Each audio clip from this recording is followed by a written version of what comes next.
Chapter 615. Hua Sungzan could not help but look at Li Qingshan. Li Qingshan lowered his head and rubbed his nose. He sighed inside. So she's secretly in love. How troublesome. However, he could not help but curl his lips into a mysterious smile. Of course, he knew that Begonia had been forced into a dead end, turning to any doctor in a desperate situation. However, there was no harm in secretly feeling pleased about it. Do you think I've grown up scared? Yifeng recovered his composure very soon. Surely, he could not flee in defeat after hearing a single name. If that happened, there would be no need for North Moon to do anything. Yi Dan would be able to slaughter him. Thinking about it, even if Begonia was telling the truth, distant water could not put out a nearby fire.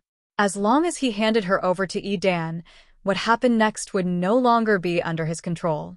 Begonia used this opportunity to break free from Granny Yu's chicken claws and took out a jade pendant, raising it high into the air. As long as I crush this jade pendant, he'll rush over and save me in a moment. It was a regular, suet jade pendant, but in that moment, it was like a magnet, firmly drawing over everyone's gazes. Yifeng shivered inside.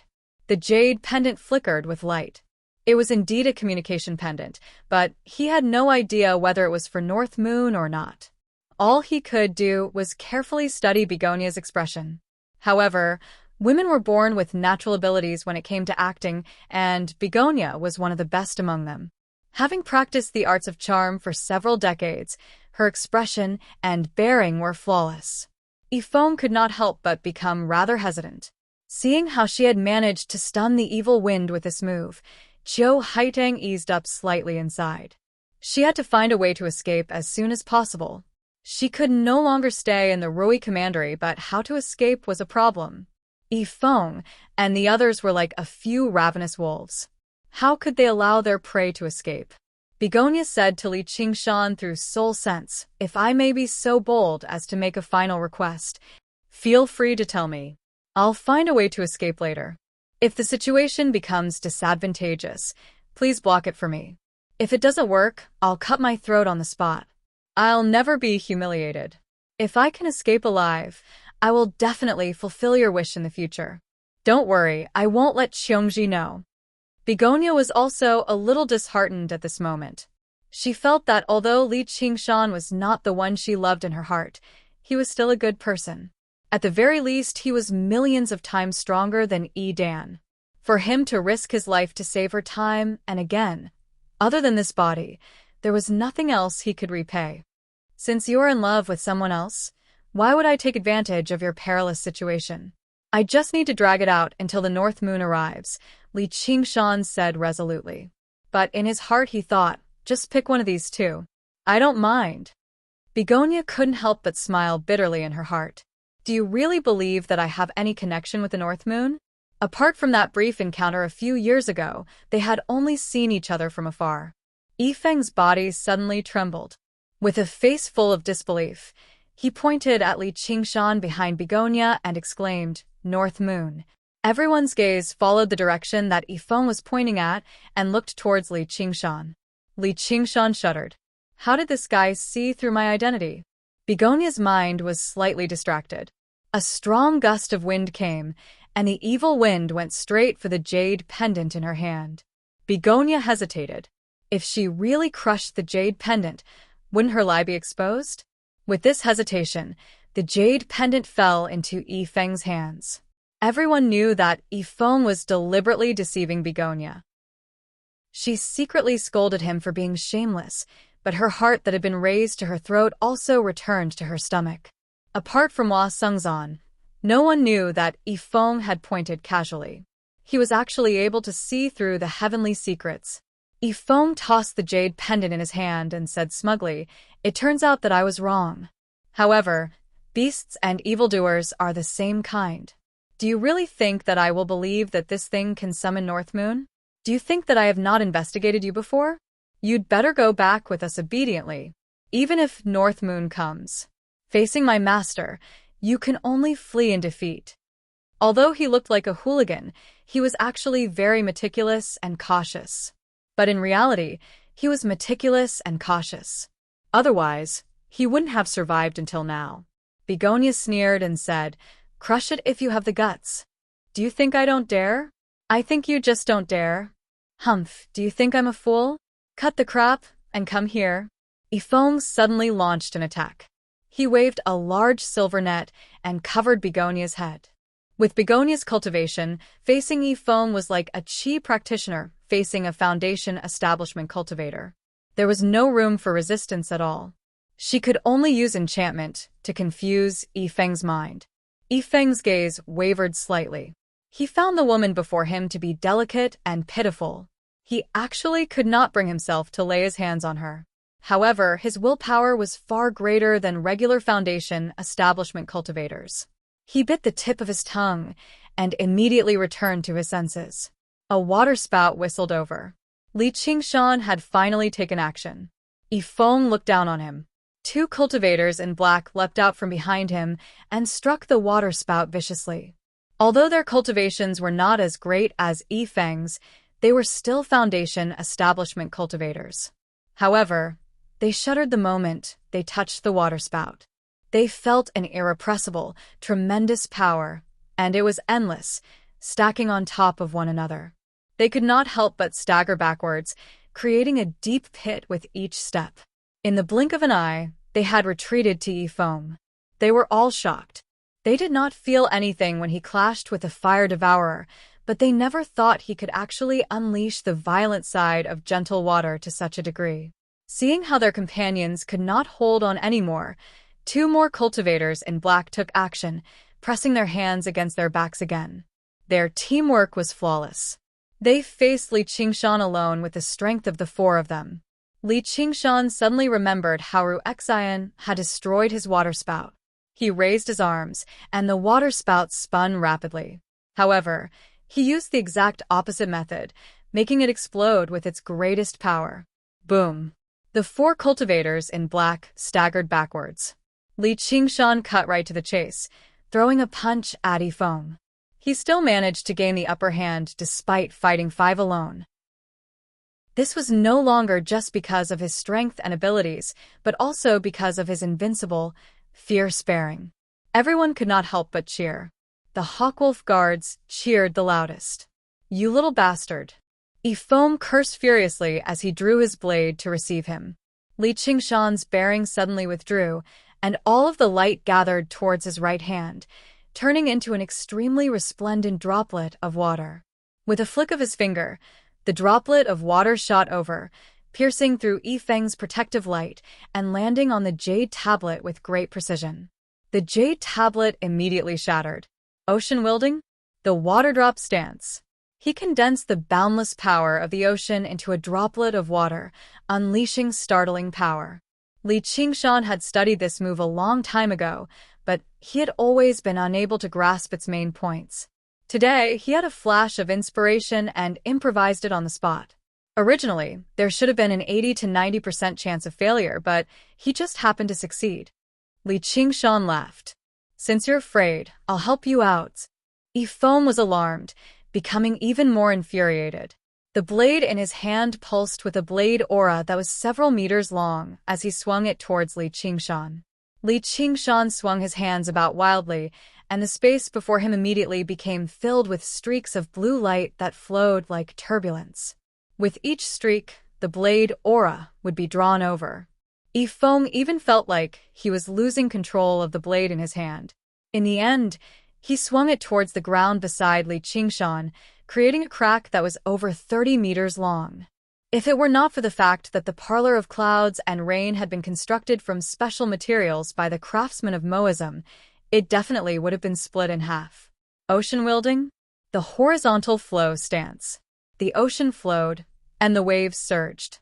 The more vicious and powerful the enemy's attacks were, the more difficult it would be for him to control it. Trapped in the turbulence, he could not help but lose sight of his original target. By the time the four cultivators in black arrived together, Li Qingshan had already pulled back. As he advanced and retreated, he did not hesitate at all. He easily shattered Yifeng's jade pendant, leading to another round of cheers. Yifeng raised his hand and stopped his junior brothers. This little bastard's techniques were startling, and he possessed the identity of a Scarlet Hawk commander. They could not kill him here today, nor could they. Right now, the matter at hand was whether the North Moon would come or not now that the jade pendant had shattered. This was also the question on everyone's minds. Li Qingshan smiled at Begonia, which made Begonia smile bitterly inside. Why don't you just come up with a way to take me out? However, she did not dare to show it on her face.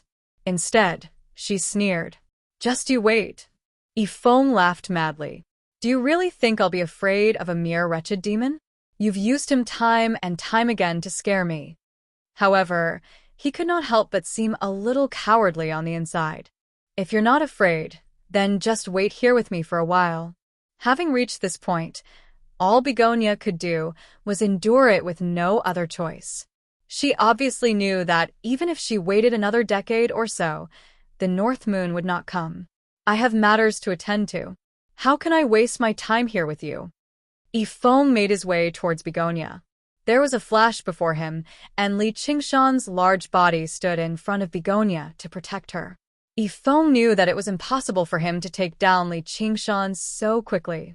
He said to Granny Yu, Sect Master Yu, this is an internal matter of your sect of clouds and rain. How can you allow an outsider to interfere? Haidang, stop being so stubborn, Granny Yu said sternly.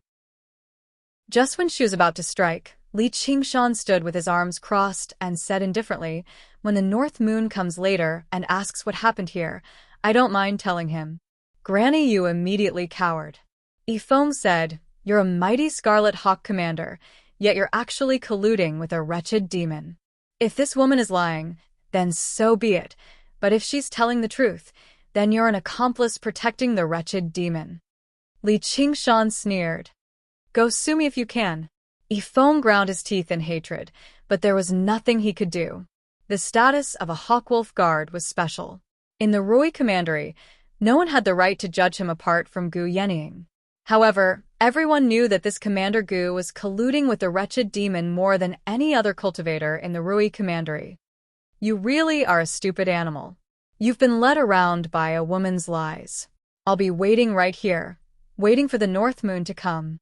Yifeng made up his mind and cast aside all of his worries. He was certain that this was Begonia's stalling tactic. He refused to believe that the North Moon would actually come. Time passed slowly. A crescent moon hung silently in the sky. The rooftop was frighteningly quiet. Some people's foreheads became covered in sweat. They wanted to leave early, but they were afraid of being mocked. Let alone the others, even the mighty prefect, Lu Chongqing, felt uneasy. Even if the North Moon came, he should not slaughter the innocent. The night breeze drifted through the prefectural city of Clear River. There was a hubbub of voices, and lantern light shone resplendently, surging in all directions.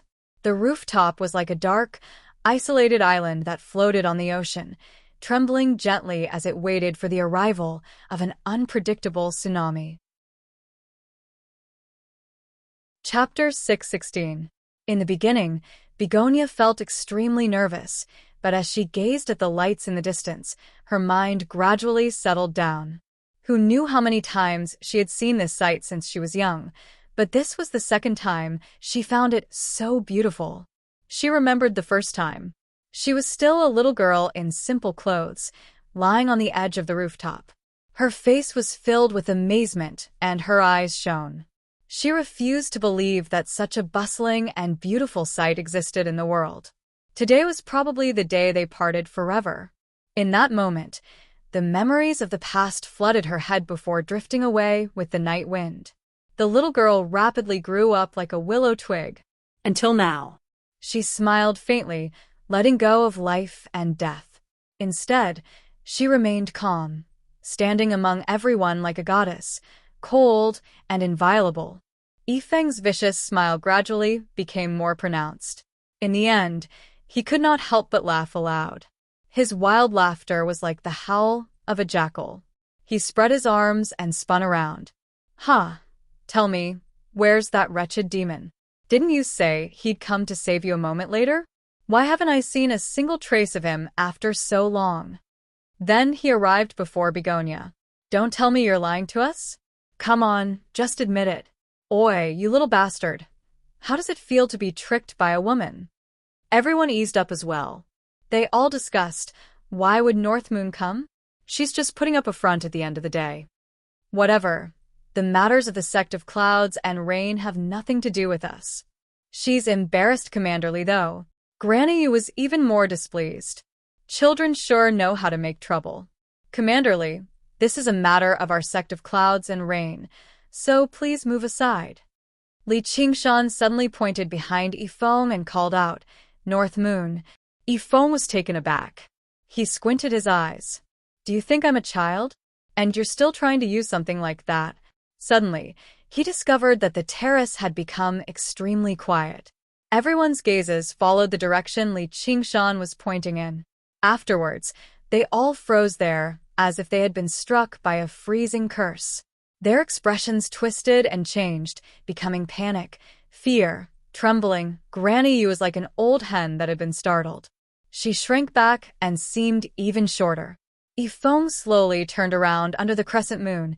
A peerlessly handsome man with scarlet hair and eyes stood.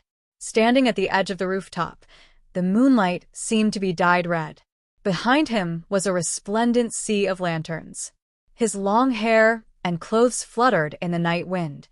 Silently, the tsunami arrived. The North Moon had arrived. Yifeng felt all the blood in his body churning. His heart turned cold in an instant. His mouth was wide open, but no sound came out. Hey, woman, why did you call me? North Moon scanned the rooftop with his scarlet eyes.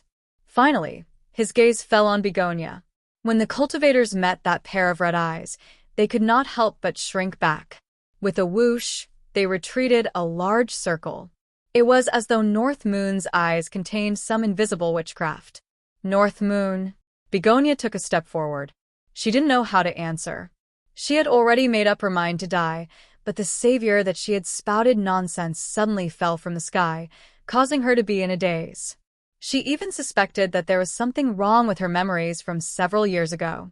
In the eyes of others, it was naturally a woman who had seen the lover of her dreams.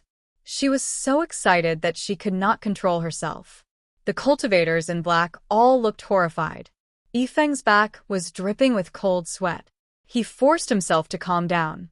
This battle had to be won by wits, not by force. He had to restrain Begonia as soon as possible so that the evildoer would hesitate to attack. He glanced around. The heavens were really helping him. Li Qingshan had stepped aside at some point. Qiu Haiteng stood there alone, as delicate as a crabapple flower. He hurriedly sent a mental message to his companions. Just one move. He could restrain her. Just as he was accumulating power, a hot wind brushed past his face. Yifeng's eyes widened. He felt as though time had stopped around him. Only one person was not affected.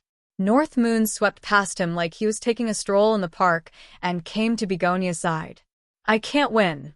I definitely can't win. I can't even escape. Yifeng groaned in his heart. North Moon naturally wrapped his arm around Begonia's exceptionally slender waist. Why aren't you saying anything? He glanced at the pile of gold, silver, and jewelry. What's going on with these things? Begonia's delicate body stiffened. Her cherry lips parted slightly as she looked at North Moon. The memories from a few years ago became incomparably vivid. It was as though he had directly jumped out of her memory. However, she could not read anything from those crimson eyes. However, at this point, she had to act even if she did not want to. She simply leaned on him and said in a coquettish tone, "These people want to force me to marry Edan. These gold and silver are all my betrothal gifts." She rambled on about the cause and effect of the matter, especially describing the scene of Yifeng scolding North Moon as a demon. She said things like, "I'm not afraid of that demon even if he comes, and I have to flee at the sight of my master," in a vivid manner. Although she did not lie, she inevitably added details to make Yifeng and the others seem even more detestable. With every sentence that Begonia said, Yifeng and the others trembled all over. Every sentence was simply heart-wrenching. Begonia's eyes flashed with the joy of revenge. No matter what North Moon had come for, after hearing these words, these people would not be able to escape death. North Moon listened silently and could not help but laugh. "Oh, this is very interesting." Half-jokingly, he reached out and caressed Begonia's plump cheeks. He said gently, "I've made you suffer. This is all a misunderstanding. We have no intention of becoming enemies with you. Our master is Great General Li Dan, and we have long admired you. We never thought fellow Chiu would actually have a partner, so we thought she was just bluffing. If we have offended you in any way, please forgive us, fellow Chiu." Yifeng changed from his brash demeanor just now and actually behaved politely. He referred to North Moon as Sir before clasping his hands deeply towards Begonia in the end. He actually seemed extremely sincere, without the slightest hint of a scoundrel who spoke without restraint. Yeah, it's all a misunderstanding. I was just about to pass on the position of sect master to Haidang and return to the depths of the mountains to cultivate in seclusion. Grandma Yu rubbed her hands together and smiled. Chiu Haidang hadn't forgotten to bring her along when she was narrating the story. Grandma Yu didn't dare to show the slightest bit of dissatisfaction. She smiled like a blooming flower, and when she looked at Chiu Haidang, she even had a pitiful expression on her face as she silently used her bewitchment art. Begonia could not help but wonder, Granny Yu is already so old. Just how many more years can she live for? She's still my senior after all. It's all for the good of the sect of clouds and rain. Smack. There was a resounding slap. North Moon casually slapped Granny Yu across the face. Under the tremors of the ox demon, her protective layer of spiritual energy immediately shattered. Her head turned to one side, and her old face was thrown into the air. Over a dozen teeth flew out of her mouth. "Your smile is so hideous. Keep it to yourself," North Moon said impatiently. Granny Yu was surprised, furious, and fearful. She clutched her swollen face and became even more afraid of striking back, nor did she dare to smile anymore. She murmured, Yes. Smack. There was another resounding slap. North Moon gave Granny Yu another backhand slap and waved his hand. "Forget it. You better just keep smiling. It'll only be uglier if you don't smile." Granny Yu became dizzy from the slap. Not a single tooth remained in her mouth. She stood there awkwardly. She did not know whether to laugh or cry. Begonia returned to her senses as well. She knew she had fallen for the arts of charm again. Originally, she was very annoyed, but when she saw Granny Yu's disheveled state, she could not help but burst out laughing. When she thought about how Granny Yu had swaggered around and forced her time and time again, she felt great pleasure. Smack. There was another slap. Even a person made of clay had a temper. Granny Yu was a mighty golden core cultivator after all. She said in surprise and fury, If you like it, I'll slap you again." North Moon completely ignored Granny Yu and said to Begonia gently. He could not copy King Yu of Zhou and toy with his vassals, but casually slapping them a few times was still very easy. "There's no need." Begonia lowered her head and said softly. Her cheeks were slightly red. She knew that he was standing up for her. She could not tell if she was touched or something else, but she felt a little dizzy. Just a moment ago, she was being forced by Granny Yu, humiliated by Yifeng, and treated coldly by everyone. Only Li Qingshan was willing to help her. As she thought of this, she could not help but look back. She saw Li Qingshan retreating far away, smiling and nodding at her. When she looked back again, everyone looked at her with eyes full of panic. They were afraid that if she pointed a finger at them, even if they were lucky enough to survive a few slaps, they would lose all face. Especially Yifeng and the others. Their faces were ashen, and they were panicking like stray dogs. She then saw Hua Sengzan's extremely complicated expression. She smiled brightly, no longer worrying about him, and found that she was actually a little proud. Go think about your Guyening. It's not like I don't have anyone who wants me." Begonia bit her lip and pulled on North Moon's collar. She pointed at Yifeng and the others. And them. Yifeng and the others cursed her in their hearts for being a bitch, but they smiled dryly. "If you won't let us go, Our master Dan and Prince Qing will not let you go.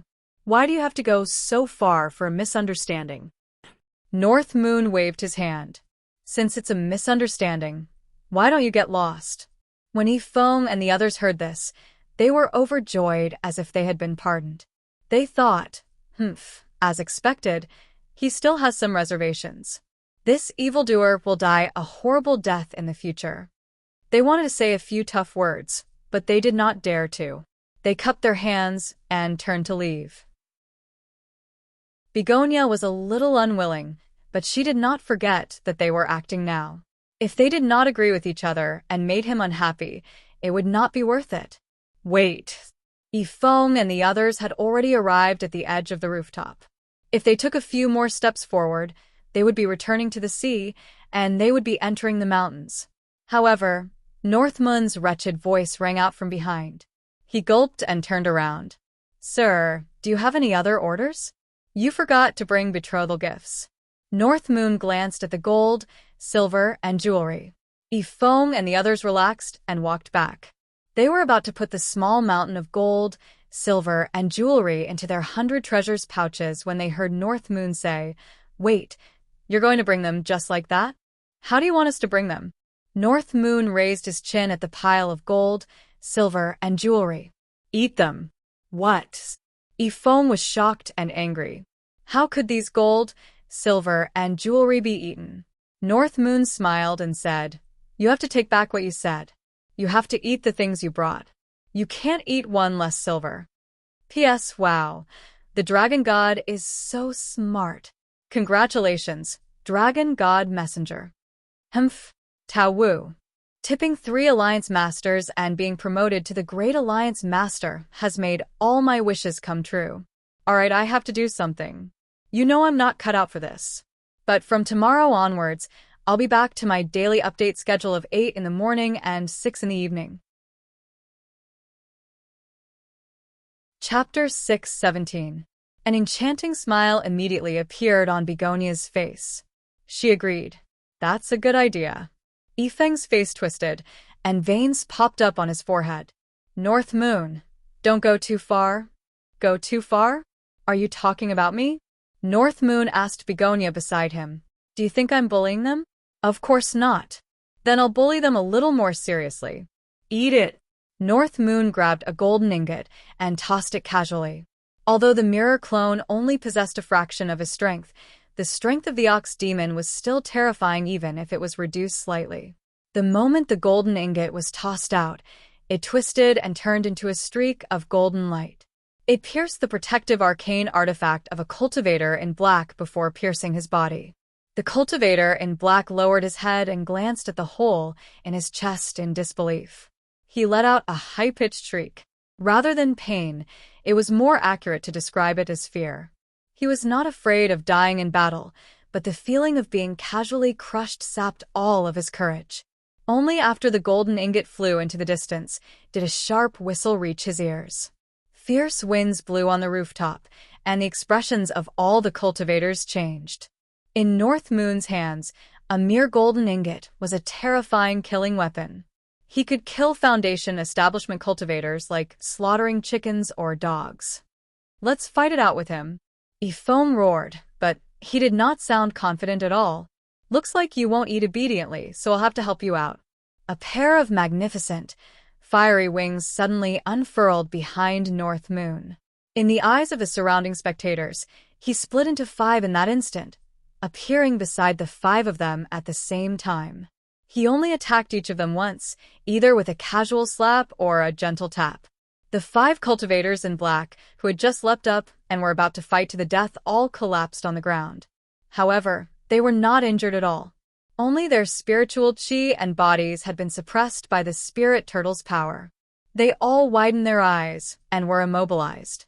Their arcane artifacts and 100 treasures pouches had all been taken away by Li Qingshan. Yifeng collapsed on the ground. We've fallen into your hands today. It's us brothers who are unlucky. If you want to kill us, feel free to do so. North Moon praised. Good. I admire a man like you, and I won't kill you. I won't cut you. I just want you to eat it. The fiery wings on his back flapped, and the pile of gold, silver, and jewels melted into water and floated in the air. It kept changing. North Moon moved his fingers, and 5 streams of scorching gold and silver water surged toward Feng and the other 4. They gritted their teeth and closed their mouths. However, his lips and teeth were instantly melted, and a wave of boiling heat went straight into his lungs. This pile of gold, silver, and jewelry that they had used to humiliate Begonia had instead become a talisman that hastened their deaths. Although their bodies were strong and their vitality was strong, they couldn't use spiritual energy, so how could they resist the scorching gold and silver water? Their strong bodies only prolonged the pain. With a sizzling sound, white smoke rose, and after a while, a burnt smell could be smelled. The gold and silver water burned through the lungs. It flowed through their bodies. Li Qingshan blew again, and the gold and silver water immediately cooled and solidified, turning them into 5 gold and silver people. None of the cultivators present dared to breathe loudly after witnessing the cruelty of the fiendish demons. However, many were cheering in their hearts. "You guys are so arrogant and look down on us. You deserve to die a horrible death." North Moon turned to Begonia and said, "Have you calmed down?" Actually, he was trying to calm his anger. "A bunch of bastards, little bastards, and so on and so forth. Now you know how important it is to keep your mouth shut. I'll kill you little dogs, and then I'll go kill that old dog Edan." Begonia was very touched. "It's gone.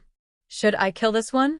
North Moon pointed at her, and Granny Yu leapt up like she had been scalded. She called out, "Spare me, Sir North Moon. Lord North Moon, spare me." Begonia finally could not bear to do it. She did not know if the effects of the charm technique were still lingering, but she bit her lip and shook her head lightly. "Just let her go." Grandma Yu was overjoyed. North Moon appeared in front of her in a flash, grabbing her by the throat. With a light squeeze, an old head flew into the air as she screamed, "I'll take you down with me." She wanted to detonate the golden core, but North Moon's other hand had already reached into her abdomen and dug out the golden core. Then he took her 100 treasures pouch and shoved her corpse into the 100 treasures pouch along the way. He had saved up a little so that he could give Xiao and as a gift in the future. As for Feng and the others, he would just treat them as performance art and leave them to Edan as a reference. He then reprimanded Begonia, "You really have long hair but short eyes. If you let her go, do you think she'll let you go?" Begonia felt wronged. "Then why are you asking me?" "I'm just asking. Let's go." North Moon extended his hand towards her. "Go?" A sliver of confusion appeared on Begonia's face. "Don't tell me you want to stay here?" North Moon tilted his head. I'll go with you," Begonia called out, going up and grabbing his hand. North Moon took advantage of the situation to wrap his arm around her waist and take off into the air. She looked back, only to see the rooftop rapidly grow further and further away. Everyone's faces blurred very quickly. All she saw was Li Qingshan waving at her from afar. The resplendent sea of lanterns of the Clear River Prefecture gradually grew further away too, all the way until they reached the sky. The wind whistled past her ears. She turned around and looked at the side of his face. "Where are you taking me?" Her voice was so gentle that even she was surprised. "You'll know once we get there." "What are you going to do to me?" "What do you want me to do to you?" North Moon could not help but smile. Begonia found the smile to be rather familiar, but it was concealed by the inherent malevolence of demons, so she was unable to guess his true identity no matter how hard she tried. Li Qingshan was forthright, while North Moon did whatever he wanted and did whatever he wanted. Begonia felt her heart pound heavily. She was afraid to make eye contact with him. "I want to return to the dwelling and pack my things." "How troublesome. Where's the dwelling?" The two of them suddenly turned around and flew off in the southwest direction. After North Moon left, everyone on the rooftop could not help but let out a sigh of relief. Their bodies relaxed. Although North Moon had never targeted them the entire time, his vicious and heavy presence weighed heavily on everyone's hearts. Everyone discussed what had happened just now. Hua Sengzan said to Li Qingshan secretly, "I hope you can treat her well." Li Qingshan's attention was completely focused on his mirror clone. He was currently enjoying Begonia's soft, delicate body. When he heard that, he smiled without saying anything. He called out, "Bring the alcohol." Granny Yu had been killed, and Begonia had left. The disciples of the sect of clouds and rain were all unsettled. They dared not disobey Li Qingshan's orders, so they cleaned up the rooftop and brought up fine alcohol and delicacies. However, none of them dared to approach the gold and silver figures. Li Qingshan raised his cup high into the air. "Everyone, the performance just now has been extremely fascinating. Let's keep drinking." After experiencing what had happened just now, most of them were no longer in the mood to drink. However, when they heard what Li Qingshan said, all they could do was raise their cups, or they would seem like they had been frightened out of their wits by North Moon. They thought, this Commander Li Shur is open-minded. In the commandery city of Rui, Yidan's heart leapt. Something has happened to Yifeng and the others. He immediately rushed over to the Parlor of Clouds and Rain in the Clear River Prefecture. The banquet continued on the rooftop, except everyone seemed rather forced as they drank and laughed. Only Li Qingshan truly became more and more excited as he drank. He seemed like he was drinking alone, but the person beside him had not actually left. Instead, they grew closer. Yidan descended from above, wiping away everyone's last bit of interest in drinking. His gaze first stared viciously at Li Qingshan before landing on the 5 gold and silver figures. "What's going on? Who did this?" There was silence. No one was bold enough to answer him. Li Qingshan stood up with a jar of alcohol and said drunkenly, "Those disciples of yours came to help you find a wife. Those disciples of yours came to help you find a wife." Unfortunately, fellow Taoist Chio's heart already belonged to someone else. Those disciples of yours were too pressuring him, so he came to you and started a little killing. That's the result. Who was it? Tell me clearly. I'll definitely tear him to pieces. Yidan's face was scarlet red, like a volcano that could erupt at any time. These disciples were all the most capable of him. It had not been easy to raise them either. Originally, he thought carrying out a mission like this would be a piece of cake, but he never thought they would fall prey to someone. He did not believe that Li Qingshan was capable of such a thing. Logically speaking, if Yifeng and the others worked together, they would not be completely helpless even against a golden core cultivator. The terrifying aura that Yidan gave off was even stronger than North Moon's just now. He was like a ferocious beast in human form that was currently in a state of rage. All the cultivators broke out in cold sweat for Li Qingshan. Li Qingshan was unmoved. He burped and spat out 2 words, "North Moon." He's probably at Moon Court Lake. If you want to take revenge, you'll probably be able to make it in time if you hurry up. Lu Chongqing could not help but sigh inwardly. How could this be possible without heroic courage? Although Yidan was very conceited about his own strength, he did not have absolute confidence in defeating that North Moon. He could only dispel his thoughts of immediately seeking revenge, leaving behind the 5 gold and silver figures that seemed to be mocking him. Furious, he waved his hand, and the 5 gold and silver figures were reduced to dust. Li Qingshan chuckled and tried to persuade him. "Please calm down, fellows." Yidan was tempted to personally kill this gloating little bastard right now, but when he remembered Si Qing's instructions, he held back his killing intent. "I'll let you be complacent for a few more days, you little bastard." Yidan left in a huff, and Li Qingshan lifted up the jar of alcohol and drank it all. How satisfying. Today's banquet has been extremely enjoyable. I, Li Qingshan, am extremely grateful for everyone's support. Let's disperse today, and we'll get drunk together in the future. The cultivators had wanted to leave a long time ago. When they heard that, they were more than happy to hear it. They all stood up and bid farewell. Li Qingshan returned to the 100 schools of thought with everyone else, just in case Yidan schemed against him. Lu Chongqing stayed behind, but he obviously did not do it for the sake of sleeping around. The sect of Clouds and Rain could be regarded as one of the sects with a very deep foundation in the Clear River Prefecture, and they had not suffered too great of a loss in the war, preserving most of their strength. Now that Granny Yu and Begonia were dead and one was gone, it was a great opportunity for him to devour this force. As a group of leaderless qi practitioners, they obviously could not put up any resistance, but Lu Chongqing was afraid to go too far either, as he was rather worried about what would happen if Begonia returned as the sect master one day. Elsewhere, Li Qingshan returned to the 100 schools of thought and immediately said he wanted to meditate and cultivate, as he wanted to concentrate on his clone.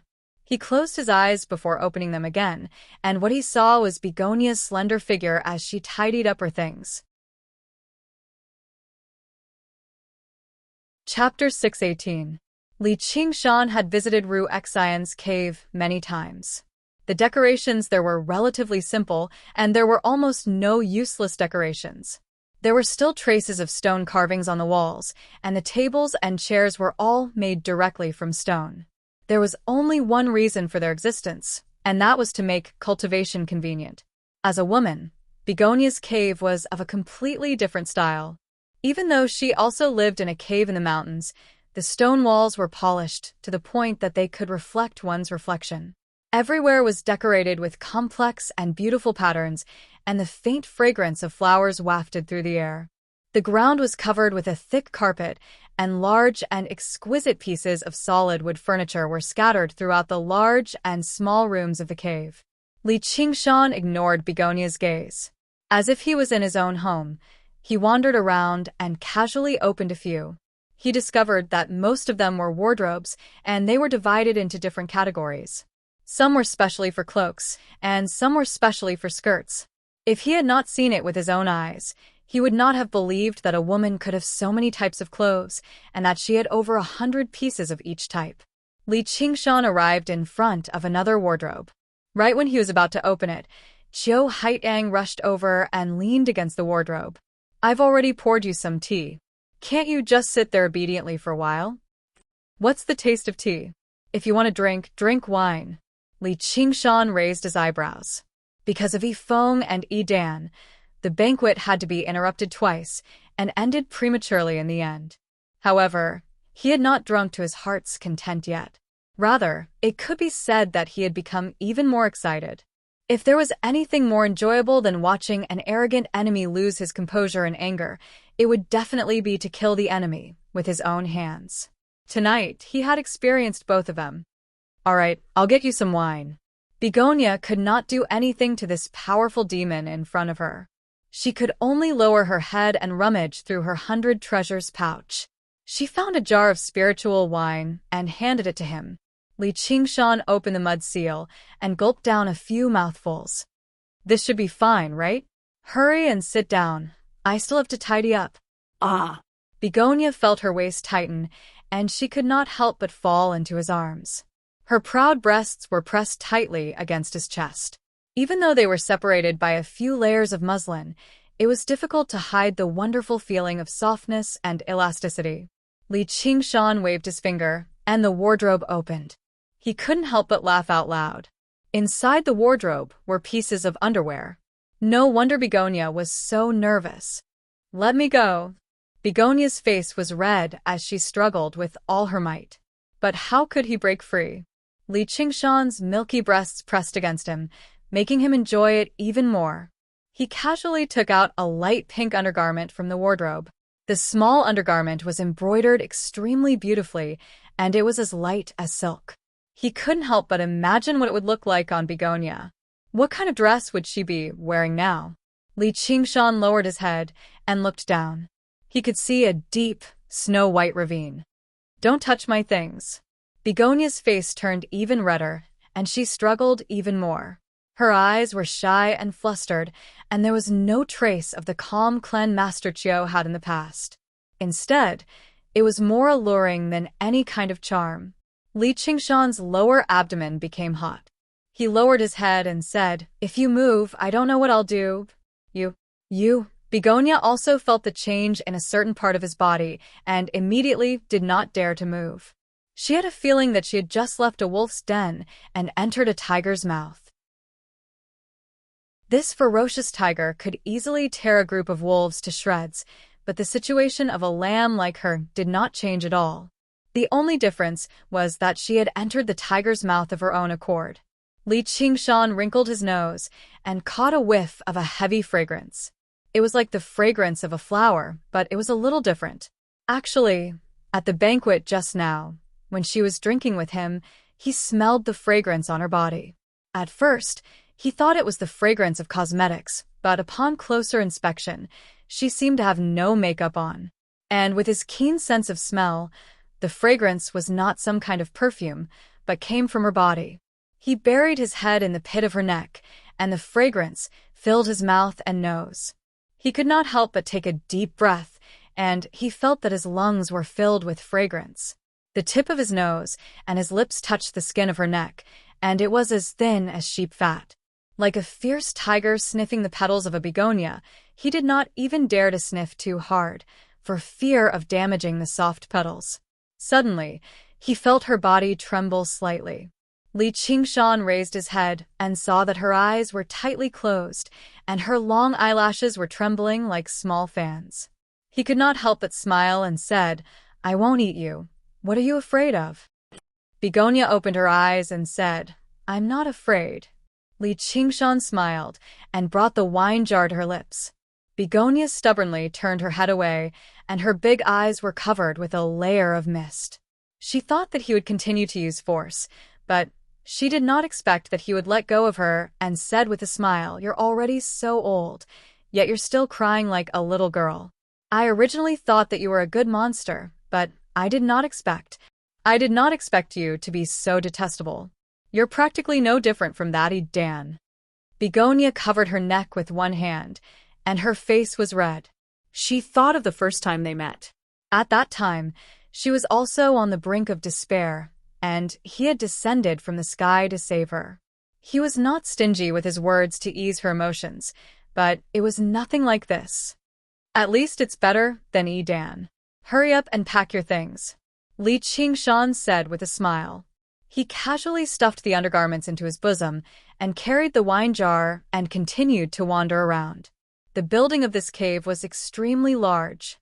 He walked up the stairs, passed through the moon gate, and arrived in front of the door of a room at the very top. He pushed open the door, and a silver moonlight filled the entire room. When he raised his head, he could see the stars and moon in the sky. At the top was a large piece of transparent crystal that had been specially refined, so that the sky could be seen, and the situation inside could not be seen from the outside. There was a soft couch in the middle of the room. It was probably a place for both resting and cultivation. Li Qingshan rested his head on his arms and crossed his legs, lying on the soft couch. As he drank, he gazed at the sky, and his thoughts drifted far away. After a while, Begonia returned. "I'm done packing. Let's go." Her lips pouted slightly, and her expression was rather displeased. She thought to herself, other than him, no one can protect me. I have no choice but to follow him. However, she did not dare to admit that she had some faint anticipation in her heart. She did not know what she was anticipating either. "Why are you in such a hurry?" Li Qingshan gazed at the starry sky, lost in thought. "If we stay here any longer, Dan might catch up. He probably already knows that Feng and the others did not kill us." Begonia walked up to him. "That couldn't be better. Don't worry, with me here, no one can hurt you." Li Qingshan suddenly tossed aside the wine jar and pulled her into his arms. He flipped her over and pressed her under his body. He bent down and whispered into her ear, a strong desire burning in his body. "Although you saved me, and I have no choice but to follow you now, if you want to humiliate me by force, I'd rather die." Begonia closed her eyes, looking like she was about to die a heroic death. Li Qingshan found this very interesting and pinched her chin. "Do you think you can die just because you want to? I said no one can hurt you, including yourself." "Do you mean what you say?" Begonia suddenly opened her eyes, reflecting the moonlight and shining brightly. "Of course. What about you? What about me? What if you hurt me?" Li Qingshan smiled. "How could I bear to? You're hurting my heart now." "How clever." Li Qingshan broke into laughter. He pinched her nose and held back his desire. He flipped over and laid to one side, wrapping his arm around her shoulder and pulling her into his arms. "Does this count as hurting your heart?" Seeing how her words had worked, Begonia felt slightly complacent inside, but she also understood that if he really wanted to unleash his power, a few words would not be enough to stop him. All she could do was lean against his shoulder obediently and think to herself, "I'm only doing this out of convenience, just in case I anger him." The room was quiet. Li Qingshan gazed at the stars and thought of beyond the 9 heavens again. He wondered what it was like there. He thought of Brother Ox and Little, and he wondered how they were doing right now. In the end, the stars turned into Han Qiongji's furious face again. He thought, "Qiongji, oh Qiongji, you've allowed me to visit the parlor of clouds and rain anyway. I just found the sect master to accompany me." In the end, his thoughts returned to the present. Yidan and Si Qing were both powerful enemies. He had to increase his cultivation as soon as possible. He would spend half a day at most dealing with the matter of the 100 schools of thought before going to find Ru Xian and practice the way of water. Begonia opened her eyes and stared at his face as he pondered. Gradually, she no longer resisted this posture. Instead, she felt slightly at ease. "Why have you come to the parlor of clouds and rain?" Begonia broke the silence and asked the question that weighed the most on her mind. "I just happened to run into you." Li Qingshan smiled. "How can it be so coincidental?" Begonia refused to believe it. "I knew the new Marquis of Rui was coming, so I've always been looking into it. I know you've been wronged in the Marquis estate, so I specially came to comfort you." Li Qingshan made it up without thinking, but he never expected Begonia to believe him so much. She was touched and pressed closer to him. "I didn't think you'd still remember me. I thought you'd forgotten about me a long time ago." Li Qingshan snickered inside and said tenderly, "Though, it looks like you've already found someone else, so all I can do is watch over you silently in the darkness." "Find someone else? When?" Begonia widened her eyes like she had been wronged. When she heard how he said he had been watching over her in the darkness the entire time, she felt slightly sweet inside. "Aren't you very attentive to the man beside you?" Li Qingshan purposefully acted like he was jealous. "You're talking about Li Qingshan. Don't overthink it. He's my savior. He risked his life for me and offended Yidan, so I felt bad about it. I set up a banquet to thank him. I didn't have any other thoughts. When I first met him, I really wanted to kill him, didn't I?" Then she told him about how she got to know Li Qingshan. She even did not hide how he had helped her kill Wei Zhongyuan. Begonia had no idea why she had to explain so seriously, but when she saw how displeased he was, she could not help but curl her lips slightly. She was no longer angry at his frivolous behavior just now. "In other words, I do have to properly thank him." Li Qingshan was originally joking, but when he heard that, he felt rather strange. He could tell that Begonia really did not have any other thoughts towards Li Qingshan. Instead, she felt some affection for him, the North Moon, who she had only met a few times. Logically speaking, saving her was a piece of cake for North Moon, but Li Qingshan had truly risked his life. Chapter 619. Li Qingshan could not help but sigh. The thoughts of women sure were unpredictable. Actually, this was normal. When Begonia first met Li Qingshan, not only did she oppose Li Qingshan, but he was only in his teens too. He seemed like a rough kid from the countryside, so why would she think like that? North Moon had appeared in her moment of pain and weakness. He was a handsome young man, and he even played the role of a friend of women. Afterwards, the two of them worked together to take down the Green Vine Mountain. It was filled with excitement and romance, leaving behind the deepest impression. Begonia grumbled, "What's it got to do with you? I should be the one thanking him. I've already promised him that I'll repay him with my body." "Then do you want me to send you off to fulfill your promise?" Li Qingshan pulled her into his arms, and Begonia leaned against him. She turned her head away. "Whatever. I'm short on brains anyway, and I can't help myself." Li Qingshan found this funny. Women sure were petty. He said with a stern face, "I think I'll just kill him." Begonia said in a hurry, "No. I'm indebted to him." It's not like it has anything to do with me. It's not like it has anything to do with you, alright? You can thank him however you want, but you can't hurt or kill him. Begonia was truly afraid that he would do that. He had been the one massacring the 2 times they had met.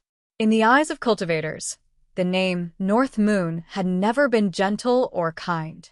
Instead, it symbolized wanton slaughter, where he could do anything in a moment of anger. No. Then wouldn't I be losing out? Li Qingshan lured her in. What do you want? Li Qingshan smiled. You have to thank me properly first, and then I'll give him some benefits. Surely this can't be considered humiliating you and hurting your heart. It's clearly the case. You're using words to trick me, but at the end of the day, it's still for... Begonia grumbled. She had experienced the craftiness of demons deeply. She had used words to shut him up earlier, yet he had turned around and tricked her. For what?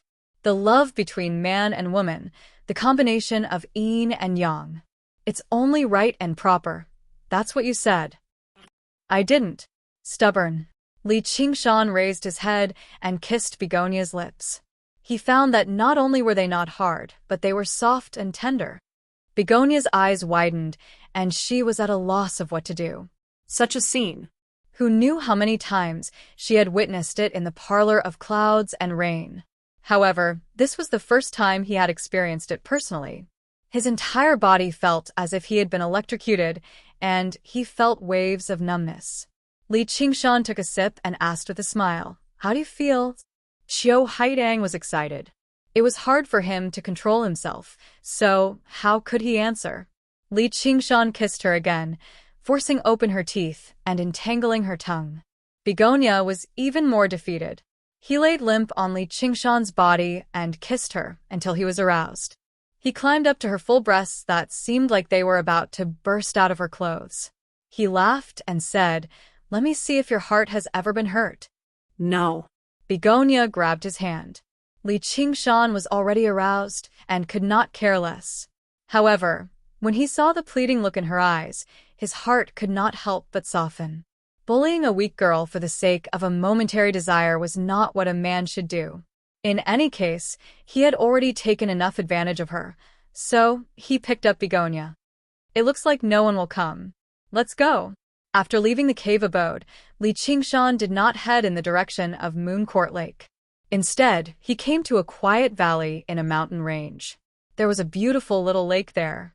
When Li Qingshan first came here to refine the water vein, he felt that the scenery here was very good. The spiritual qi here was rather dense. Although it was not suitable for building a sect, it was extremely suitable for establishing a cave abode and cultivating alone. Li Qingshan had Begonia wait by the lakeside while he dove into the lake. A moment later, the surface of the lake parted, revealing a path. Begonia walked into it and arrived at the bottom of the lake. A large space had been opened up at the bottom of the lake. The dome was borrowed from the large crystal in Begonia's original cave abode. When she looked up, she could see the rippling waves and the swimming fish and shrimp. Li Qingshan spread his arms and smiled. How is it? Begonia was secretly satisfied, but she said, "It's like being in prison. It's so suffocating." Being in prison is better than being someone's concubine. Isn't cultivation like this in the first place? Stop thinking nonsense and cultivate properly. Then your cultivation won't be so weak. I'm not yet. Not yet what? Li Qingshan asked mischievously. It did feel like he was keeping a mistress in his house, but he probably did not have much time to visit this beauty. Moreover, this beauty was not willing to be visited by him. It's nothing. Begonia snorted coldly and did her best to recover the appearance she had when she was sect Master Qiu. Here, take it. Li Qingshan then passed Granny Yu's 100 treasures pouch and golden core to her. He glanced through the items in the 100 treasures pouch, but there was nothing that caught his eye. She was not even as wealthy as Yifeng and the other foundation establishment cultivators. Granny Yu had only become a golden core cultivator after so many years, so she had basically used up all of her resources. After becoming a golden core cultivator, she had been killed off before she could even accumulate more. The golden core could not actually be regarded as a golden core. Instead, it was pink and possessed a hint of softness and charm. It was not a regular golden core, but a special golden core condensed from a special cultivation method, just like the ocean pearl condensed from the arts of the boundless ocean. Its element was far too different, so swallowing it would not bring much benefit. Begonia was rather surprised. According to her knowledge, the golden core condensed from the major method of clouds and rain of the sect of clouds and rain did not look like this. If she refined it carelessly, it would only bring more harm than good. Granny, you must have come across some other fortuitous encounter. She shook her head. I don't want it. It was already rather strange right now. If she took this precious item from him as well, wouldn't she really be like a concubine? Cut the bullshit. I told you to take it, so take it. If you talk back again, I'll spank you immediately. Li Qingshan glanced at her plump bottom that propped up her dress. It should be quite nice to the touch. He was rather eager for her to talk back. As the saying went, don't say I didn't warn you. Under the gaze of his scarlet eyes filled with lust, how could Begonia be bold enough to say anything else? She accepted the golden core and 100 treasures pouch, which left Li Qingshan rather disappointed. In the end, Li Qingshan gave her a jade pendant with a sliver of his soul sense embedded in it. This place is rather well hidden, and it's protected by formations, so there shouldn't be any danger. If there really is an emergency, crush it. Even if I can't rush over immediately, I can immediately mobilize the water and help you repel the enemy. I'm helping you all the way. Are you leaving? Qiu Haidang suddenly felt a little reluctant. If I stay any longer, I can't guarantee what I'll do. Li Qingshan waved his hand with a smile. He leapt up and charged out of the lake water without even looking back. He unfurled his wings and took off into the air. Begonia gazed at him for a while before lowering her head and sighing. She thought, if you can stay here with me forever, so what if I let you do whatever you want? As soon as she thought of this, even she leapt in fright. With further thought, even if she had no other choice, she would never allow a man to take advantage of her. Moreover, she did not feel any resentment or blame after that. All she could blame was him for leaving too decisively and too heartless. She did not want to think too much about it. She cast down the formations first before fixing up her new home at the bottom of the lake. She nodded in satisfaction. Although it was a little small, she no longer had to worry about the matters of the sect of clouds and rain, and no one would disturb her. Just like what he had said, it was a good place to cultivate in peace. Sigh. Why am I thinking about him again? He might not even come back in the future. She could not help but sigh and sighed, but another voice immediately leapt out. He didn't succeed today, so he'll definitely come again. Humph, men, no. Male demon. So, what if he comes? With his nature of doing as he pleases, how could he possibly be restrained by a mere woman?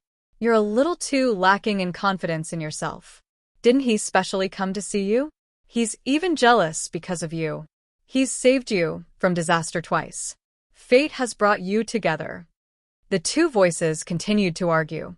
Begonia lowered her head and looked at Granny Yu's 100 treasures pouch. What's this?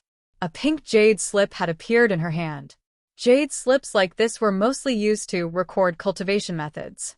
The last thing Li Qingshan lacked were cultivation methods, so he obviously did not care about it. Begonia recalled Granny Yu's wondrous golden core. She closed her eyes and focused, sending her soul sense into it. Quite a while later, she opened her eyes and sighed in amazement.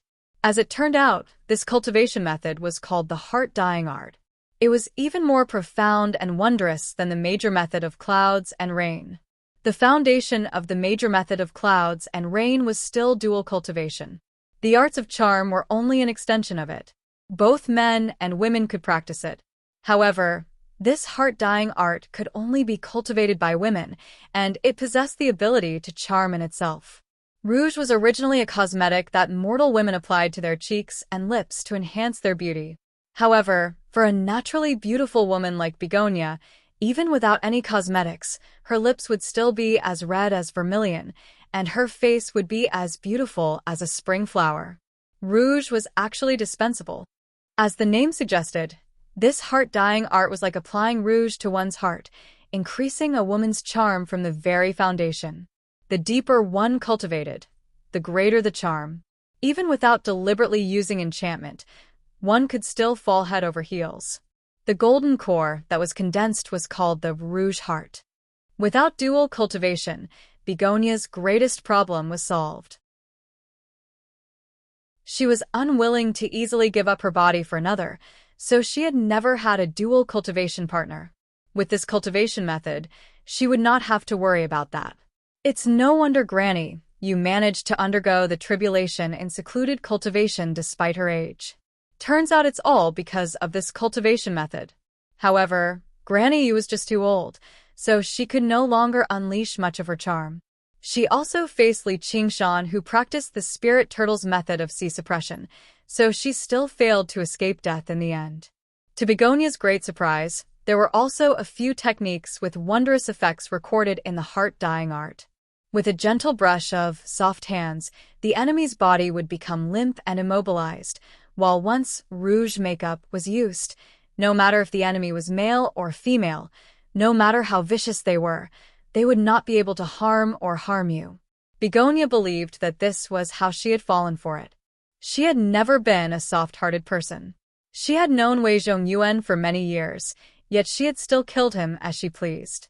Yet, when she was forced to such a degree by Granny Yu, who she was not familiar with, she could not help but speak up for her at a crucial moment. As for the technique that interested Begonia the most, it was called Yearning Stains the Red Thread. It used her virginity as a medium, and it could only be used once in a person's life.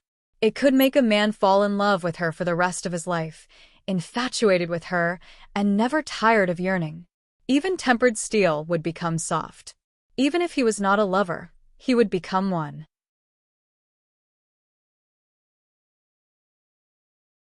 Chapter 620. Did Little Hua fall victim to Gu Yanning's technique? Begonia shook her head and dismissed this absurd thought. Not only did this technique require a man to be infatuated with her for the rest of his life, but it also required a woman to be infatuated with him. If she stopped thinking about him, the red thread would fade, and she would have wasted her only opportunity for nothing. She sank into her thoughts again. She could only use this technique once in her life, so she had to be extremely cautious.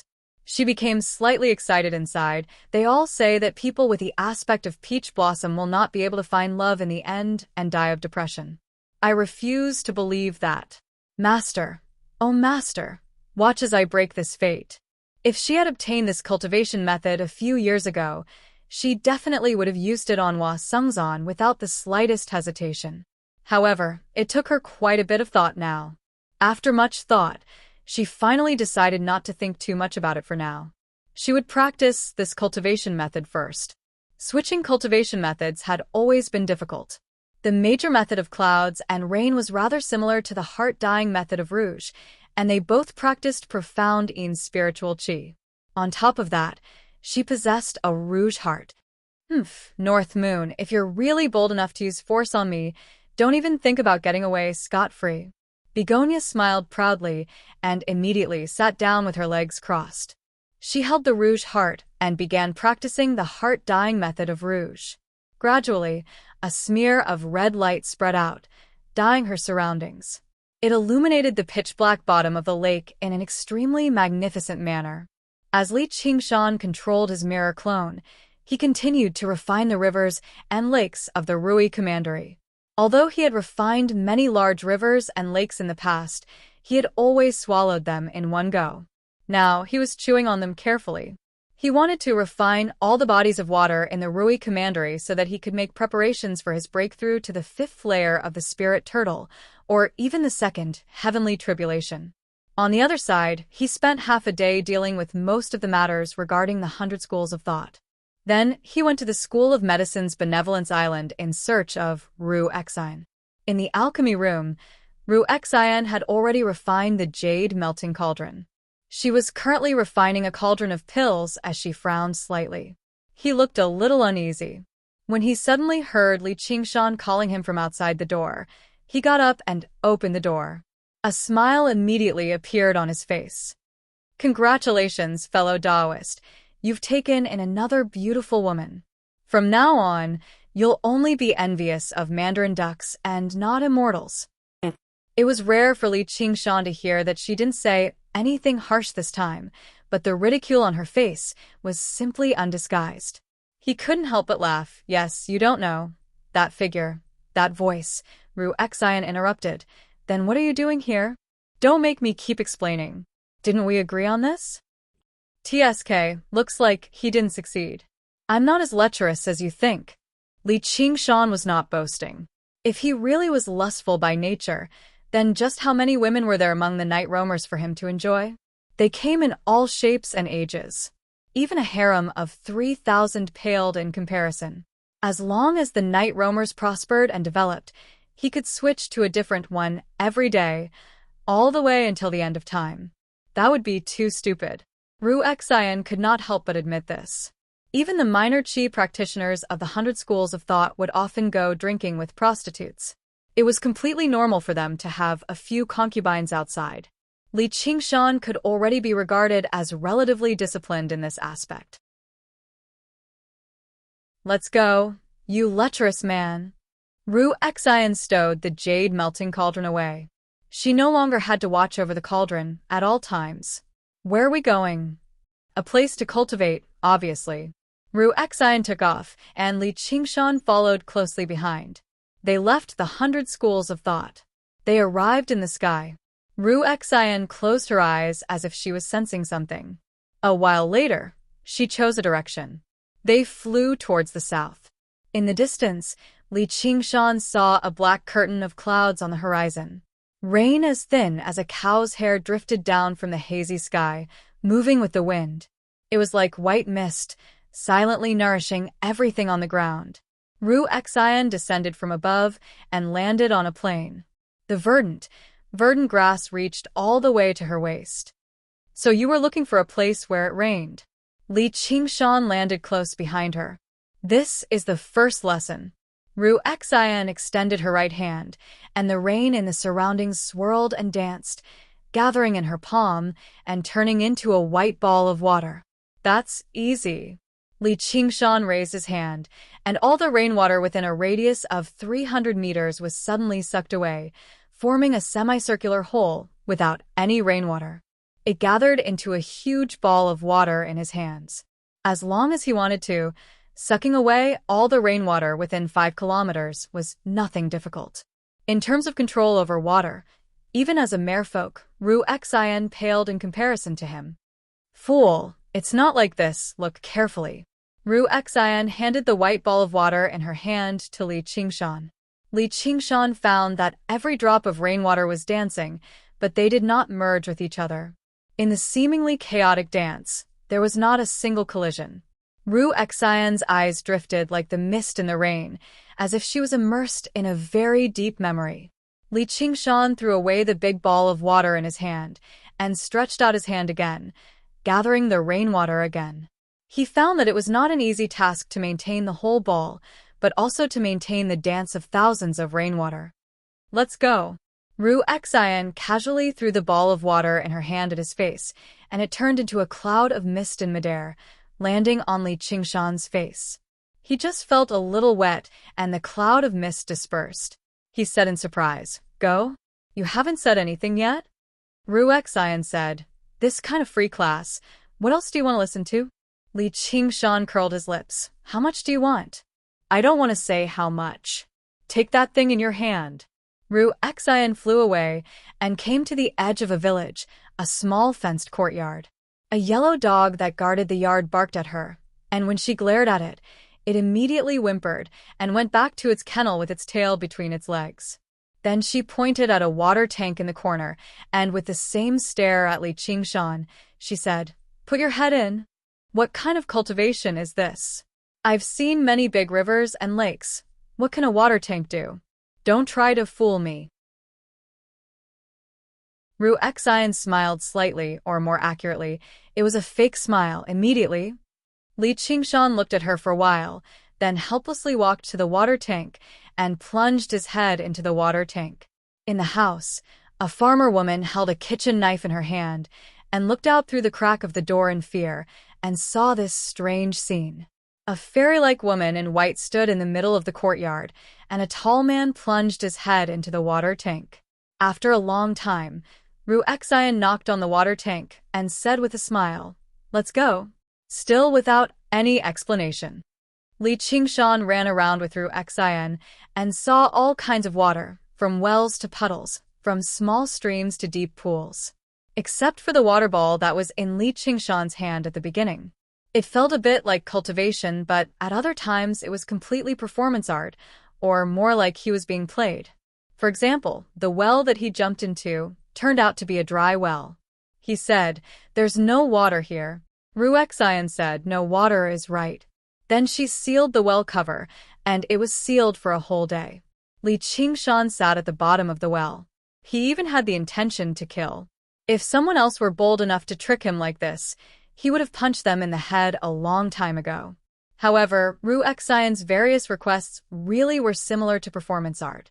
They seemed very silly and pointless, but they also seemed to carry a very deep meaning. For the sake of cultivation, Li Qingshan could only endure. He felt it. Ruexian seemed to be in a rather bad mood. She did not even crack a joke. Her face was sunken and cloudy. Only when he finished cultivating, or in other words, when he was fooled successfully, would she crack a smile, like the sky had cleared up. Of course, he was not the kind of infatuated man who was willing to do all kinds of stupid things to make a beauty smile. All of this was for cultivation. Yes, that's right. Even if he felt that the smile was good, it was nothing more than friendship. Several days later, under the dripping eaves of a broken temple on a barren mountain, Ruexian just sat on the stone steps, holding her cheek, staring at the cloudy sky, for a long time, without saying a word. And Li Qingshan sat beside her, looking at the water droplets. Like millions of their predecessors, they fell into the dents on the blue stone slabs, smashed to pieces. What was the meaning of this behavior? She still didn't say. Li Qingshan listened to the sound of the rain, and his mood gradually calmed down. He recalled the various kinds of water he encountered in the past few days. The water trapped in the vat silently seeped through every crack. The bottom of the dry well revealed a moist breath. The deep and dark pool could not be seen at a glance, and the turbid and shallow puddle clearly reflected the sky and her face. Ruexian suddenly stood up and stretched. "Well, it's almost time to go back. What is the meaning of all this?" Li Qingshan couldn't help but ask. "How do I know?" Ruexian spread out her hands. "So, you admit that you have been fooling me these days." Li Qingshan approached her with a bad look. "Do you know what you mean to me?" "Huh?" Li Qingshan was startled and stopped. "Just like, I don't know what I mean to you. Water has no shape, and law has no fixed law. I can only let you see and feel. As for the meaning, you can only ask yourself, and it depends on your hand." Li Qingshan looked at the water ball in his hand. Under Ruexian's request, he had been maintaining it for the past few days. Unknowingly, it had become stable. Although there was still a gap between him and Ruexian, it had improved a lot. "Seems like you have a point." Ruexian was silent for a moment. "These words, I didn't say it, my mother told me." "Your mother? Did she also let you plunge your head into a bathtub or lock you in a dry well?" What Li Qingshan really wanted to ask was not this question, but looking at Ruexian's expression, he couldn't bring himself to ask it. "How could my mother fool me?" Ruexian had a look of, "Are you an idiot?" on her face. Li Qingshan rolled his eyes, then smiled in relief. This guy had finally returned to normal. Ruexian suddenly took out a neatly folded 1,000-mile sound transmission talisman and listened attentively for a moment. "Master's calling me. Hey, Chu Tian is awake. Then I have to see." Li Qingshan smiled. He also knew that cultivation was not an overnight success. Since he had seen what he needed to see, the next step was to comprehend and find the meaning. The two flew together into the sky. As they passed through the clouds, Li Qingshan suddenly said, "If you don't tell me, of course I don't know what I mean to you. And if you want to know what you mean to me, you can ask me directly. People are not water, people can understand each other." Above the clouds, the sun shone brightly. The blue sky was blue, and the pure white sea of clouds rose and fell continuously to the horizon. Ruexian was slightly startled, then smiled brightly. Maybe.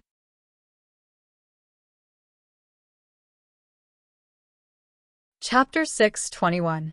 In the underground library of Benevolence Island, Chu Tian floated amidst the faint light emitted by the water of recollection, like a soaked sponge. His chaotic sea of consciousness was like a pool of stagnant water. Bubbles rose and rippled as he was forcefully stirred up. Suddenly, Chu Tian's eyes opened once more. He stared at the darkness before him, no longer empty and numb. Another flash of inspiration appeared. Where's this place? Bang! He struggled to punch the glass, then a second, a third. His fist was soon a bloody mess, blood permeating the light blue water of recollection. Crack! Cracks appeared on the glass. He punched harder and harder, causing the cracks to spread. Finally, with a crash, the glass shattered and the water of recollection flowed out. He fell to the ground. He wanted to prop himself up, but for a moment, he was powerless and unable to move. The light in the passageway gradually brightened until the surroundings were illuminated. Hua Xiai walked up to Chu Tian. You're finally awake. Chu Tian's lips trembled for a long time before he managed to say, Who are you? And who am I? Qian Rongji slowly opened her eyes. She felt that she was lying on a bed, covered by a thin blanket. She could hear the sound of waves coming from beneath her, and the fragrance of lotus flowers was everywhere. In a daze, she felt that this small room was heaven, because she had just returned from hell. This is the waterside pavilion of listening wind. After a brief blankness, her memories quickly returned and occupied her mind. She sat up and the thin blanket slid over her body. Only then did she realize that she was naked. She subconsciously touched her skin. Her torn and shattered skin had already recovered its smoothness, but it was still somewhat pale from the loss of blood. She got off the bed and walked to the mirror, only to see an alluring figure reflected in it. She had pucky breasts, a smooth abdomen, and slender legs. Although her appearance wasn't peerless, she could still be considered beautiful. However, her expression was gloomy. There was no pride or dissatisfaction that a woman should have when looking at herself in the mirror. Her eyes were calm and unperturbed, as if she was looking at a rotting corpse. She turned her body around and reflected her back in the mirror. Her face, however, was still facing the mirror. Her posture was extremely strange, as if she was a beautiful snake in human form. And on her smooth and clean back, there was the existence of a snake.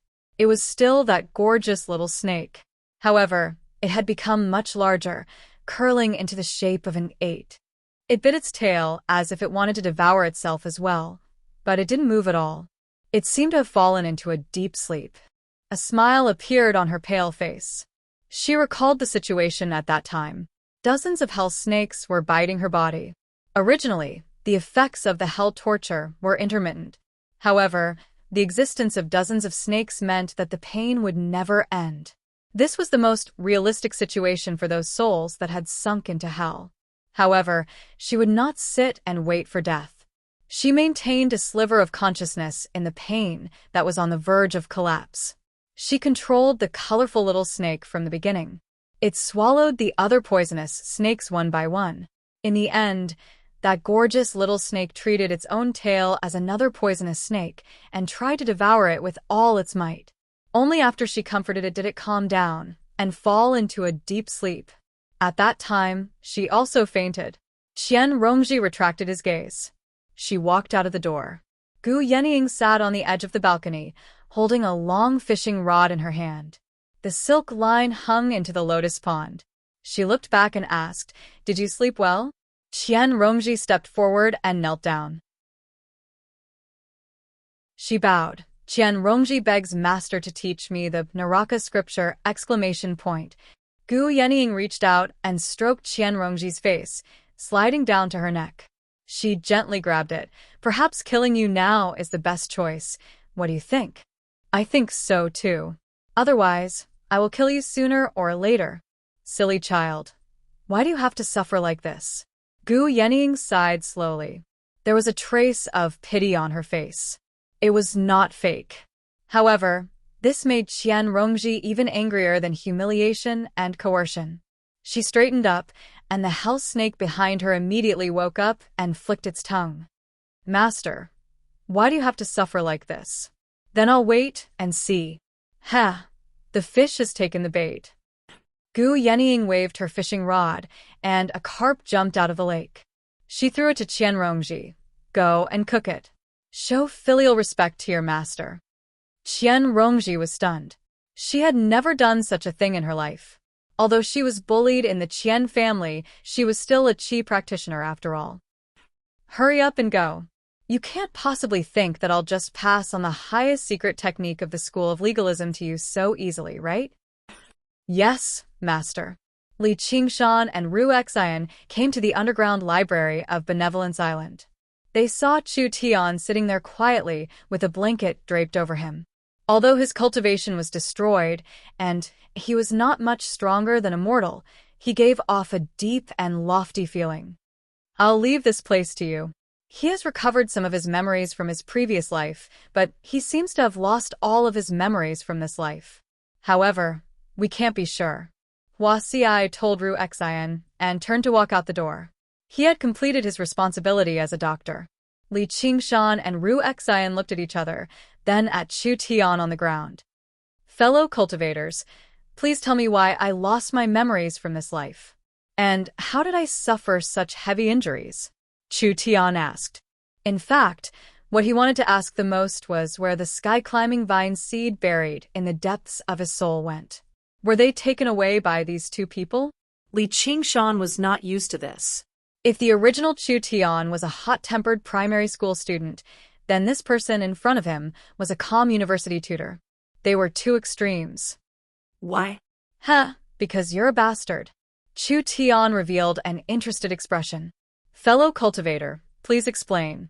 Li Qingshan told him about the shameful things Chu Tian had done. Chu Tian heaved a long sigh and bowed deeply. I didn't expect this life to be so unbearable. No wonder I ended up like this. Please forgive me if I've offended you. You've really turned over a new leaf. You're the reincarnation of a celestial being. I wonder which layer of heaven you came from, and what does it look like up there? Tell me. Li Qingshan squatted down and carefully sized up Chu Tian. He was also very interested in the world outside the well that Golden Cicada had mentioned. Although I have recovered some of my memories from my previous life, they are incomplete. I'm afraid I can't answer your questions in a short time. Who knows if you're lying or not? Maybe you're pretending to be apologetic, but you actually hate me and are thinking about how to take revenge in the future. You might as well kill me with the palm. Li Qingshan raised his hand and was about to slap Chu Tian, but Ru Xian pulled him back. My master woke him up with great difficulty. I was the one who rudely provoked you first. Even if I'm killed, it's reasonable. Besides, it's just a hand that was cut off. How could I dare to have any resentment? If I can recover my memories, I'll tell you everything you want to know. Chu Tian silently ruled out the possibility that Li Qingshan had taken away the sky-climbing vine. He felt that Li Qingshan's voice was very familiar. He had fallen into a deep coma and seemed to have been awakened by this voice. Okay, I'll let you go for now. You'd better turn over a new leaf and look out for yourself. Li Qingshan withdrew his hand. He was not afraid of Chu Tian's revenge at all. So, what if Chu Tian was the reincarnation of a celestial being? Now that his cultivation was ruined, he didn't know how many years it would take for him to return to the Golden Core realm. At that time, it would be a matter of one move. And what surprised him was that just now, his murderous aura was awe-inspiring, but Chu Tian didn't even bat an eyelid. Instead, he looked like he was deep in thought. This kind of willpower, not to mention the original Chu Tian, even people like Lu Chongqing couldn't compare. Ru Xian moved to the side. Okay, since you've already woken up, you can leave. Let me remind you, it's best if you hide your identity and leave quietly. Otherwise, your life might be in danger. Chu Tian said, Does this have something to do with that woman named Qian Rongji? Li Qingshan was slightly surprised. Just now, when he was denouncing Chu Tian's various evil deeds, he mentioned that Chu Tian deserved to know Qian Rongji. Unexpectedly, Chu Tian remembered it. If it's just a simple qi deviation, why would I be treated in such a secret place? Although I've offended this fellow Taoist, he's broad-minded. I don't think he would make things difficult for a cripple. He must have some powerful enemies outside. Please don't hesitate to tell me. Although I don't have anything on me right now, once I recover a bit more of my memories, I will definitely repay this life-saving grace. Chu Tian said very sincerely. In his heart, he was already cursing the original Chu Tian. As his reincarnation, his talent and perception far surpassed ordinary people, and he also had a strange treasure, like the heaven-climbing vine. But in 20 years, he had only passed one heavenly tribulation. He was simply a waste. His character was so bad that he didn't even bother to pay attention to his savior, leaving him to fend for himself. Fortunately, he was very lucky and did not die from this unexpected disaster. He even recovered some of his previous life's memories in advance, so he did not have to worry about the memories of the two lives. It could be considered as a blessing in disguise. The most important thing now was to understand his current situation and what kind of world he was in. Only then could he slowly recover. Ru Xian talked about Chu Tian's background and basic interpersonal relationships in the 100 Schools of Thought. From an objective point of view, she supplemented Li Qingshan's story. She also mentioned that Qian Rongji came to visit him. In the end, she agreed to let Chu Tian stay here to recuperate and left him some food and books. After Li Qingshan and Ru Xian left, Chu Tian said softly, "Qian Rongji." When Li Qingshan lambasted him for his various evil deeds and even threatened his life, he could maintain his composure. But every time he heard the name Qian Rongji, his mood would involuntarily become agitated, and he would feel a deep hatred. He had lost all his memories, but this thought could still be preserved. His hatred was so deep that even he felt surprised. It seems that the heaven-climbing vine was most likely taken by Qian Rongji. I have to find a way to get it back. Moreover, I can't let go of this hatred. It's not good for my cultivation. I have to put an end to it. After Li Qingshan left Benevolence Island, he returned to the Qingshao abode and began a new round of secluded cultivation. He wanted to comprehend what he had experienced over the past few days and turn it into actual cultivation. Time passed slowly. After an unknown amount of time, Chu Donqing's call came from outside the abode. "Qingshan, are you inside?"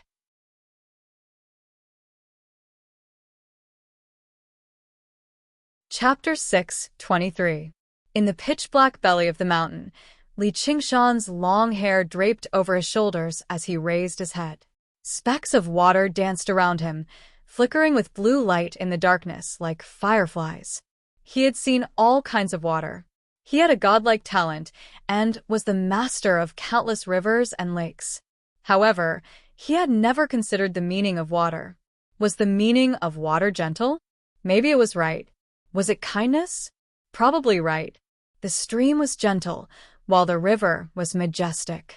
The white cloud was light, while the sea was deep.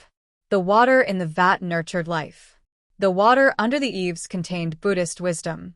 It seemed that every form of water contained a profound meaning. Therefore, it was changeable and difficult to find out its meaning. Li Qingshan waved his hand and countless water droplets gathered into a smooth mirror.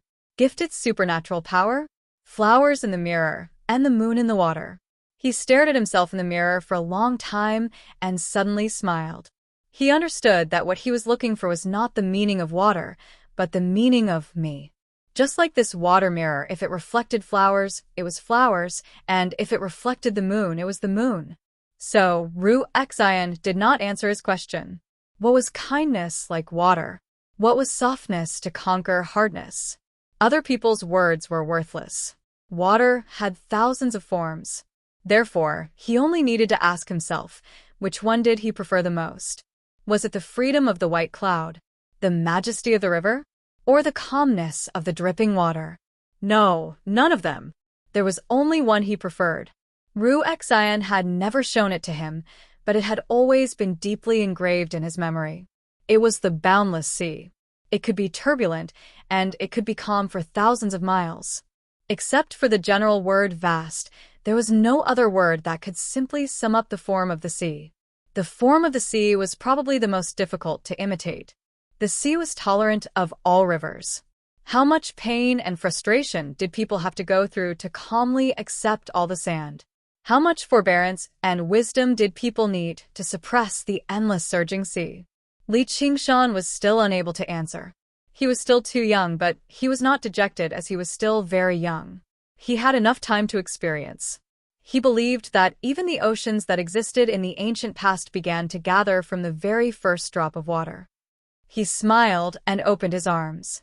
His mind extended in all directions and felt the endless water spiritual power gathering towards him. His body lit up with a blue light that became brighter and brighter. The arts of the boundless ocean circulated rapidly, and the spiritual energy in his Dantian sea of qi grew stronger and stronger. Wave after wave of spiritual energy slapped against his body and shook his soul. With a loud bang, the spiritual light dissipated. He had finally cultivated the arts of the boundless ocean to the 6th level. At the same time, his cultivation level had broken through to the late stage of the foundation establishment realm. Outside Qing Zhao's dwelling, Chu Danqing was currently waiting anxiously. The formation suddenly opened, and Li Qingshan strode out. "I've made you wait. I'll go meet you outside right now." Chu Danqing was mildly surprised. He smiled. "Qingshan, congratulations on breaking through again. There's hope for you to reach Golden Core." The more powerful Li Qingshan was, the more confident he would be in meeting him. Li Qingshan smiled. "That's called the Ocean Pearl. Let's go. Don't make him wait too long." Although it was still not enough for him to break through to the 5th layer of the spirit turtle, he was no longer in a hurry. He could already see the direction. There would be a day when he could merge fire and water.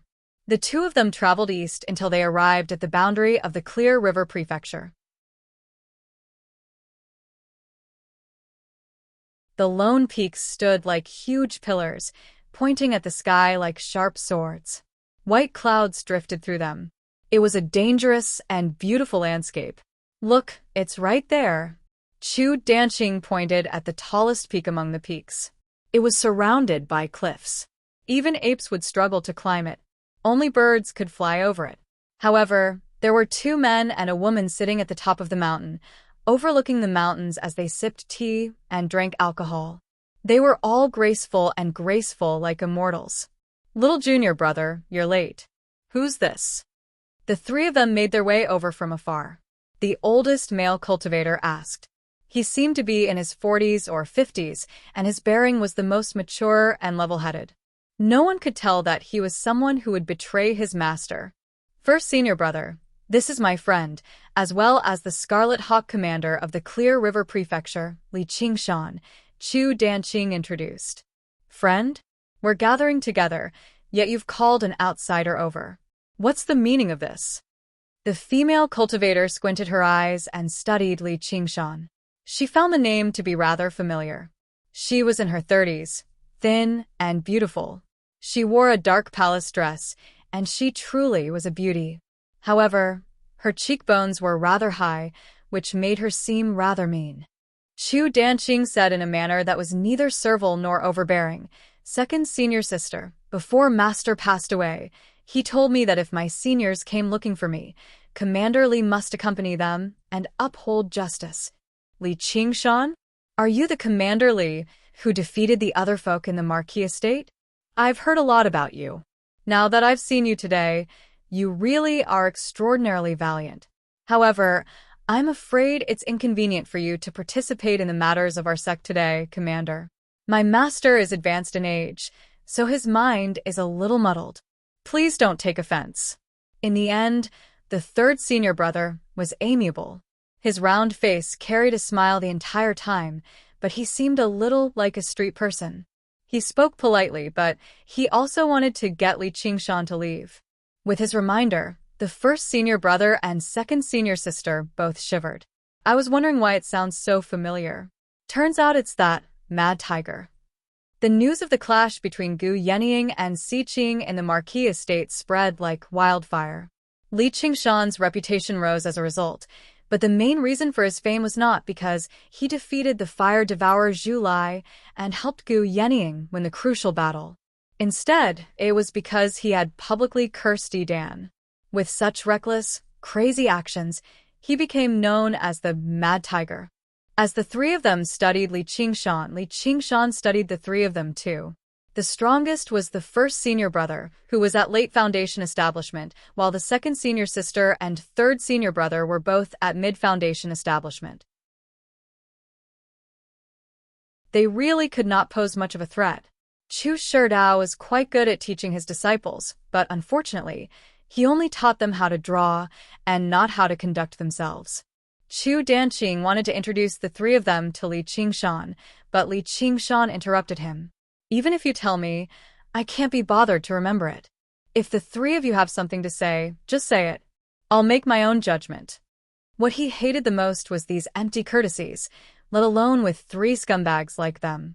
The first senior brother and second senior sister were slightly angered.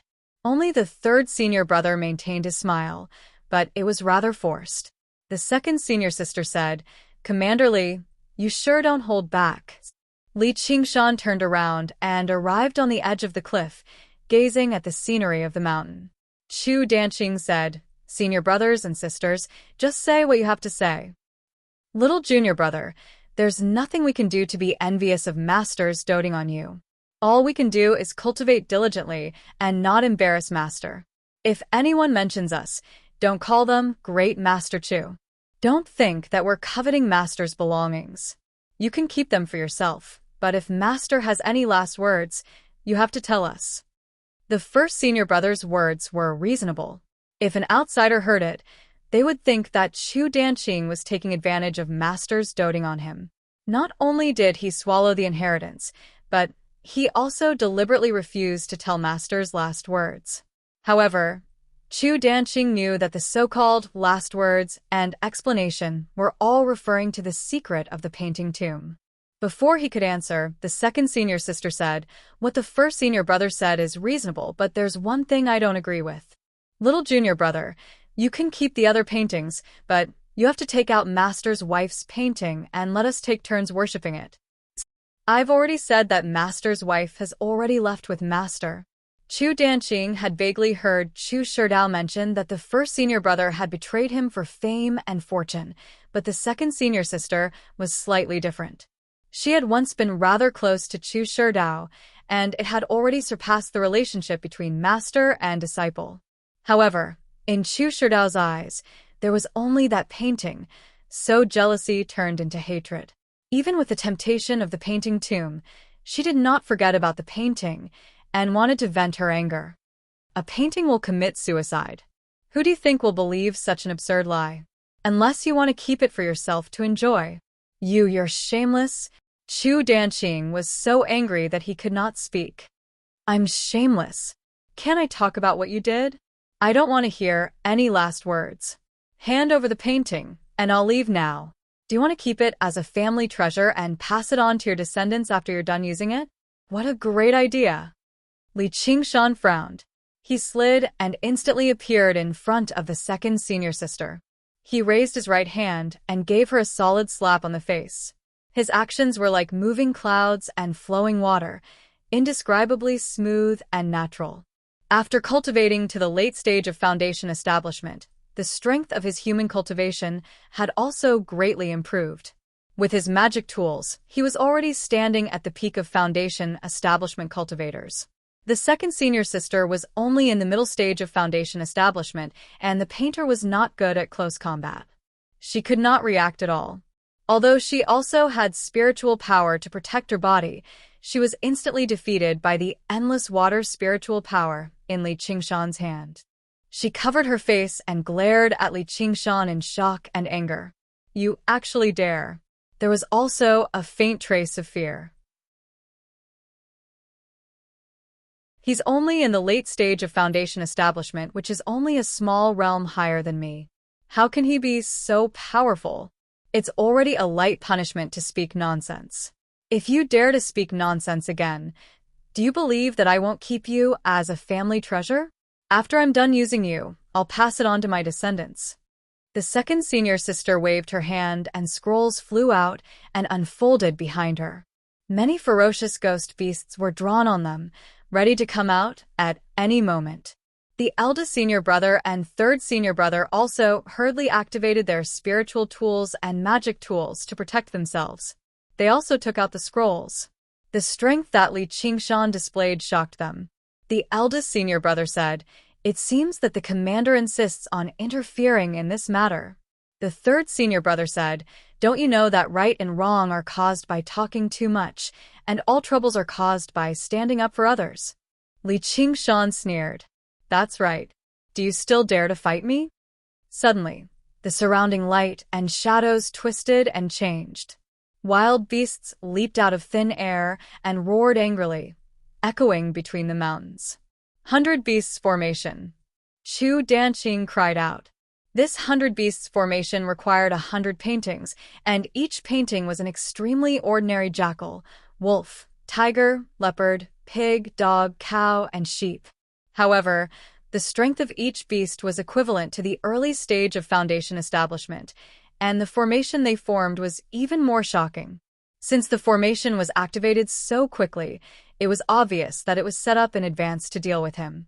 The second senior sister flew into the sky and shouted sternly, "Li Qingshan, die. If you like this work, you're welcome to come to ESO."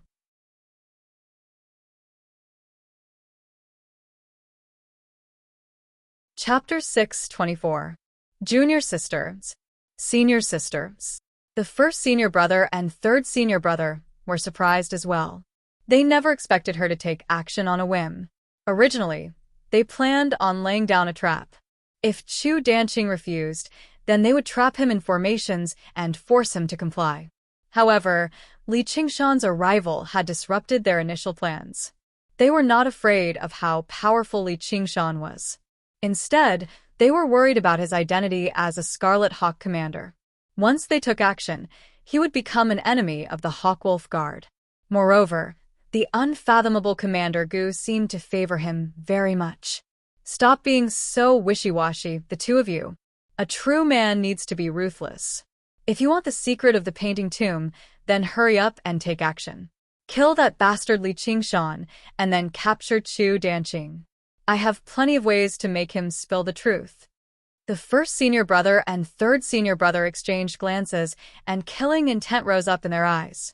However, when they met Li Qingshan's calm and indifferent eyes, they both shivered inside and retreated out of the formation. The first senior brother said, "We can talk things over. Why must we go to such lengths? Commander Li, do you understand what's going on now? Once my junior sister loses her temper, no one can stop her." Li Qingshan said, "If I say right now that I'm no longer sticking my nose in this matter, will you just let me leave?" Chu Danqing had just taken out a few paintings. When he heard that, he could not help but widen his eyes. "Don't tell me he's going to abandon me because the situation doesn't look right. Don't even think about it." The second senior sister called out. The beasts all roared together, and a foul wind assaulted their faces, shaking up the mountains. It was a startling disturbance. Li Qingshan stood with his arms behind his back, still unfazed. The first senior brother hesitated, while the third senior brother became troubled too. Li Qingshan instinctively evaluated the three of them. The first senior brother was steady, so he was afraid to take any risks. The third senior brother was slick, so he lacked rigidity. Instead, the second senior sister was the most vengeful and aggressive. However, the painter's main method was to control the creatures in the paintings. It was like the difference between a commander and a general. Rationality was more important than bravery, so big senior brother and third senior brother were stronger. When it was time to attack, they should be killed first. Second senior sister continued to instigate. "He knows of the existence of the painting tomb, so we must not let him leave this place alive. Otherwise, even if we obtain the secret of the painting tomb, we will still attract trouble. Even if this matter is leaked, we can still rely on Prince Xiqing and say that he was the one who attacked first." Eldest senior brother and third senior brother were finally persuaded. For the secret of the painting tomb, this risk was worth taking. Eldest senior brother heaved a long sigh. Now that the arrow is knocked on the bowstring, it has to be released. A malicious smile appeared on third senior brother's smooth face. Commander Lee, don't blame us for being ruthless. Who asked you to wade into these muddy waters and seek your own death? Since the three of them had already made up their minds, Li Qingshan and Chu Danqing were like turtles in a jar, no longer a threat. With the three of them working together, the 100 Beasts formation diagram, and the scrolls they had accumulated, they were a force to be reckoned with. No matter how fierce Li Qingshan's arts were or how strong his artifacts were, he would not be able to escape death. Second senior sister said, "Since your move just now did not kill me, I can kill you. Kneel down and kowtow to me 100 times, then slap yourself 100 times, and I can consider sparing your life." If I wanted to kill you, it would be as easy as slaughtering chickens. Li Qingshan laughed. Then, he retracted his hand in front of him, light flashing between his fingers. "What are you holding in your hand?" "Just a sound recording stone. Your words have already been left here as proof. In the future, it can be considered an explanation to Commander Gu." Li Qingshan put the sound recording stone back into his 100 treasures pouch. Before coming here with Chu Danqing, he had not planned on negotiating peacefully with them. "Do you think you can still live?" Li Qingshan did not answer. He patted Chu Danqing's shoulder. "Put away the paintings and focus on defending." "Ah. "Trust me." Chu Danqing put away the paintings, leaving only a few defensive paintings, which formed an impenetrable wall around him. Li Qingshan also activated the defensive artifacts on him, and then used a few defensive arts to cover him and Chu Danqing. "I thought you had some tricks up your sleeve. So, you just want to be a coward." Second senior sister laughed shrilly. Eldest senior brother said, "Be careful, a long night is fraught with dreams." Attack. 100 fierce beasts pounced at them with bared fangs and brandished claws. There were also poisonous insects and fierce beasts summoned by the other 3 paintings. They filled their vision and drowned them. It had to be said that the school of painting was indeed outstanding. As long as they had enough time to accumulate, they could completely accumulate an army. A lone cultivator could only try to capture the ringleader first, but now that they were trapped in the formation, there was no such possibility. Li Qingshan raised his head slightly and sniffled, determining the position of the 3. If he only used human cultivation methods, he was confident that he could break out of the formation, but the situation would definitely be very dangerous, and it would be difficult to protect Chu Danqing. Moreover, he was not willing to let another person know of his secret. At some point, a thin talisman had appeared between the 2 fingers of his right hand. A purple talisman. He raised his right hand lightly, and the purple talisman flew out. Under the control of his spiritual will, it flew through the gaps between the fierce beasts, shattered in midair, and burst forth. A red sphere the size of a human head suddenly expanded by 1,000 times. It was like a red sun rising from the mountain peak. One by one, the beasts were engulfed by the red light. In the face of this violent power, the power of a mere early-stage foundation establishment cultivator was simply too insignificant. The majestic 100 Beasts formation lasted only for a moment before turning to ashes. The red sun released thousands of rays of light, illuminating the entire sky. Time seemed to have stopped in that instant. It felt like a long time had passed before a deafening boom could be heard. A wave of air whistled past, and thick trees were easily uprooted and torn apart in the air. The aftermath also crushed countless trees, and the green mountains seemed to have been flattened. Chu Danqing's head buzzed, and he lost his sight. When his vision slowly recovered, he discovered that a section of the lone mountain peak under his feet had been shaved off. The defensive spells Li Qingshan had used, along with a few protective scrolls, had all been turned to ashes. He was shocked. This is the power of a purple talisman. Talismans were divided into 3 types: yellow, red, and purple. Among them, Purple talismans were the most precious. Only nascent soul cultivators could make them. Basically, only golden core cultivators had them, and it was almost impossible for Foundation establishment cultivators to get their hands on them. It was evident how precious they were. Naturally, their power was also extremely strong. In the past, when Gu Yenying and the Soaring Dragon Elder fought, they each used a purple talisman.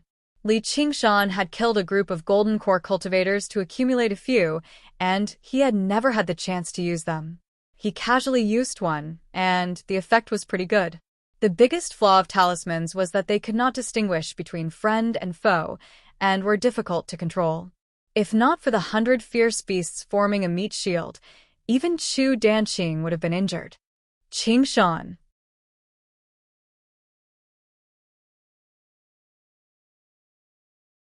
Chapter 6:25.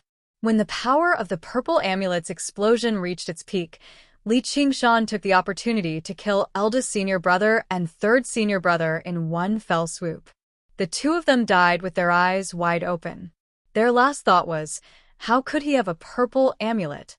Even if they drew hundreds of paintings, they would not be able to compare to this small amulet. One was made by a foundation-building cultivator, while the other was made by a nascent soul cultivator.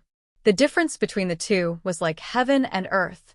Li Qingshan turned around to look for second senior sister, only to see a green light streaking across the sky and flying towards the north. Second senior sister activated the 100 miles escape amulet and quickly fled. Her ears were still buzzing, and her mind had not yet calmed down from the shock. No wonder he was so fearless. The power of the purple amulet is simply too terrifying. If not for the fact that she was the furthest away from the mountain and was not Li Qingshan's first target, she would have been killed on the spot before she could even activate the 100 miles escape amulet. You want to leave? Waves surged under Li Qingshan's feet. With a light step, he chased after second senior sister like an arrow released from a bow. Second senior sister flew hundreds of miles away and suddenly spat out a mouthful of blood. Although she was only affected by the aftershock, the purple amulet still injured her. She felt like her whole body was going to be torn apart. I can't stop. I have to leave quickly. I have to move to another place to hide before he catches up. Otherwise, if he follows the trail and finds me, I won't be able to escape death. She restrained her breath and supported her body. She randomly chose a direction and was about to fly away. Looking back, her pupils suddenly shrank and she turned pale with fright.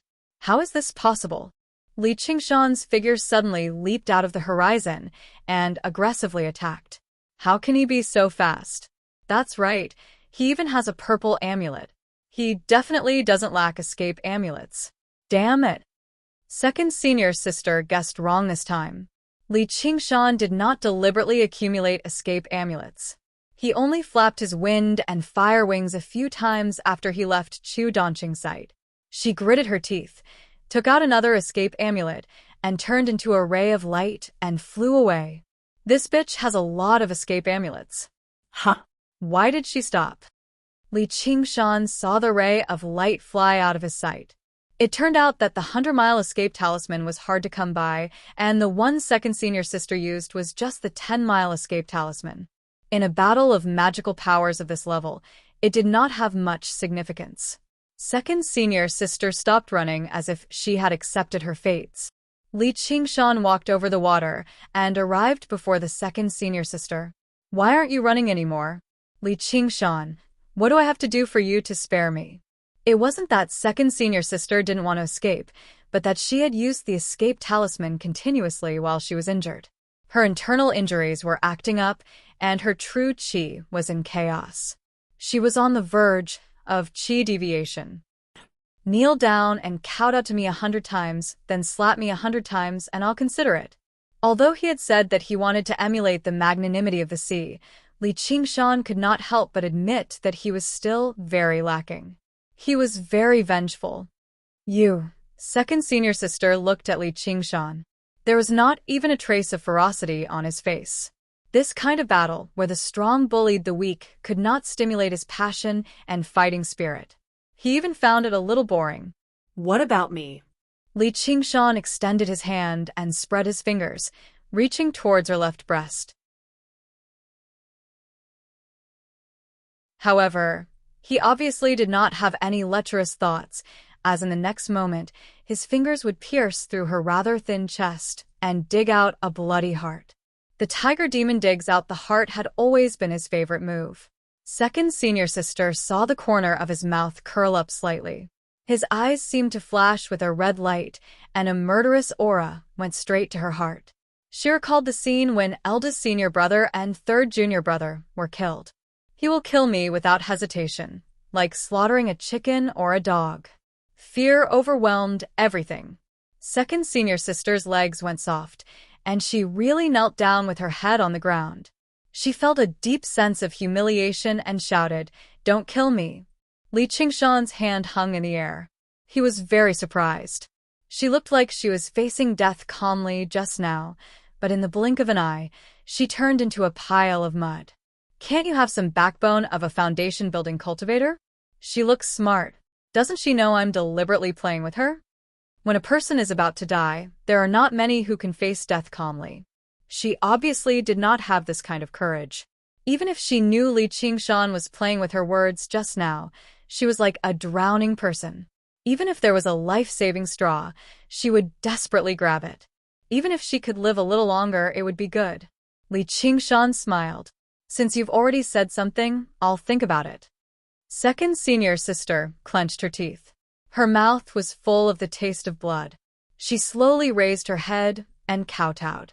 She thought to herself, Li Qingshan, if I escape today, I'll definitely cut you into 1,000 pieces in the future. This time, it was Li Qingshan who felt a little embarrassed.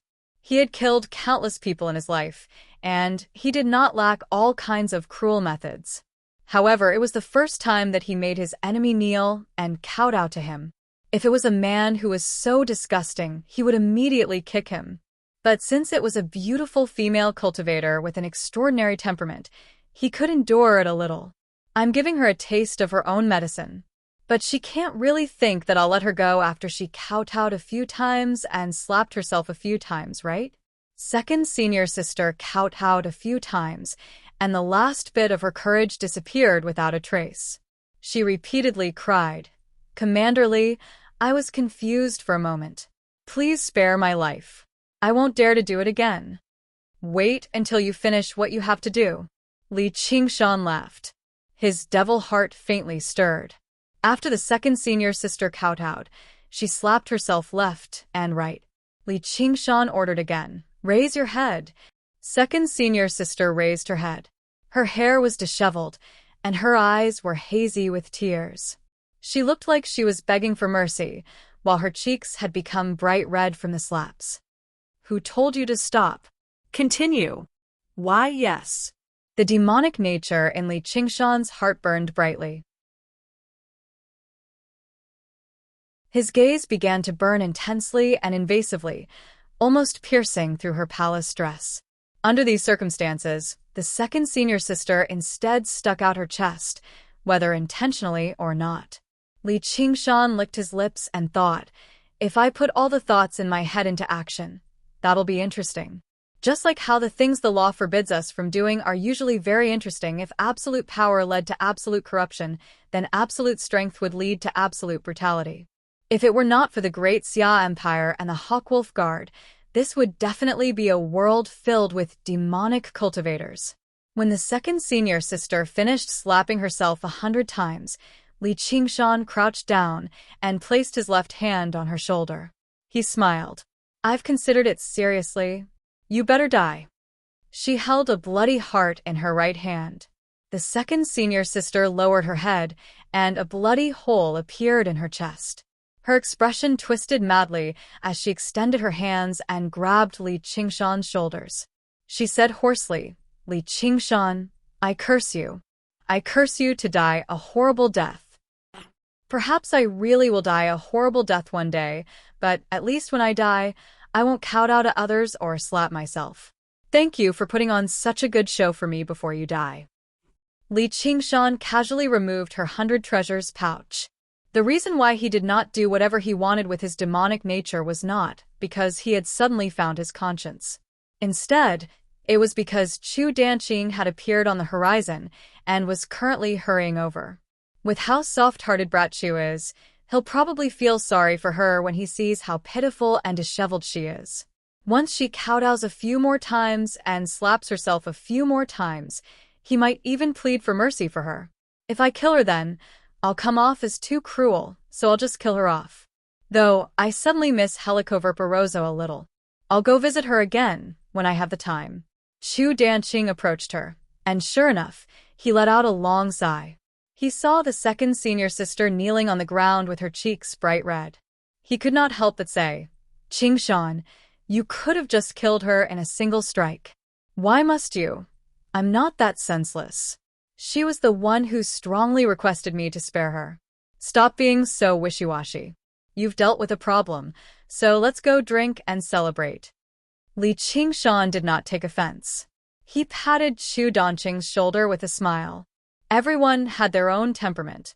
If Chu Danqing was not the kind of person who would sympathize with his enemies, he would not have been so honest with him. He was in a good mood after settling another grudge. Chu Danqing silently collected the corpse of the second senior sister. Alas, it was not my wish to kill my fellow disciples. They conspired against me, so they deserved it. Qingshan, if it were not for you this time, I'm afraid I would not have been able to escape from their hands. Does anyone else know about the secret of the painting tomb? Li Qingshan asked again. This is of great importance. They probably won't tell anyone else. Besides, even if someone knows, as long as they don't plot against me, how can I silence them for a secret? Chu Danqing saw that Li Qingshan's body was brimming with murderous intent. He was afraid that Li Qingshan's murderous nature had been aroused, and he would start a massacre. He would not even let the relatives and disciples of these 3 senior brothers and sisters off. What are you thinking? I'm the dignified Scarlet Eagle commander. How could I do such a thing? I'm just asking so that I can be prepared in advance. Just now, Li Qingshan really did have the thought of getting rid of future troubles, but it was just a thought. In the end, this was still Chu Danqing's matter. Since Chu Danqing had already said so, why should he do anything unnecessary? The two of them returned to the 100 Schools of Thought. The news that Li Qingshan had broken through to the late stage of foundation establishment spread like wildfire, once again shocking the 100 Schools of Thought. Such a cultivation speed was simply shocking.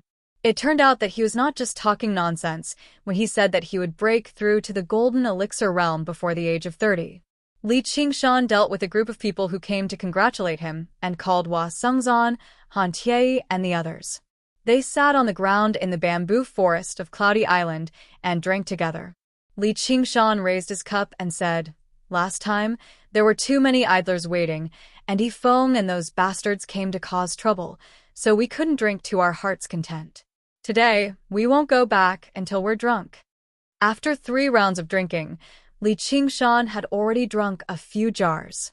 Seeing that Hua Sengzan wanted to say something but stopped, he pulled him to the lakeside. "You're worried about her, right? Is she okay?" "Don't worry, I've already arranged for her to be in a safe place. If you want to know, I can tell you. Don't worry, I haven't done anything yet.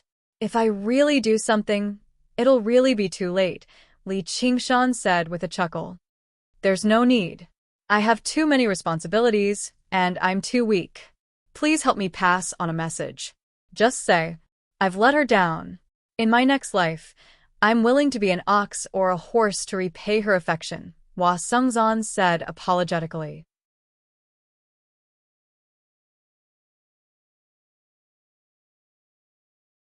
Chapter 6:26. What are you guys talking about sneaking around here? Chu Danqing walked out of the bamboo forest with a flushed face. His alcohol tolerance had improved quite a bit compared to before. He also felt very carefree tonight. After killing his 3 senior brothers and sisters, he felt sorry for them. But in the end, excitement and joy prevailed. Chu Shidao, living in seclusion in the forest, had a lot to do with these 3 traitorous disciples. It could be considered as cleaning up the family. Of course, I'm talking about your favorite woman. Come on, let's go back and continue drinking. Li Qingshan laughed and glossed over it. He put his arm around the two's shoulders and returned to the clearing in the forest. The moonlight danced in the secluded bamboo forest. Han Tie pressed a wine jar with one hand and sat in front of a rock. His expression was cold and serious as he silently drank cup after cup of wine. The sound of the zither was quiet. Qingqing sat in front of the table and played the zither. Her fingers played slowly and lightly, and the sound of the zither was endless, like a clear stream, making people forget about their worries. After a period of hard cultivation, she finally succeeded in building her foundation and became the head of the Lu clan. Mind Enlightenment held the prayer beads and listened attentively, but he was drinking water. Everyone present was a young foundation-building cultivator. Seniors like Lu Chongqing consciously did not participate. When they saw Li Qingshan and the others return, they all greeted them. They paid special attention to Li Qingshan. Although everyone present was a talent, they were still very far away from the Golden Core realm. It was not even certain if they could survive the second heavenly tribulation. He was the only one who had truly touched the edge of the Golden Core realm, and at such a young age. Originally, he was the youngest among them, but everyone seemed to regard him as their leader. Although they were still reserved and did not flatter him, they all wanted to befriend him. You've been gone for a while, so you've missed a great part of the song. Do you want me to play it again? Qingqing smiled as she pressed the zither. Although she said you, her eyes were fixed on Li Qingshan. Wei Yongxing said, Qingqing, that's not fair. Aren't we supposed to accompany you and listen to it again? Qingqing said, you can seal your hearing first. I'll call you after I finish playing. No, that would be an even greater loss. Li Qingshan smiled and said, Qingqing, if you don't tell me, I definitely won't be able to tell if there's more or less. Just continue playing. Hua Sengzan, who had always been elegant, actually walked to the side of the wine jars and drank 3 jars of wine in a row, causing a burst of applause. Chu Danqing said in a clear voice, such a beautiful scenery on such a fine day, heroes and beauties, it's a perfect fit for a painting. As he spoke, he took out his paints and brushes and began to paint. Just as the brush was about to land on the paper, he stopped and shook his head. There's still one thing missing. What's missing? There's only zither music, no sword chime. I also want poems and songs. Wei Yongxing drew his sword, reciting poems as he danced with his sword. His sword aura and sword aura were restrained but not released, like a startling dragon. Li Qingshan also nodded slightly. The Confucian school's swordsmanship was indeed extraordinary.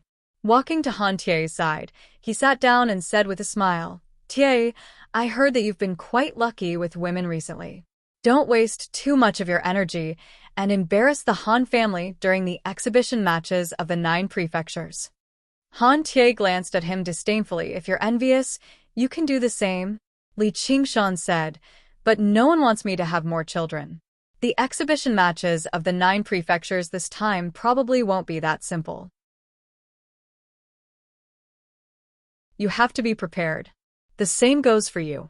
With the great General Lord's orders, Yidan won't dare to do anything to the Han family for now, but if he has the chance, he'll definitely think of a way to kill you. Him holding back is the scariest thing.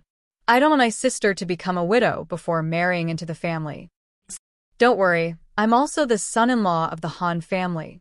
At this moment, Chu Danqing had already finished the last stroke, completing the banquet in the bamboo forest, painting. Everyone gathered around to take a look, only to see that everyone's voice and smile had entered the painting, vivid and lifelike.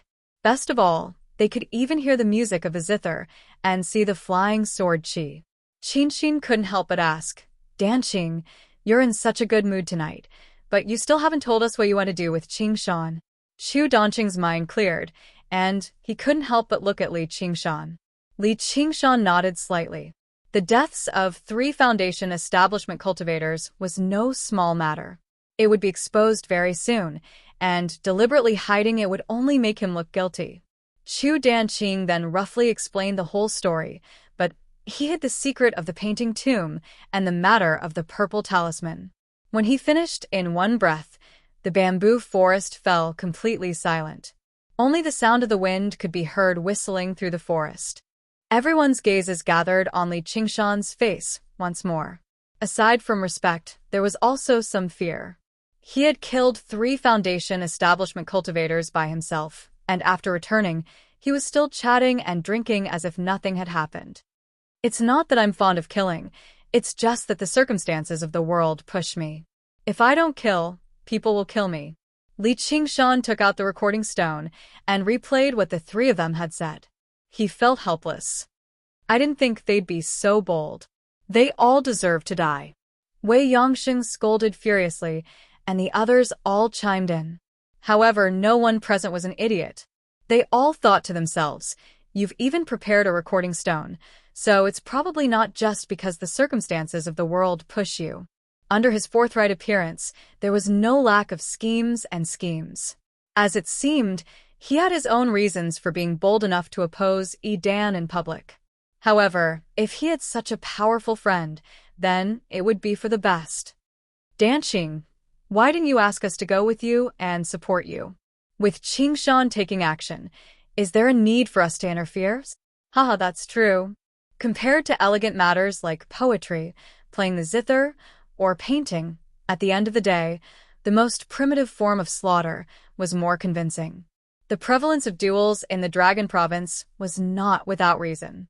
Late in the night, the banquet dispersed just now. Li Qingshan was already 70 to 80% drunk, only 20 to 30% sober.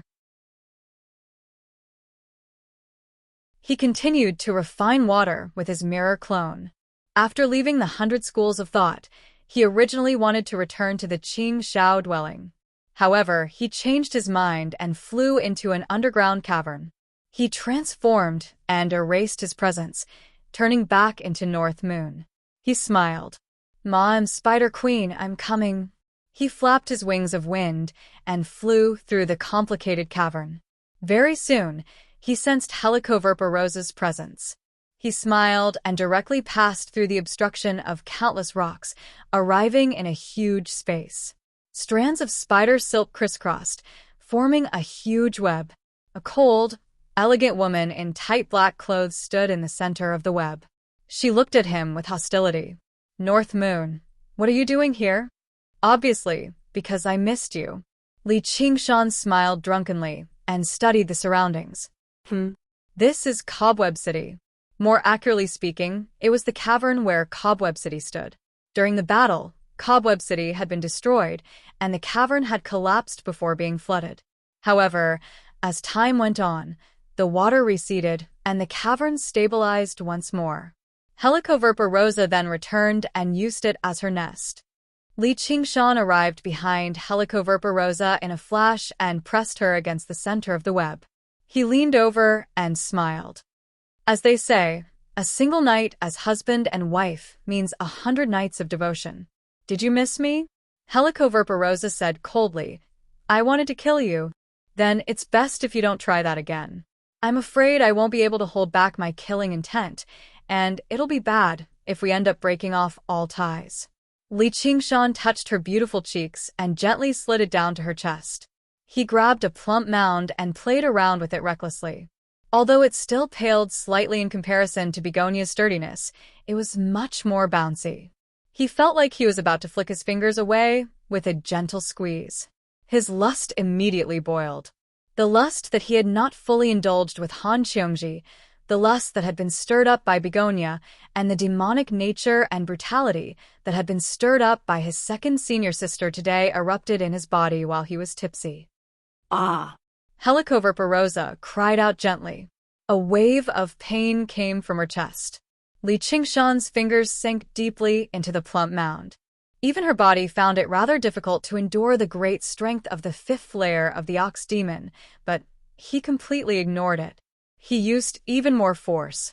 When he caressed Han Qiongji, even though the spirit turtle had already suppressed most of its power, he still had to be careful, afraid of hurting her. It was even more so now. However, he did not have as many qualms when it came to Helicoverpa Rosa. He lowered his head and kissed her scarlet lips. His hands explored every part of her body. Every time he caressed her, she would feel a wave of pain. However, the lust in her eyes grew stronger and stronger. A while later, Li Qingshan raised his head and asked, "Do you want me to rip your clothes off, or do you want to take them off yourself?" Helicoverpa Rosa spread her arms.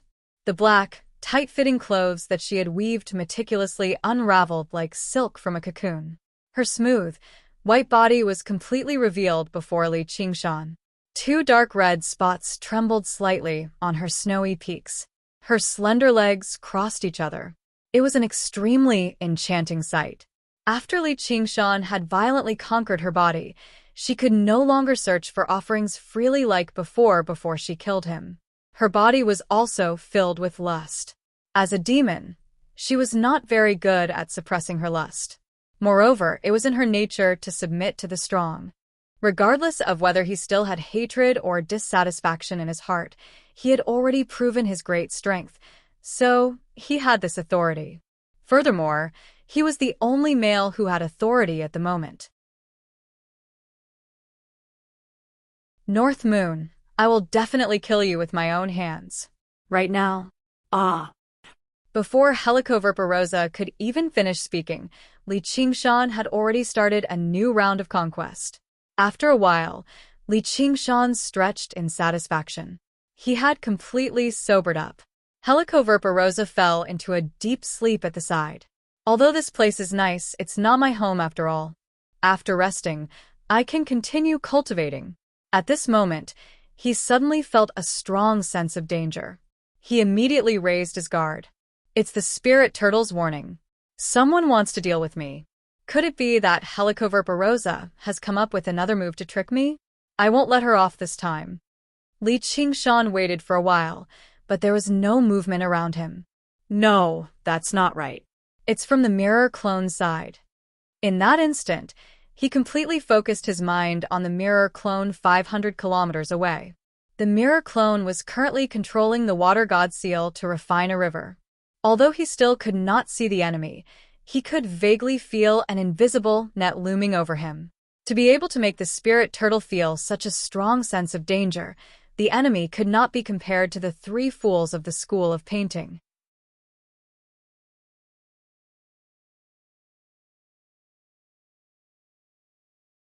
Chapter 6:27. It happened to be early in the morning right now.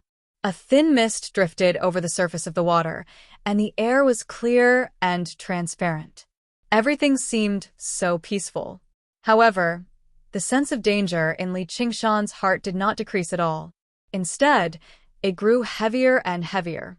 The enemy must have used a method to conceal their figures and auras. Li Qingshan made up his mind immediately and stopped refining the water.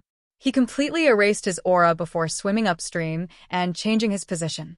He was like a spirit turtle diving into the abyss of the ocean, completely vanishing without a trace. No matter how sharp the soul sense of the enemy was, they would struggle to lock onto his location. Afterwards, he used his senses to search for the enemy. Sure enough, his sudden disappearance threw the enemy into some confusion. Although he still did not leak out a single aura, the momentary waver in their minds gave the spirit turtle a clear direction for its senses.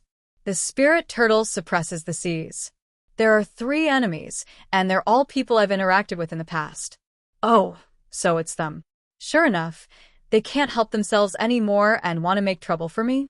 The corner of Li Qingshan's lips curled into a smile, but his gaze was very stern. The newcomers were Si Qing, Yi Dan, and Jia Zhen. They surrounded him from 3 different directions. Although they were only at Golden Core, Li Qingshan dared not be careless at all. He had not forgotten how the Dark Queen had dominated the Golden Core cultivators back then on Burial Mountain. To be able to stand out in the brutal selection of princes of the Great Xia Empire and rank 11th, his strength was probably no weaker than the Dark Queen's. Since Si Qing treated Jia Zhen and Yi Dan politely, their cultivations went without saying. A combined attack from the 3 of them would definitely be earth-shattering. They would not stop until they achieved their objective. They've come to deal with me, so I can beat them at their own game. I'll use my clone to probe them out. However, I'll have to wait for them to strike first and avoid the brunt of the attack. My clone is still too weak after all. If I can't summon my clone back with the water mirror's image in time and get killed by them, losing the water god's seal, it won't be worth it. Si Qing's wolf-like eyes kept sweeping across the ground, but he couldn't find any trace of North Moon. This made him even more excited, and the corners of his lips curled up. This North Moon is indeed as troublesome as the rumors say. Apart from duels, the game he loved the most in his life was hunting. Unfortunately, it was very difficult for him to find suitable prey with his current strength unless he went to a place of wilderness like the Mist Province for training. If it wasn't for the risk of being devoured by the prey, then hunting was just a meaningless slaughter. North Moon, on the other hand, had reignited his interest. The more cunning and ferocious the prey, the more interesting the hunt. North Moon, I will take your head with my own hands and make it my most precious collection. Jia Zhen's face sank. Ever since he arrived in the Rui Commandery, he had begun making preparations to kill North Moon, from the innate abilities he used in every battle to the limits of his speed when he flapped his wings, to the methods he used in attack and defense, to the analysis of his personality, and so on. Finally, he came up with a perfect hunting plan, but a problem arose from the very first step. He was unable to divine him at all, so he was unable to find his precise location. Although Moon Court Lake seemed to be his dwelling, through his investigations, it was only the residence of a group of night roamers, and it was protected by many formations. It was very difficult for him to launch a surprise attack. At their realm of cultivation, defeating an opponent was easy, but killing them was far too difficult. If they could not kill him in a single strike, then there would be endless trouble in the future.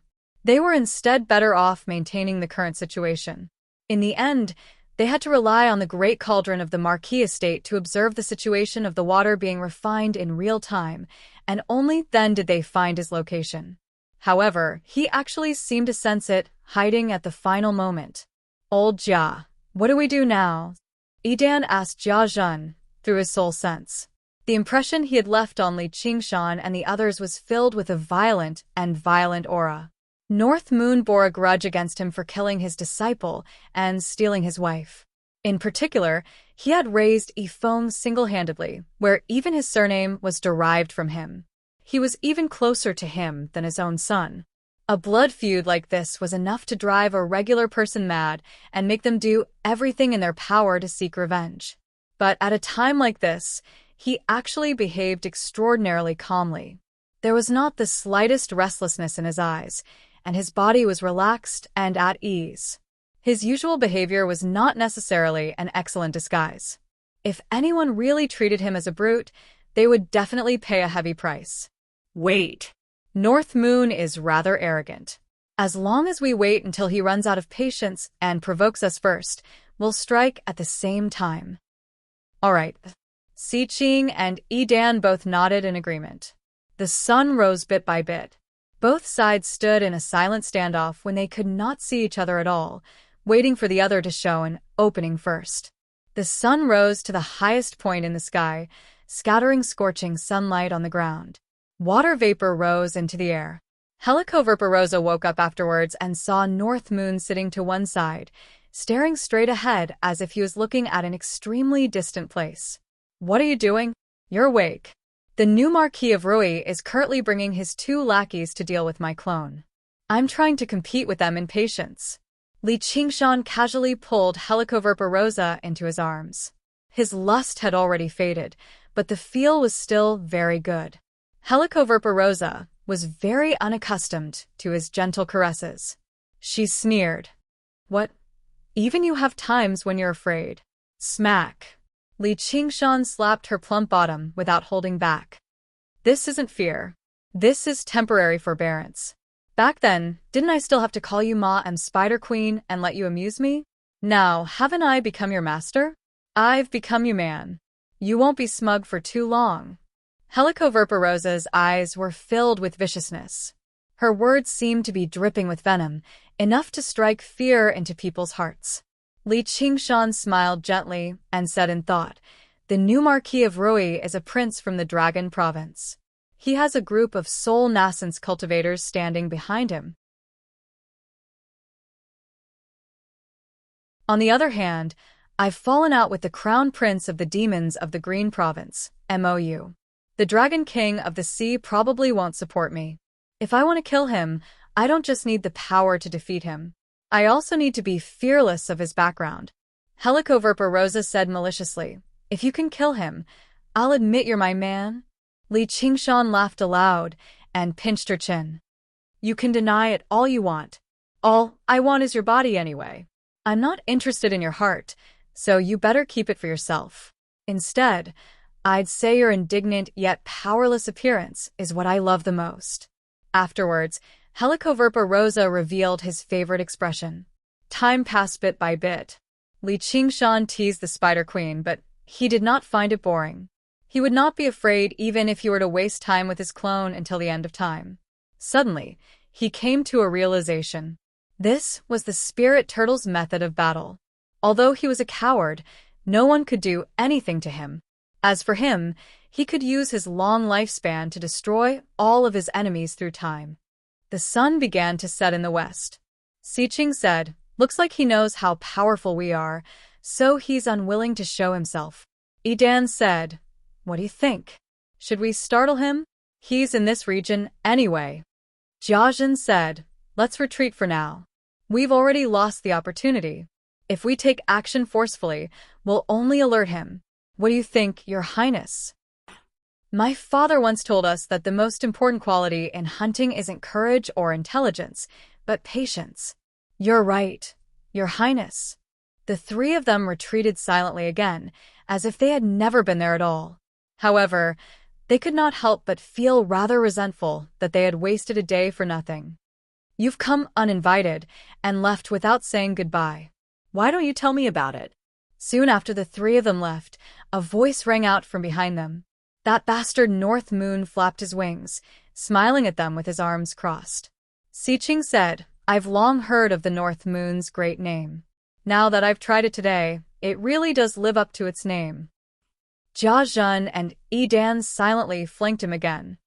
Then I'd advise you to stop trying it, just in case there's some misunderstanding. Or, do you really have to fight to the death? Li Qingshan flapped his wings and retreated 5 kilometers. His smile remained the same, but he was extremely vigilant inside. He had already prepared the water mirror's image, ready to summon his clone the moment they struck. Jiazhen's heart skipped a beat. In the information he had gathered, the North Moon possessed a special characteristic, which was he rarely went out of his way to stir up trouble. He did not hold any hostility towards humans either, only devoting himself to cultivation. Only when others obstructed him and dealt with him first would he strike valiantly and kill them all. He played a decisive role in the end of the game of chess in the Clear River Prefecture. Otherwise, it would not have been difficult for him to uproot the 100 schools of thought and the various sects and clans with his own strength. However, he could endure it several times, even allowing the people of the Academy to leave safely on Bronze Cauldron Mountain. Beneath his arrogant, unbridled appearance was a relatively cautious person who knew when to advance and when to retreat. This was his advantage, but it was not like he could not use it. We've come this time because we want to make friends with you. Heh, you humans sure have a special way of making friends. Li Qingshan sneered. I'm just confirming that you have the right. If you don't live up to your name, then you deserve to be killed. The strong will never make friends with the weak, Siqing said indifferently, vaguely understanding Jiazhen's intentions. What he said was not out of line, but it was reasonable and convincing. That's not bad, but aren't humans and demons irreconcilable? Jiazhen said, that's not the case. The founding emperor borrowed the power of the 10 demon kings to unite the world when he fell ill. Doesn't the White Hawk commander of the Rui Commandery, Gu Yenying, possess the bloodline of demons? As a result, whether you're an enemy or a friend has nothing to do with your identity or race, but with your common interests. If your interests clash, even if you're of the same race or even brothers, you'll still have to fight to the death. Your Excellency should have already experienced this point. Li Qingshan smiled. That makes even more sense. However, I'd like to ask, where are our common interests? If only the headquarters were working with a tiger. Jiazhen said, with your wisdom, do you really think we'll be able to fool you? Common interests need to be found together. Getting along peacefully beats risking your life and carrying out vendettas, right?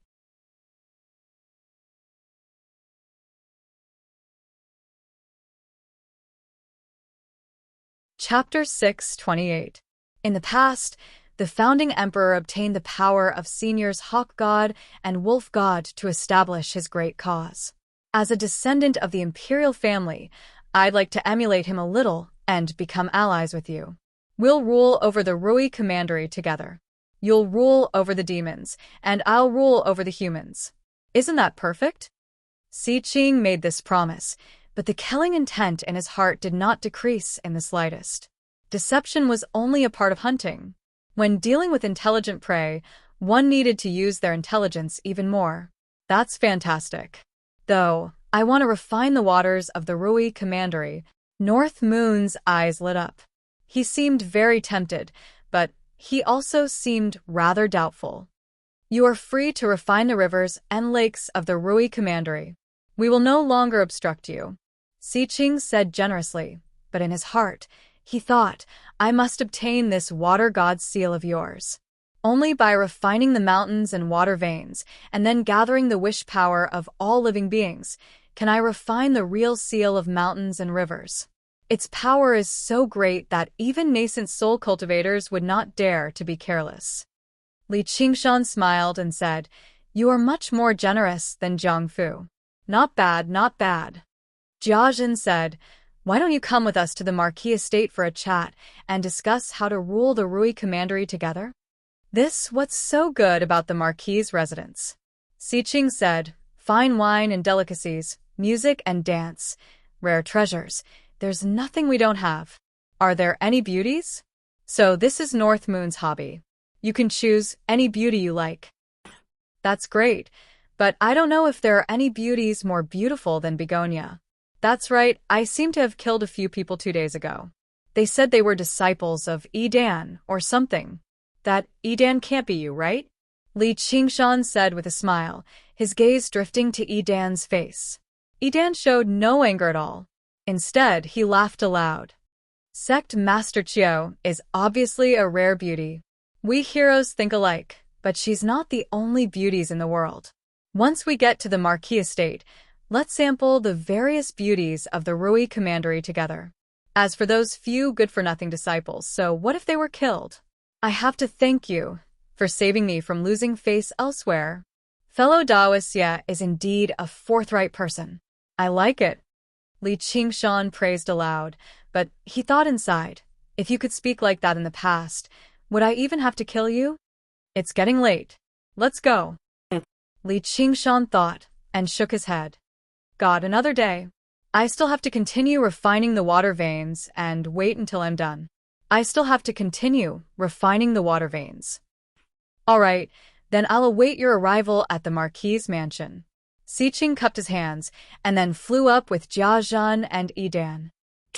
Qing of the three clan of the clan Li Qingshan, Dan and of Li, Qi, they, the Xie, of three of QS, Kama, Jean of the clan, and of Dan, of Shun, of Chun of Chun of Zhun, he, Jia, Jia, of Jia, Dan Jia, of with Zhan Li, Jia, king of Ji, Jia of Shen. Don't worry, no matter how cautious a person is, they will let down their guard after a long time. Before killing him, I can still make good use of him. Of. I will. The three of them looked at each other and smiled. Right at this moment, Butler Zheng came in and reported, Your Highness, a Qi practitioner is here to see you. Qi practitioner? I won't see you. He said he had a big secret to give to Your Highness. Oh, then let him in. If he dares to make fun of me. Humph. After a while, Butler Zheng came in with a young man who was trembling with fear. When he saw Si Qing, he immediately knelt to the ground. This lowly one greets Your Highness. Si Qing ignored him as well. She looked down at him from above. Steward Zheng said, If you have anything to say, say it quickly. Your Highness, please avenge my father. Who is your enemy? Si Qing was a little displeased. The Scarlet Hawk commander of the Clear River Prefecture, Li Qingshan. The young man was utterly furious. He gritted his teeth and said, "It's that Li Qingshan again. Didn't you say that you have a secret to tell me? Your Highness, please avenge me. Raise your head. Are you trying to negotiate with me? I wouldn't dare. It's just that this secret is extremely important."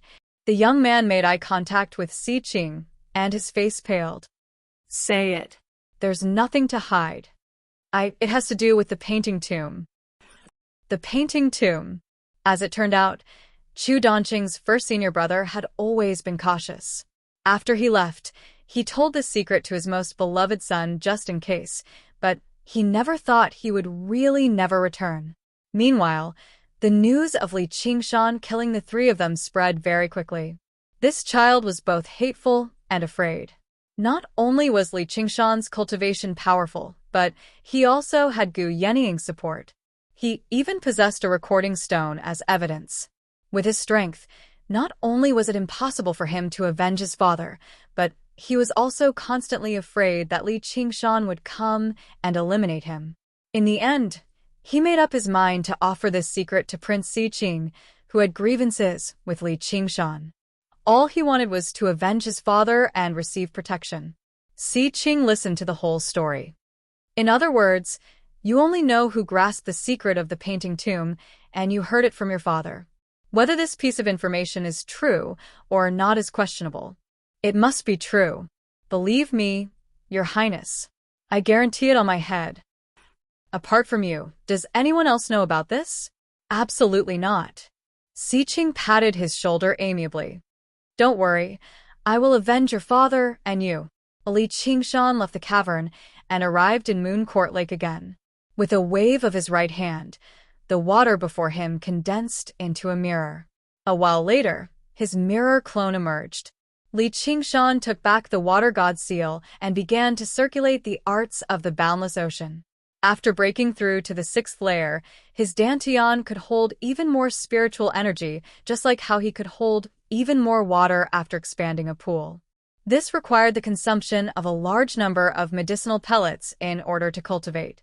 However, after reaching this realm, the requirements for medicinal pellets had also become higher. Low-grade medicinal pellets, such as qi-gathering pellets, were already harmful, but high-grade medicinal pellets were not easy to obtain. Unless it was someone with a background like Gu Yenying or Si Qing, most cultivators would have to spend a large amount of time and effort to absorb and refine spiritual energy bit by bit in order to cultivate.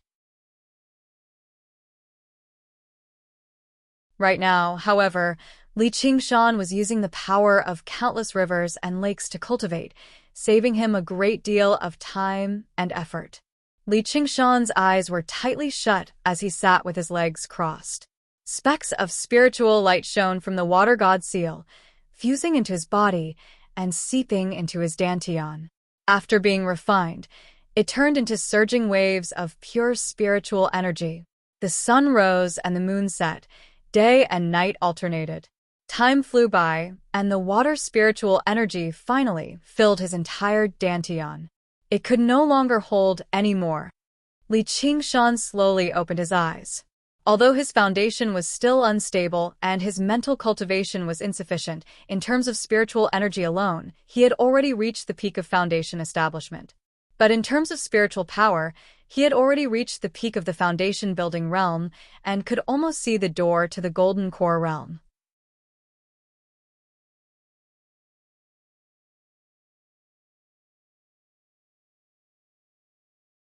Chapter 6:29. The sun shone brightly in the clear sky. On a platform 100 feet high in the Marquis of Rui's estate, Si Qing held a cup of alcohol in one hand and placed his other hand on the railing, gazing into the distance. One after another, the flying dragon ships hovered in the air. Streaks of light flew over from the horizon. The entrance to the Marquis's estate was packed with people. They were all cultivators from various parts of the Rui commandery. They had come to congratulate him on becoming the Marquis of Rui and to participate in or observe the upcoming exhibition matches of the 9 prefectures. Siqing turned around and let out a long laugh with his jackal-like voice. Thank you all for rushing over from various places. Siqing will drink first as a sign of respect. He downed the alcohol in his cup. A banquet had already been laid out on the platform. A group of cultivators sat there, consisting of both men and women, monks and laymen. Every single one of them possessed an extraordinary bearing. There were cultivators from the academy as well as cultivators from sections. There was only one standard for those who could sit there, golden core cultivators who had undergone the second heavenly tribulation. Gu Yanning was among them too. She raised her cup and smiled. Si Bao ignored Siqing and sat down with her. She asked about Qian Rongji. How is she? Is she participating in the exhibition matches of the 9 prefectures this time? Everyone raised their cups and congratulated Siqing again. Only then did Gu Yanning say to Si Bao, "Oh, her? She's cultivating right now." At this moment, Qian Rongji rowed a skiff in the waterside pavilion of listening wind, drifting through the sea of flowers. A gentle breeze blew by, and the sea of flowers rose and fell. The fragrance of flowers permeated the surroundings. It was like a paradise. However, her face did not ease up at all. She scanned through the sea of flowers as she cursed Gu Yanning furiously inside. All of this was because Gu Yanning had said before she left, "I want to eat lotus seed soup." Qian Rongji was forced to search through the sea of flowers. Originally, finding lotus flowers in such a vast expanse should have been an extremely simple matter, but this space remained in spring and summer the entire time, so the lotus flowers bloomed all the time. As for lotus seeds, they would only ripen in autumn and winter after the lotus flowers had withered. Moreover, this sea of flowers was both real and illusory. Sometimes, when he saw a lotus flower, he would stretch out his hand and touch nothing. He couldn't even fly in the sky and use his divine sense to explore. He could only slowly row the boat and search. She had been searching for a few hours and had not even collected a single lotus seed, but she could not give up just like that. She recalled how Gu Yanning hadn't taught her the slightest bit of the path of cultivation during her stay in the waterside pavilion of listening wind. Instead, she'd ordered her to do all sorts of chores. She couldn't even cultivate normally. It was as if they were intentionally making fun of her, causing her to be trapped here for the rest of her life as a slave and unable to soar in the world. In that case, she would have to think of a way to leave this place as soon as possible. However, Gu Yanning's final words dispelled this thought. Your performance over the past few days has satisfied me. This will be the final test. If you can complete it, I will pass on to you the illustrations of Naraka's scripture. If you can't, I will expel you from the school. You can go wherever you want. Qian Rongji could only continue her search patiently. Her mind gradually calmed down, and the thick fragrance of flowers seemed to have seeped into her body. The hell snake fell into a deep slumber once more, no longer joyfully feasting on her pain. She truly did not feel pain anymore. It was not just the pain brought on by the hell snake, but also the anxiety, fury, jealousy, and hatred. All of them had been pacified. She had almost forgotten that living in this world was such a relaxing and joyful thing. She stood at the bow of the boat in a daze. When she looked back, the waterside pavilion of listening wind had already disappeared. She was completely lost in this sea of flowers. Her past memories came flooding back. Her mother was washing clothes nearby, exhorting her, "Be careful." She turned a deaf ear to her mother, staring at a small fish in the clear and shallow stream, pouncing on empty air. Her father walked along the ridge of fields, carrying the fish he had caught from the paddy fields. She skipped behind him. The boy next door had secretly given her some soft candy. Later on, he had even come to visit her, his face full of awkwardness and disappointment. Had these things really happened? Then, why had she forgotten about them? She vaguely understood that they had a great connection to this sea of flowers, but were these memories real? Or perhaps they were just illusions created by this strange sea of flowers. She did not dare to be certain. However, the rims of her eyes became somewhat moist, and she felt a strange sourness in her heart. This feeling was not painful, but rather like tears of happiness. Although bitter, it was also sweet. In a daze, she saw a lotus flower in the distance wither at a speed visible to the naked eye. In the blink of an eye, all that was left was a solitary lotus pod. Even the dark green stem had turned yellow and withered, as if it had used up all of its vitality in the long flowering period. Unable to support the weight of the lotus pod fell into the lake with a plop. Qian Rongji had no time to think about it. She jumped into the water to fish up the lotus pod. Because it was obscured by the endless lotus leaves, the lake was dark and gloomy. Moreover, it was unexpectedly deep. Flower stems stretched out from the pitch-black bottom of the lake, making it seem like an underwater forest. However, this could not obstruct her vision. She saw with her own eyes where the lotus pod had fallen.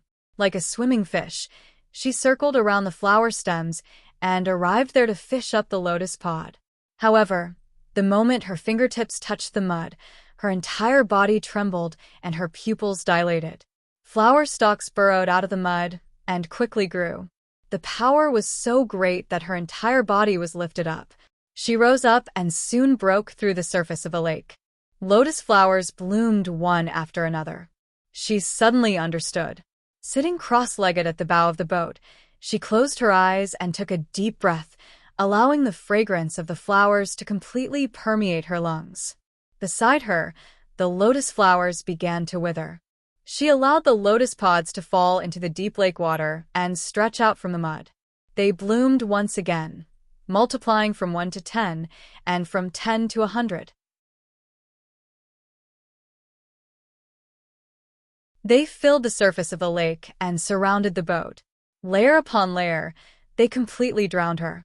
Among them, faint sobs could be heard, which then turned into hysterical cries. On the high platform, Gu Yenying's heart stirred. Her lips curled into a faint smile. At this moment, a gust of wind blew over the high platform, fluttering her clothes and long hair. All the cultivators present, including the monks who had become monks, could not help but be moved by her beauty. They secretly praised her. She truly was the daughter of the hawk god after all. Si Qing said, "Yenying, I heard recently that your subordinate Li Qingshan has done something major again. He killed 3 foundation establishment cultivators of the school of painting in a show of strength." Gu Yenying nodded. "I've heard that too, but it seems like the 3 of them set up an ambush beforehand to kill him, but they were too weak, so he killed them." Si Qing said, "Then why don't we get him to explain everything? This is the Rui Commandery. As the Marquis of Rui, I can't just turn a blind eye to this." Gu Yenying blew on it. "All right." Afterwards, she said, "Li Qingshan, get over here. His Highness the Prince wishes to see you."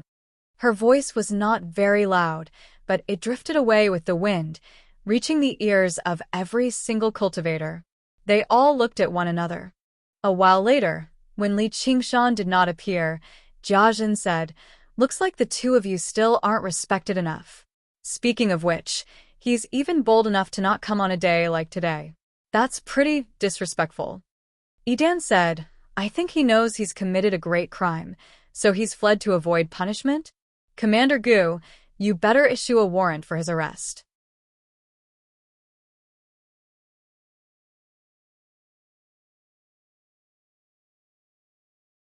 Chapter 630. Yidan's face changed. Li Qingshan. The cultivators on the ground all stared at the figure in the sky with various expressions. Caretaker Zheng flew up and stopped Li Qingshan. "Flying is forbidden in the sky above the Marquis estate. Didn't you hear that the Marquis has invited you?" Li Qingshan did not stop at all. "Then please land on the ground and walk to the soaring clouds terrace. Wait for him to be summoned." Caretaker Zheng's face was cold. He behaved like he was going by the book, leaving no room for negotiation. It was a stark contrast to his humble attitude when he received Gu Yenying that night. Before Li Qingshan could look back, Caretaker Zheng parted his hands, and yellow light blanketed Li Qingshan's head. He thought to himself, "I only showed you some respect for Gu Yenying that day, yet you're actually bold enough to look down on a mighty golden core cultivator like me? I'll show you what I'm capable of today."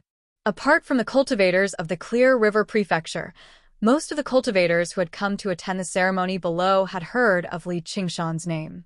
Seeing this, they all shook their heads and sighed. This Li Qingshan is far too arrogant. No matter how powerful he is, how can he be more powerful than a golden core cultivator? He's been slammed into the ground in front of so many people. He'll be utterly humiliated. Li Qingshan did not stop at all. The corner of his lips curled up, and he pushed forward with both hands. The huge wave surged, growing a foot taller with each inch it advanced. In the end, it turned into a tsunami over 30 meters tall and collided viciously with the yellow light. Boom. The tsunami surged and shattered, turning into specks of light that scattered. It was still rather difficult for a Foundation establishment cultivator to fend off a golden core cultivator. However, Li Qingshan's objective was not to defeat Caretaker Zheng, nor did he plan on facing him head-on. The moment the two forces collided, he immediately pulled back his hand and stomped down with his feet. Waves surged. Caretaker Zheng shuddered. The force from the tsunami was unexpectedly great. The yellow light dimmed slightly, and his attack was stopped. A figure suddenly rose up, breaking free from the range of the yellow light. With a turn in the air, he shot towards the Soaring Clouds restaurant like an arrow. Not good. Steward Zheng abruptly turned around and waved his hand to slap Li Qingshan. Just now, he had underestimated Li Qingshan, but he had held back because of Gu Yenying. Now, he didn't dare to hold back anymore. If Li Qingshan really reached Flying Cloud Tower, he would lose a lot of face, so he used all his strength in this move. Li Qingshan glanced sideways as the yellow light whizzed towards him. From the ground, the yellow light seemed like a huge fly swatter, while Li Qingshan was the tiny fly. The cultivators of the Clear River Prefecture all cried out, "Dodge!" If one was hit, they would definitely be severely injured. If it was an ordinary Foundation establishment cultivator, they might even be killed on the spot. A golden core cultivator had an overwhelming power over a Foundation establishment cultivator. Li Qingshan turned around in the air and spread his hands, unleashing the vast ocean flow again. A region of turbulence formed in a radius of several meters, but the power within the yellow light was far too great. All of the turbulence collapsed wherever it passed by. It was unable to divert the enemy's power at all. Child's play. Caretaker Zheng sneered and used a little more force. With a bang, Li Qingshan was sent flying. What? Caretaker Zheng's expression changed immediately, as Li Qingshan had not been sent flying horizontally. Instead, he flew straight towards the Soaring Clouds restaurant with a smile on his face. Although he could not divert the power away and avoid harm, he could still divert it from the side to the front. Using this force, Li Qingshan's speed suddenly doubled. Caretaker Zheng was unable to catch up immediately. All he could do was watch as Li Qingshan flew towards the Soaring Clouds restaurant. Right when he was about to collide with the restaurant, his hands moved gently, like willows in the spring, producing an extremely gentle force. He drifted upwards, leaping over the railing and sliding towards the center of the platform. Then, he turned around and stabilized himself, facing Gu Yenying and Si Qing. He exhaled deeply and clasped his hands. Subordinate Li Qingshan greets Commander Gu and Your Highness. May I ask why you've summoned us so urgently? Cheers came from below the platform. The group of golden core cultivators did not say anything out of respect for Si Qing, but they were secretly praising him in their hearts. What impressive moves! He achieved his goal despite being obstructed by a golden core cultivator, and it's rare for him to do so with such ease. No wonder Commander Gu trusts him so much at such a young age. Your Highness. Caretaker Zheng chased up to the balcony. His originally amiable face was now somewhat flustered and exasperated. Old Zheng, go and entertain the guests. Caretaker Zheng glared at Li Qingshan's back. Brat, don't be arrogant. I'll make you die a horrible death in this exhibition matches of the 9 prefectures. Gu Yenying smiled. His Highness has a few questions to ask you. Just answer them truthfully. Li Qingshan, your cultivation is progressing very quickly. Si Qing studied Li Qingshan up and down. He was filled with indescribable surprise. How long had it been since they last met, yet he had already gone from mid-foundation establishment to late foundation establishment. If he had always been close to breaking through the bottleneck, then there would have been nothing strange about it. However, the issue was his aura had already reached the level of peak foundation establishment. Not only did this mean that he possessed extremely great talent and ability to comprehend, but it also meant that he had great support behind him. According to the information, he had not been accepted by any sect. As it seemed, Gu Yenying really did value this kid. However, that was not strange either. Even among the princes of the Dragon Province, reaching peak foundation establishment in his 20s was extraordinary.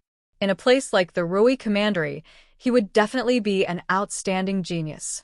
As a result, he became even more determined to kill him. Otherwise, once he really underwent the second heavenly tribulation and reached Golden Core, it would be difficult to kill him. It's all thanks to Commander Gu's nurturing. I wonder when I'll be able to repay this great kindness.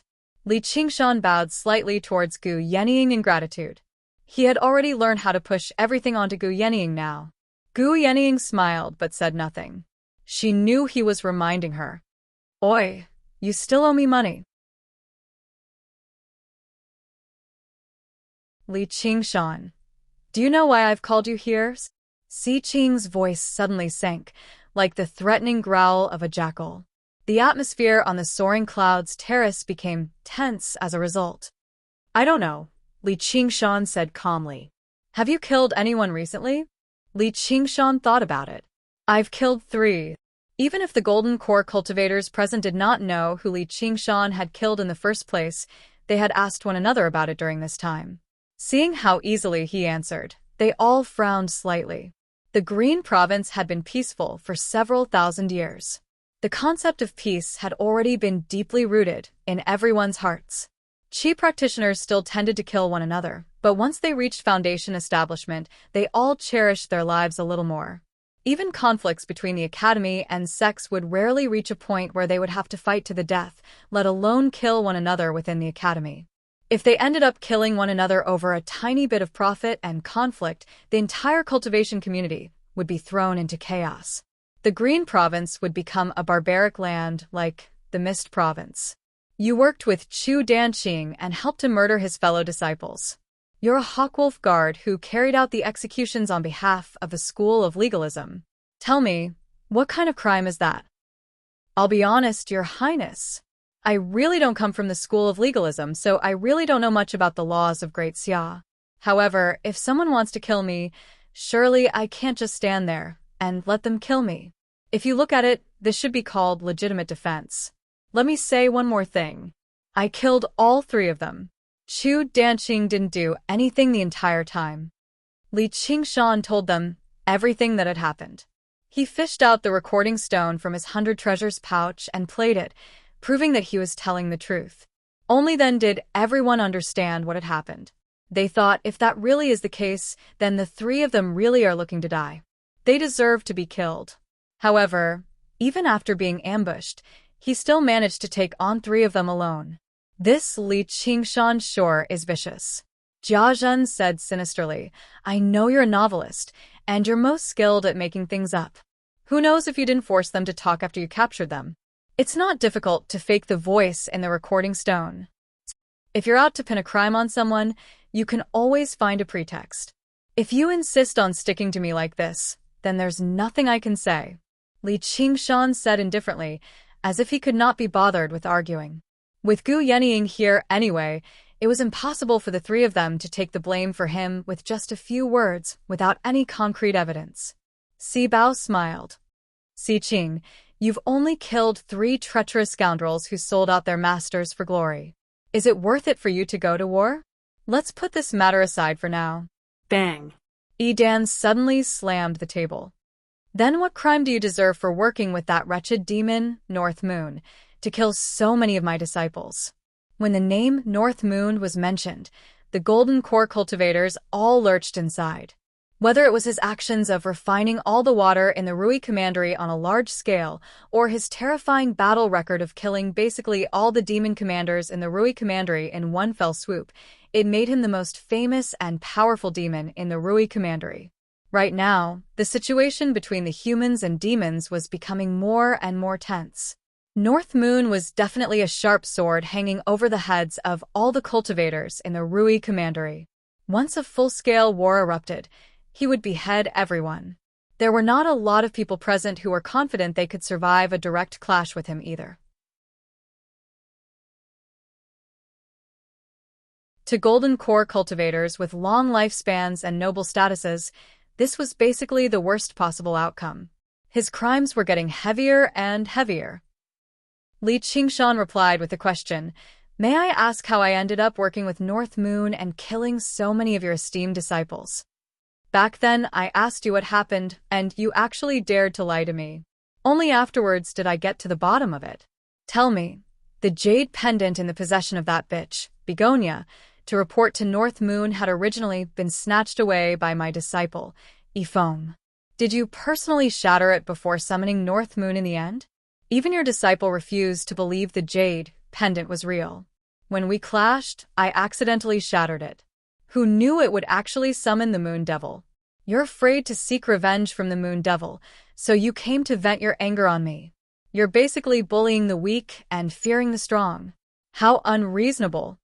I fought against demons in the Clear River Prefecture, risking who knows how many times to kill a few demon generals, yet you suspect me of having connections with demons right now. How absurd."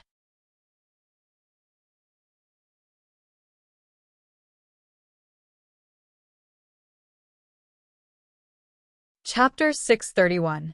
Si Qing said with a sunken face, "Yenying, are you just going to let him run his mouth here?" Gu Yenying had been watching the show with great interest, so she could not help but stand up when she heard that. Why must we dwell on such minor details on such a joyous occasion? Commander Gu? My disciples were brutally murdered by the Moon Devil. Is that just a minor detail? It was a slip of the tongue. Gu Yenying said. The Moon Devil who brutally murdered your disciples is standing right in front of you, so why must you glare at me? I won't stop until I'm satisfied with the outcome. Yidan's face was twisted. What do you want? Why don't you tell me? Li Qingshan knew what he had done upstairs was rather inappropriate. Now that Yidan had a handle on him, he would never relent so easily. Even if Gu Yenying wanted to protect him, it would not be that easy. You can only atone for your sins by colluding with demons with your death. On this joyous occasion, I just happen to need your head as a blood sacrifice. Yidan took a step forward. His aura was like that of an ancient ferocious beast. The Golden Core cultivators all found it hard to breathe. At this moment, a black line appeared on the horizon. The black line spread rapidly, and a swathe of dark clouds arrived, turning the clear skies into drizzling rain in a single moment. A scarlet figure pierced through the clouds, speeding over with a trail of wind and fire. Flying is not allowed in the sky above the Marquis estate. Caretaker Zheng flew over to receive him. He was filled with both surprise and fury. He had just been utterly humiliated, so he wanted to see which ignorant person dared to provoke him. Did they really think that the caretaker did not have a temper? However, when he saw the newcomer's appearance, his eyes suddenly narrowed. The Moon Devil. His scarlet hair fluttered in the wind, and his appearance was peerlessly handsome. He smiled wickedly, and the two words, North Moon, were engraved on the pair of horns on his head. Apart from the Moon Devil, who else could it be? Manager Zheng's belly full of rage was immediately mostly extinguished, and for a moment, he didn't know if he should attack the celestial artifact in his hand. This moment of hesitation allowed North Moon to flash past him, and North Moon didn't even glance at him. North Moon, how dare you? Fellow Taoists, let's attack together and take down this monster. North Moon arrived on the soaring clouds terrace in a flash, and with a series of rustles, all the Golden Core cultivators stood up. Their bodies flickered with light of various colors as they drew their arcane artifacts, gazing at the striding North Moon cautiously. No one paid any more attention to Li Qingshan. Only Gu Yenying lowered her head and chuckled. Si Bao asked curiously, "Sister, what's wrong?" "Oh, nothing." Li Qingshan sent her a voice transmission. "Instead of relying on others, it's better to rely on yourself." North Moon didn't look at the golden core cultivators on either side. From the moment he stepped onto the flying cloud platform, he had been staring straight at Si Qing. He had a warm smile on his face as he walked to Si Qing's side and wrapped his arm around his neck in a familiar manner. "Little brother Si Qing, I've come to congratulate you." Si Qing's body stiffened, and he looked at Jia Zhen. Now was the best time to kill North Moon.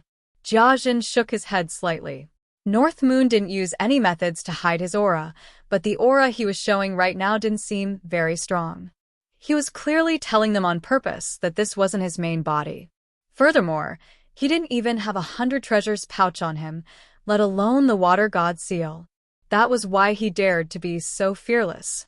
If he attacked now, he would only be able to kill an insignificant clone and completely become enemies with North Moon. All his previous efforts would be in vain.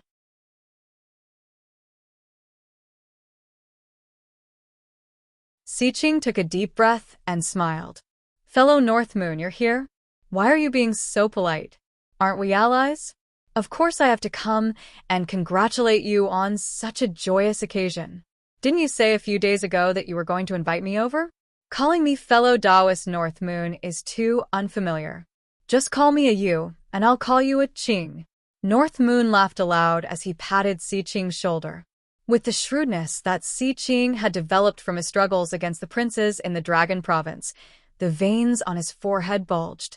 The golden core cultivators all had strange expressions on their faces. They couldn't even use the magic treasures in their hands, and they didn't know if they should withdraw their protective spiritual light. They stood there awkwardly and thought to themselves, "So Prince Si Qing is so familiar with the Moon Devil? This can also be considered as Prince Si Qing's extraordinary means and astonishing charm." With a swoosh, Gu Yenying opens her jade folding fan and covers the lower half of her face, but her eyes are full of smiles. Come, come, come. I've already written the congratulatory words. What do you think?" North Moon put his arm around Si Qing's shoulder and made his way over to the terrace, pointing at the sky. Si Qing raised his head and saw a row of shining, golden words appear in the sky shrouded by dark clouds. This was the effect of sunlight seeping through the cracks in the clouds. The other golden core cultivators followed him out as well, all raising their heads. It was not just the soaring clouds terrace either. The cultivators from the various prefectures of the entire Rui Commandery all adopted the same posture. As a matter of fact, all the people in the Commandery city raised their heads as they watched this rare sight. The words on the cloud said, "Prince Si Qing possesses boundless powers. He is accomplished in both literature and martial arts, and he has blessed the common people. For thousands of years, he will unite the world." There was even a dash at the bottom, which read, "From the North Moon." Si Qing laughed aloud. "Then thank you for your auspicious words, Ayu. You're welcome." North Moon waved his hand at the sky, and the clouds rapidly closed up, producing another row of words. "Long live the friendship between humans and demons. We want peace, not war." The cultivators all looked at one another. They felt like the Moon Devil's reputation was terrifying, but his train of thought aligned with theirs. Speaking of which, ever since the North Moon heavily injured the demon commanders that day, the demons of the Rui Commandery had quietened down a lot. The great war that was about to erupt actually settled down miraculously. If the North Moon could truly reach an alliance with the Marquis of Rui, Si Qing, then they could avoid many pointless wars. They all agreed with Si Qing a little more. Through the eyes of his mirror clone, Li Qingshan met Si Qing's gaze. He smiled and sighed. "If you want to endure and deceive me, then I'll let you endure and deceive me to your heart's content. You'll have to accept my deep friendship whether you want to or not." Si Qing continued to smile, but he was furious inside. This damned wretched demon is clearly playing along with my own scheme. He's forcing me to admit that we're allies in front of everyone, but calm down. Now's not the time to turn against him. That's exactly what I'm thinking, Ayu. We might be of a different race, but we're still fellow cultivators who walk the path of cultivation. Fellow cultivators are nothing. We hit it off the moment we met, so why don't we just become brothers here? Ah. Si Qing was surprised. What do you mean become brothers? You wretched demon. You can go die. What, you're not willing? Don't tell me you lied to me the other day? North Moon's face suddenly sank slightly. Of course not.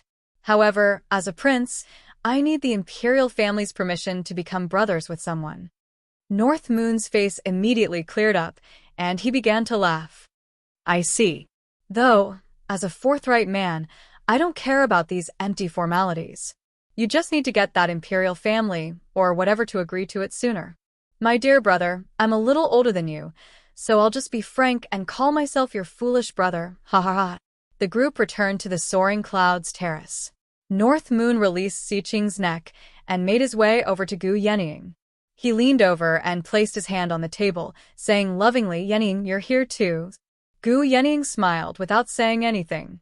She said secretly, Li Qingshan, don't forget what you promised. TSK, how boring. North Moon straightened up and turned around. He asked, Abdan, are you talking about beauties? Get them up here. We'll have a good look at them. Edan was taken aback before realizing that Adan was calling him. The beauties are coming right up. North Moon squeezed into a table with Si Qing without holding back. Suddenly, he frowned and pointed at Li Qingshan, who stood in the middle. Who are you? Don't stand there like a pillar. Go away, go away. You look a little familiar. I saw you upstairs the other day, right? Are you Li Qingshan? That's right. Li Qingshan bowed slightly and thought to himself, is this a monologue or a crosstalk? North Moon said, what are you standing here for? With your cultivation. You don't have the right. Li Qingshan said, I was summoned by His Highness the Prince. He said that I colluded with demons and demons upstairs the other day and killed a few of fellow Edan's disciples. Everyone's gazes immediately gathered on Edan. Just earlier, Li Qingshan's crime was still colluding with North Moon, but in the blink of an eye, North Moon had come to form an alliance with Si Qing. If they were really talking about colluding with wretches, who was it that was colluding with wretches right now? Li Qingshan, shut your mouth. Edan could only suffer in silence. He could not voice his bitterness. Something like that happened? Edan, you still can't forget it. I was the one who killed him, so if you have anything to say, you can directly tell me. If you don't feel like venting, I'll let you punch me 3 times. North Moon raised an eyebrow and pulled open his clothes, revealing his bare chest. Ha ha ha, you've misunderstood. Why would I care about such a small matter? I just don't like the look of this brat. That's good. Let's have a toast, and let bygones be bygones. North Moon raised his wine cup and clinked it with Edan's, downing it in one gulp. He then said rather impatiently to Li Qingshan, there's nothing else for you to do. Hurry up and leave. Right, Haidang said that she wants me to thank you. Silently, he said to Si Qing, what a coincidence. I left in too much of a hurry today and didn't bring anything. Brother, what do you have? Just give him a couple of things and have him leave quickly. You're clearly afraid that we'll kill your clone, so you purposely didn't bring anything. Si Qing ground his teeth in hatred, but he smiled. That's easy. He took out the black hoop from his Sumera ring and passed it to North Moon. North Moon picked it up and fiddled around with it. He thought of something. This isn't an arcane artifact, but a demonic artifact. Although the demonic nature was hidden extremely well, it could not fool his senses as he practiced the demon suppression statuary. Sure enough, that bastard Si Qing was up to no good. Demonic artifacts can only be used by demon folk. If regular cultivators refine them without any knowledge, it was very likely for the demonic nature to enter their bodies and cause them to suffer from qi deviation. Giving it to me right now is the best. North Moon casually tossed the black hoop to Li Qingshan. Take it. Li Qingshan said, I can't accept a reward without doing anything. I can't accept this. North Moon immediately became displeased. You're bold enough to turn down something I've given away? Don't tell me you're still dreaming.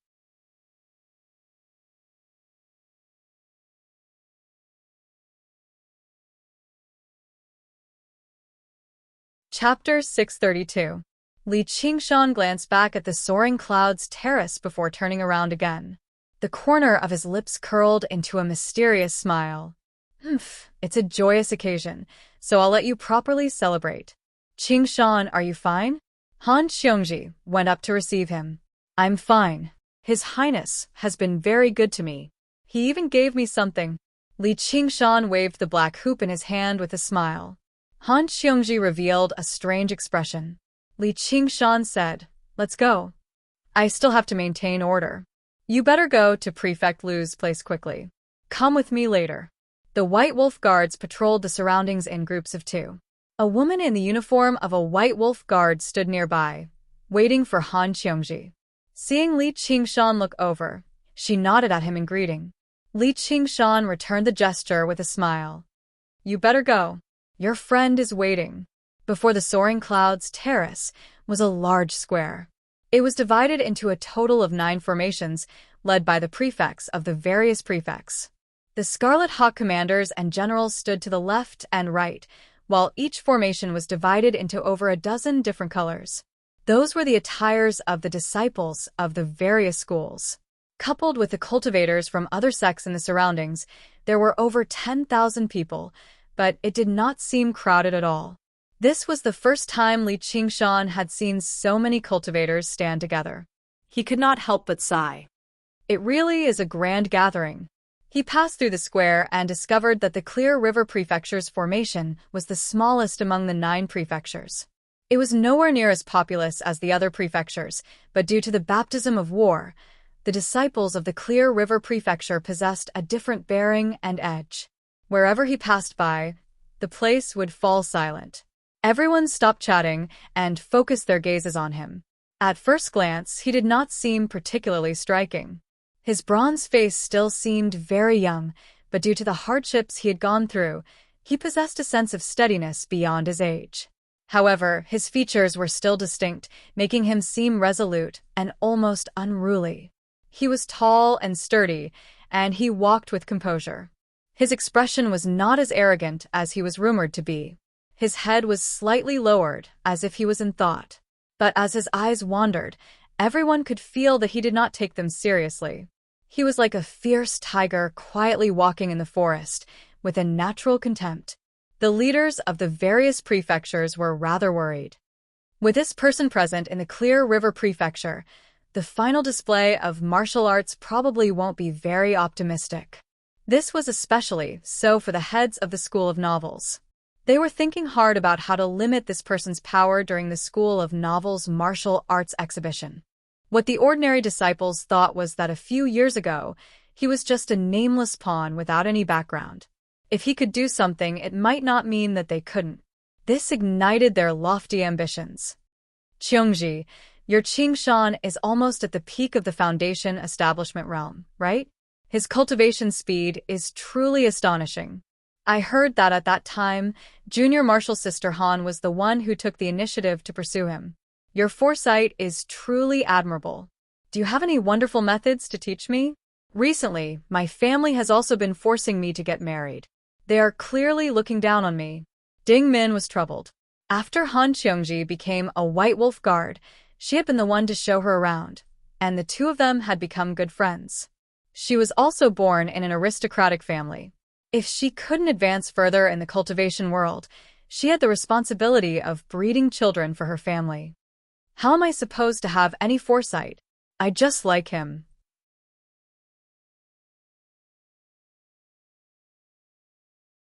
Han Xiongji withdrew her gaze from Li Qingshan and smiled valiantly. Big sis Ding, you know my personality. If I fancy someone, I won't care about anything else. That's your good fortune. I really envy Qian Rongji. She's actually been accepted as a disciple by Commander Gu. Commander values your Qingshan very much, so why don't I get him to beg Commander Gu to accept you as a disciple as well?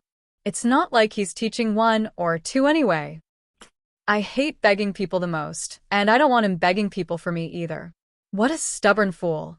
Li Qingshan arrived at the Clear River Prefecture's formation and nodded at Chu Danqing, expressing that he was fine. Afterwards, he stood beside Lu Chongqing and waited quietly for the ceremony to begin. The others saw how he was in thought and in no mood to talk, so they were afraid to disturb him, which made him rather happy. He focused all of his attention on his clone. In response to North Moon's enthusiastic request, Xiqing arranged for singers and dancers to perform. He had no interest in these things, but Jiang Fu had kept quite a lot of them in the Marquis estate. When he inherited the position of Marquis of Rui, he had taken over all of them, so he could just barely make up the numbers. North Moon continued to sit with Xiqing, crossing his legs without the slightest care for his image. He casually picked up Xiqing's cup of alcohol and drank it. He did not use his chopsticks, directly grabbing it with his hand. As he drank, he watched attentively. His gaze never left the beauties of the dancers, as if he wanted to devour them in a single gulp.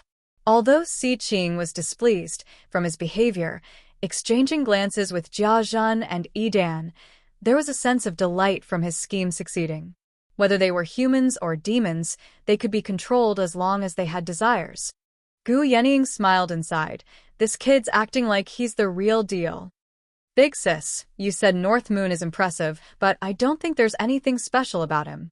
You better be careful that Xiqing really pulls him over to his side, and they work together against you. Sibao communicated with Gu Yenying in some worry. I know what I'm doing. Hee big sis. All you need to do is use your beauty a little, and you'll be able to make North Moon change sides. You're underestimating him too much. Edan smiled at North Moon. What do you think of these women? Do any of them catch your eye? The women aren't bad, but the songs they sing are soft and weak. It makes me want to sleep.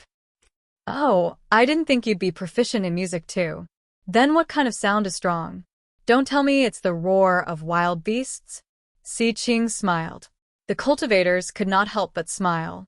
Even an uncivilized demon was bold enough to criticize the music of humans. He was truly asking to be humiliated. Although Moon Devil was very strong, they still harbored the natural superiority of humans and only treated him as an extremely powerful wild beast.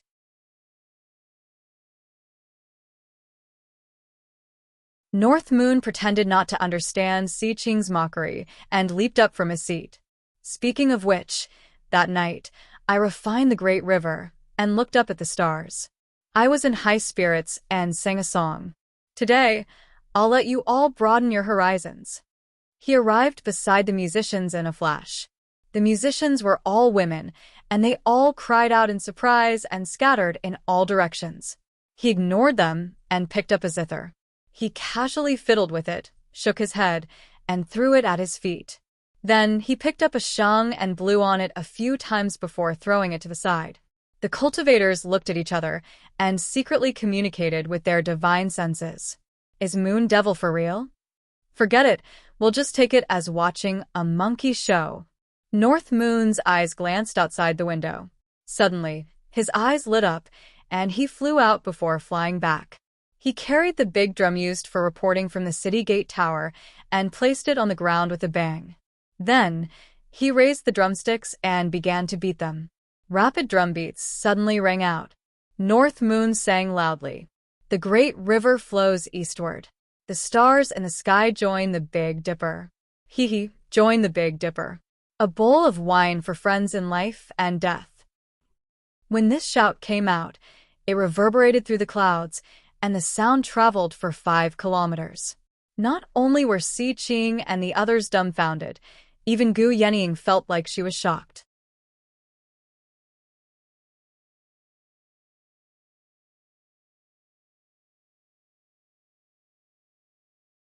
Chapter 633. On the square below the Soaring Clouds terrace, everyone stopped talking and raised their heads. This voice belongs to the Moon Devil. Afterwards, they looked at one another. They had no idea what had happened on the Soaring Clouds terrace. If a great battle had suddenly erupted on the Soaring Clouds terrace, it would have been easier for them to accept it. What was with him singing like this? Let's go just like that. You've got it, I've got it all. I've got it all. I've got it all. I've got it all. North Moon acted like no one else was around, striking the drum and singing. When he reached, "I've got it all, I've got it all," he found it to be extremely fitting. In his past life, he did not think much of it, but now that he sang it, he felt like he was bursting with heroism and high spirits. Originally, he had purposefully come to make trouble for Si Ching's ceremony, but now, he was in high spirits. With a shake of his clothes, he bared his upper body and struck the drum loudly. His scarlet hair blazed like fire. Although the crowd felt that this singing was completely out of tune, it was closer to the tune of a northern folk song. It had a kind of free and unrestrained passion that broke the shackles. It was not unpleasant to the ears. Even if they were not used to this rough singing, they could not help but be taken aback by the aura of his body. Surrounded by enemies, he sang to his heart's content. His enemies were all worried, afraid to act rashly.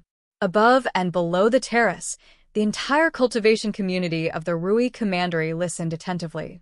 How delightful was that! When I see injustice, I roar. When I need to strike, I strike. Charging through the 9 provinces in a flurry. When Li Qingshan sang the last word, there was a great thump, shattering the drum. He laughed aloud. Sibao nudged Gu Yennying with her elbow. "This guy sure is something else." Si Qing clenched his fists. "This damned wretched demon." Li Qingshan tossed the drumsticks out the window. "Bring some alcohol. I'll sing Nunchaku for you again. Since you can't accept this song, I'll sing one that you can't accept even more. I don't care if you like it or if you like it." He had an urge to turn Si Qing's ceremony into a solo concert. Although the crowd didn't know what nunchucks were, they all knew that they couldn't let him continue singing. They all dissuaded him. "Singing this song is already an eye-opener for us. There's no need to sing anymore. I think it's about time. We can announce the start of the ceremony." Si Qing also stood up, grabbed North Moon's wrist, and said in a low voice, "Ayu, I think it's enough. I'll announce the start of the celebration." "Is that so?" "Since you said so, Qing, I'll perform for you next time," North Moon said, still not fully satisfied. He took the opportunity to hook his arm around Si Qing's shoulder, and they looked like good brothers. "This place of yours sure is a nice place. It's much better than my dwelling. The beauties are all fair and tender too. Sai, you have no idea. Night roamers are all pitch black. Liubois, Liusu, don't blame me. I'm just lulling the enemy." Seeing how close North Moon was, Si Qing could not afford to be too cold. He cleared his throat. "If you like it, you can always. I can order people to specially build a palace for you." Originally, he wanted to use the fine wine and delicacies of the Marquis estate to erode North Moon's willpower, but as soon as he thought about the consequences of North Moon staying behind, he changed his mind in a hurry. That'll be far too troublesome. Moreover, what's the point of me being alone? I'm willing to stay here and drink with you. Si Mon, let's go have a chat. Si Qing believed he was fearless of death, but when he heard that, his heart skipped a beat. He was very afraid that he would not be able to hold back his killing intent, which would make all of his previous efforts go to waste. He silently warned himself, "Si Qing, you have to be patient. The most important aspect of hunting is patience. This prey sure is unexpectedly difficult to deal with." North Moon half pushed and half pulled Si Qing to the balcony that faced the square.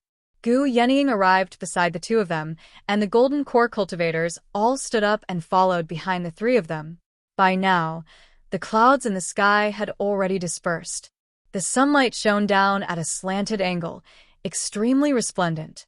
Everyone raised their heads and gazed at the 3 strongest people in the Rui Commandery. More accurately, they were a human, a demon, and a half-human, half-demon. Si Qing began his speech with his unique voice of a jackal. To his relief, North Moon did not interrupt him casually and embarrass him in front of so many people, or he really would have lost his temper. All he did was smile foolishly, wrapping his arm around his neck the entire time and sticking to him. Li Qingshan discovered that the speeches of the leaders of the world were all filled with clichés, expressing their gratitude for everyone's arrival. Afterwards, they would toss around idioms like working together or working together like they were free. In the end, they would announce the official beginning of the ceremony. Banners hung down from the 9 soaring dragon ships. They were the congratulatory speeches from the various prefectures. This bearing won't do at all. North Moon shook his head in disdain. It's all their kind intentions. It obviously can't compare to our friendship. The corner of Si Qing's eye twitched. Everyone who came today has sent a congratulatory gift. Only a wretched demon like you didn't send anything at all. You even gave one of mine to that Li Qingshan. Afterwards, there was a grand performance similar to the opening ceremony. The banquet was moved to the balcony too. North Moon sat down with Si Qing without any hesitation. Si Qing forced a smile. You've come from afar. Go rest up. Get those beauties to serve you. I'm not tired. The performances here are quite interesting. Si Qing gritted his teeth. First up will be the competition between the schools of miscellany. I'll get someone to accompany you. Didn't I tell you already? I don't have 100 treasures pouch with me. That's easy. If there's anything you like, feel free to buy it first. North Moon was furious. Am I the kind of person who takes advantage of my friends? Then just treat it as me lending it to you. That's more like it. What about you? I'm staying here to watch over the place. Then forget it. I'll stay here to accompany you. Come, let's drink. You fucking evildoer. Can't you get the hell away from me? Si Qing roared in his heart. He helplessly raised his wine cup. That's fine too. The grand celebration continued all the way until dusk. Just now it ended.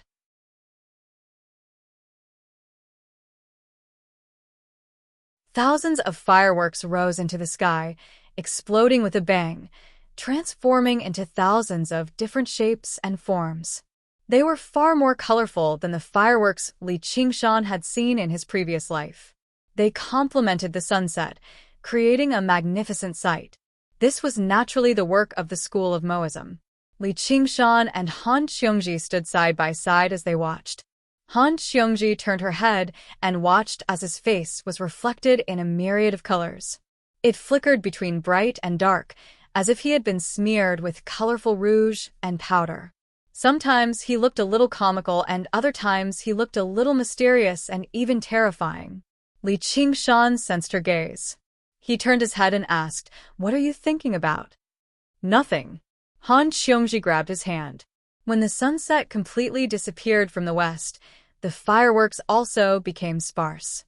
Si Qing stood up on the soaring cloud platform and loudly announced the official start of the exhibition matches of the 9 prefectures. According to the usual practice, the first to compete would be the school of miscellany. Li Qingshan turned his head around and discovered that the 9 miscellaneous goods stores had already formed a circle at some point in time.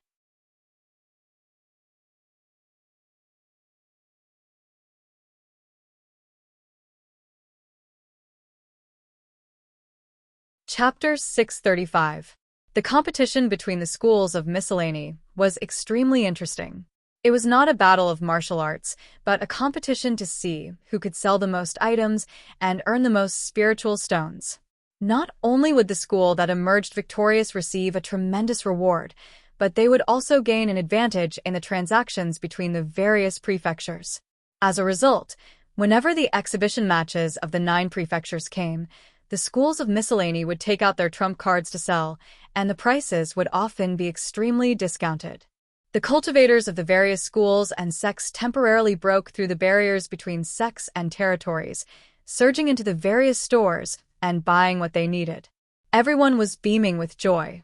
It was a very lively scene. Apart from the 9 stores of miscellaneous goods, many cultivators used this opportunity to set up stalls and sell their own items. Many mechanisms and structures rose up loudly, and restaurants and tea houses lined up one after another. The empty square turned into a huge market in the blink of an eye, brightly lit. Fireworks would illuminate the night sky from time to time. The air was filled with a festive atmosphere. Li Qingshan understood the intentions of the exhibition matches of the 9 prefectures a little. It was a grand gathering for the entire cultivation community of the Rui Commandery to take part. It focused on communication, not a battle to the death between the various prefectures and clans. Li Qingshan did not have anything in particular that he wanted to buy, while Han Xiongji mostly just enjoyed strolling around with him. The two of them strolled through the stores leisurely, pointing at something new and interesting from time to time as they discussed it. In the eyes of the bystanders, they were obviously a loving couple. Li Qingshan suddenly let out a sound of surprise. He discovered a painting scroll.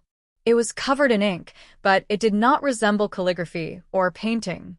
However, a wild aura permeated the entire scroll. It was very familiar. It was the cursive sword calligraphy. The cursive sword calligraphy was only a mid-grade spiritual artifact. It had been placed in an inconspicuous corner, with no one paying any attention to it. This was not strange. When Qi practitioners chose spiritual artifacts, they would definitely choose spiritual artifacts of the 5 elements that corresponded with their element first. Only then would they be able to wield them as they pleased, and their power would multiply. The cursive sword calligraphy was powerful, but it consumed an extremely great amount of true qi. The profound sword style it hid could not be comprehended by just anyone. It was definitely not the best choice for cultivators.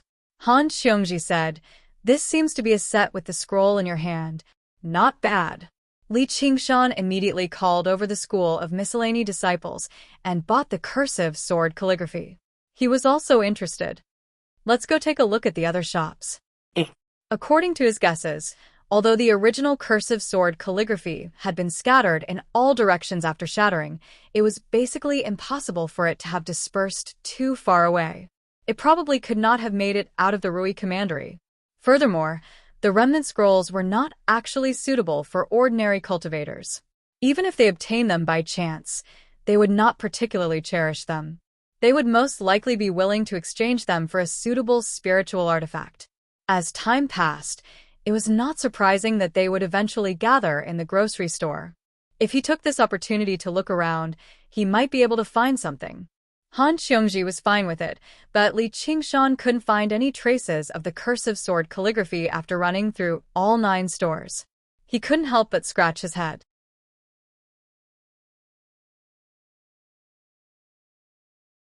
Did I make a mistake? Do you want me to help you think of something? Han Xiongji asked. The Han family's connections spanned across the entire Rui Commandery. Li Qingshan shook his head. There's no need. I'm just satisfying my interest in collecting. Right now, the cursive sword calligraphy in his possession was only an inferior arcane artifact. Even if he obtained another 3 or 5 scrolls, he would only be able to upgrade it to low grade at most, and he would have to trouble Chu Danqing. The two of them left the grocery store and made their way through the bustling streets, gazing at the scenery on both sides. To Li Qingshan, this was a rare moment of peace. However, he could not help but think of Little N again. Most of the peaceful times in his life had been spent with Brother Ox first, followed by Little N. He could not help but hold Han Xiongji's hand. Although he was ambitious, he treasured every moment of peace, as well as every person who could bring him peace. Li Qingshan suddenly frowned and pulled Han Xiongji into a small alley on the side. "Qingshan, what's wrong?" Han Xiongji asked. "It's nothing. It's just that someone is following us," Li Qingshan explained. Although he was the focus of everyone's gazes as he walked on the street, there was only one gaze that kept wandering to his left and right, following him from a distance that was neither too close nor too far away. He looked at the entrance of the alley and said, "Fellow Taoist, don't be so sneaky. Come in and have a chat." "Please don't misunderstand, Commander Li. I have no ill intentions. I just have some things that I want to discuss with you, but I haven't found the opportunity. Why don't I invite the two of you to the tea house next door for a drink?" A gray-clothed Qi practitioner walked swiftly into the alley. He looked to be in his 30s, and his appearance was very ordinary. Add to that his cultivation was at the 9th layer of Qi refining, and he was the kind of person that would be hard to spot in a crowd. "If you have something to say, then hurry up and say it. Just now, Commander, have you bought a scroll of calligraphy? Can you sell it to me? Also, according to what I know, Commander has a similar scroll in your possession. I am willing to pay a high price for it. Li Qingshan was rather surprised. Originally, he thought Si Qing was up to something again, but he never thought he had come for the cursive sword calligraphy. He took out the 2 scrolls of the cursive sword calligraphy and unfurled them with a swish. Are you talking about them? The gray-clothed man's eyes immediately lit up. His gaze moved back and forth between the 2 scrolls of the cursive sword calligraphy as if he was verifying their authenticity. Yes. May I ask if the commander is interested in selling them? You're a chi practitioner, but you sure talk big. This scroll is an arcane artifact. Can you afford it? Li Qingshan sank into his thoughts. As it seemed, his guess was not wrong.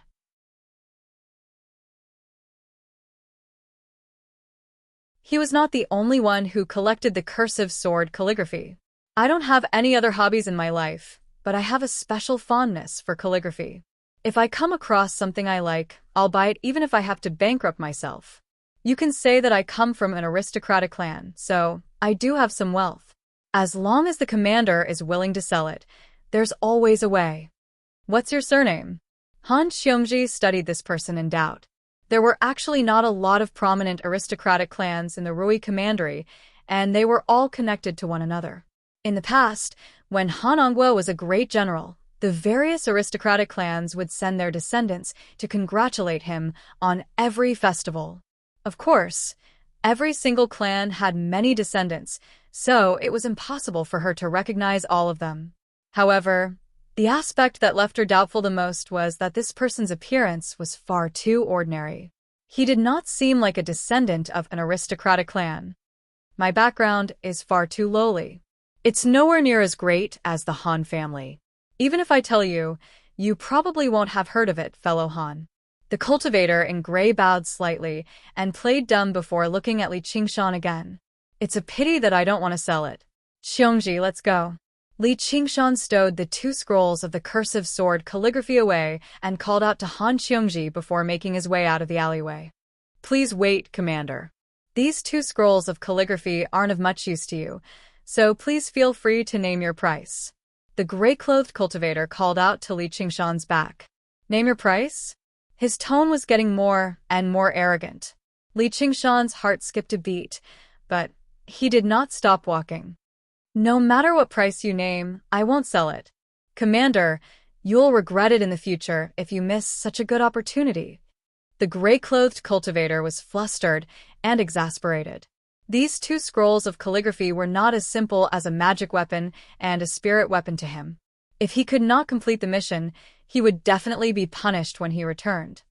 Regret? Li Qingshan stopped in his tracks and suddenly turned back. He actually sensed a hint of threat in his words and found it rather unbelievable.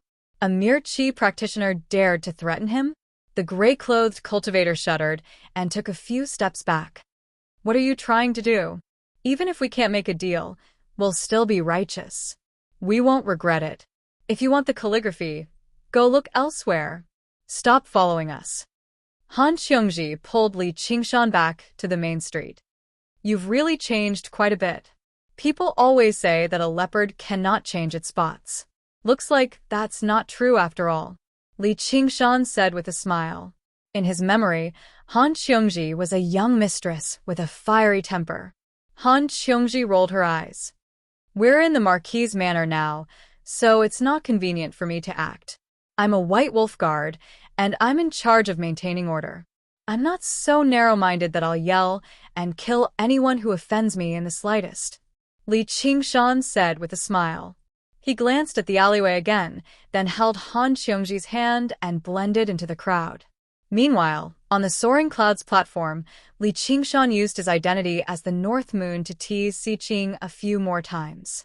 Sensing that Si Qing's killing intent was growing stronger and stronger, he did not dare to continue, lest he really fell out with Si Qing. That would be counterproductive. Thus, he casually said, I'm tired. Si Qing perked up, as if he had heard a royal decree. Butler Zheng, quickly send you to his quarters to rest. North Moon tugged on Si Qing's sleeve. Let's go, Qing. Let's continue drinking in his quarters. I still have to entertain my fellow Taoists. Another day, another day. Si Qing's expression stiffened, and he hurriedly waved his hand to refuse.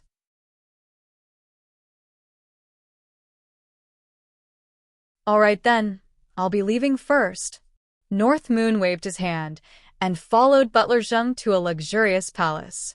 The eaves were arched, and the beams were richly ornamented. It was like an immortal's palace. Welcome, Lord North Moons. A group of women knelt down in front of the palace. They wore the same style of floor-length dresses, and every one of them was beautiful. Their makeup was different, and they were all one in 1,000 beauties. Their temperaments were also excellent, and they were definitely not ordinary beauties. Who are they? North Moon saw that every one of them had aura refining on them. Although their cultivation levels were not very high, and most of them were only in the second or third layer of the aura refining realm, they were still cultivators after all. Moreover, the woman in the lead had even opened up her sea of aura and reached the 6th layer of the aura refining realm. They're all maids in this palace, and they're here to serve you. Your luck with women is really enviable.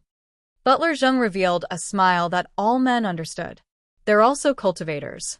There's nowhere in the world that they can't go, so why do they have to do such a thing? North Moon was a little confused. If they had a cultivation level of the 1st or 2nd layer of the aura refining realm, they could do whatever they wanted in the mortal world. Why would they become maids? None of them have the aptitude to cultivate. They were selected from young and given medicinal pills to barely be able to cultivate their aura refining realm. In reality, they're all just maids, and they're sold to the Marquise manor. They can't be considered real cultivators. I see. North Moon nodded. This Jiang Fu really had too much money to burn. To do such a boring thing, aristocrats were really extravagant.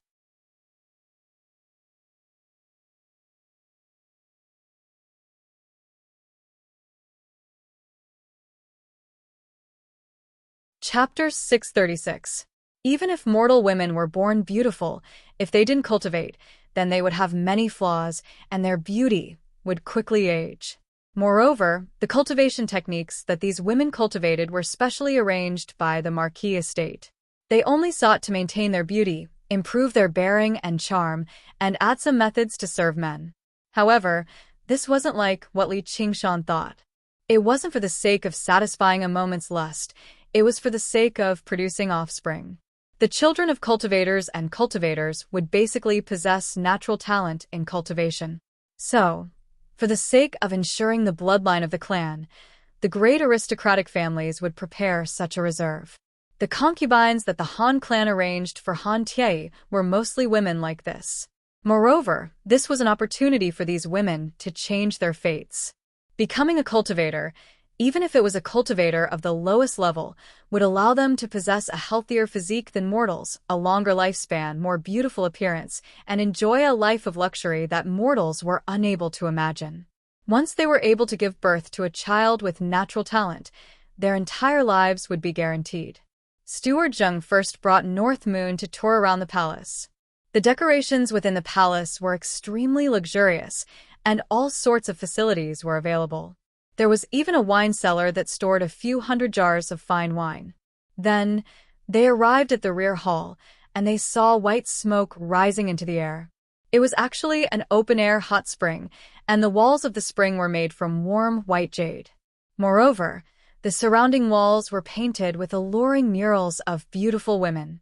The women in the murals wore revealing clothes, had graceful postures, and frequently cast flirtatious glances at each other. Amidst the rising mist, it was dreamlike and illusory as if they were alive, and it was naturally the work of an artist. Moreover, those maidservants arrived at the side of the spring, making the dream become reality. Steward Zheng smiled and said, "Fellow Taoist North Moon, this is all His Highness' kind intentions. Please enjoy it, fellow Taoist North Moon. I'll be taking my leave first." North Moon smiled lightly. He removed his clothes and leaped into the spring, and then he immediately sat down cross-legged and entered into a meditative state. This caused those women to look at each other, and they didn't know what to do. When Si Qing heard Steward Zheng's report, he slammed the table heavily, and then he let out a long sigh. This monster was able to rise in such a short period of time. As expected, it isn't something that can be shaken by wine and beauty. Dripping water wears through a stone, and a rope saws through a tree. We can't be impatient, said Jia Zhen as he waved his fan. Not in a hurry? I think he's clearly using his doppelganger to toy with me today. Do I have to endure him forever? But it's not as if he's not showing his goodwill and probing. As time passes, we will eventually let down our guard. Right now, the most important thing is to refine the Azura field. Yes, as long as I refine the Azura field and find out where his main body is, let's see if he can still escape from me. Si Qing spread his fingers and clenched them tightly. Actually, Si Qing had overestimated the thoughts of North Moon, or rather, Li Qingshan. He wasn't someone who was infatuated with love, and he would drink whatever was given to him most of the time without holding back. If it was on a normal day, he would naturally accept all of this filial piety. But now that Han Xiongji was by his side, he would feel bad if he used his doppelganger to steal her. The competition between the schools of miscellany would continue for a few more days.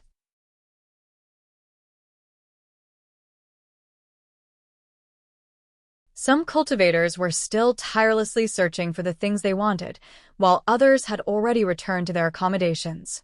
With the vastness of the Marquis estate, accommodating these cultivators was not a problem at all.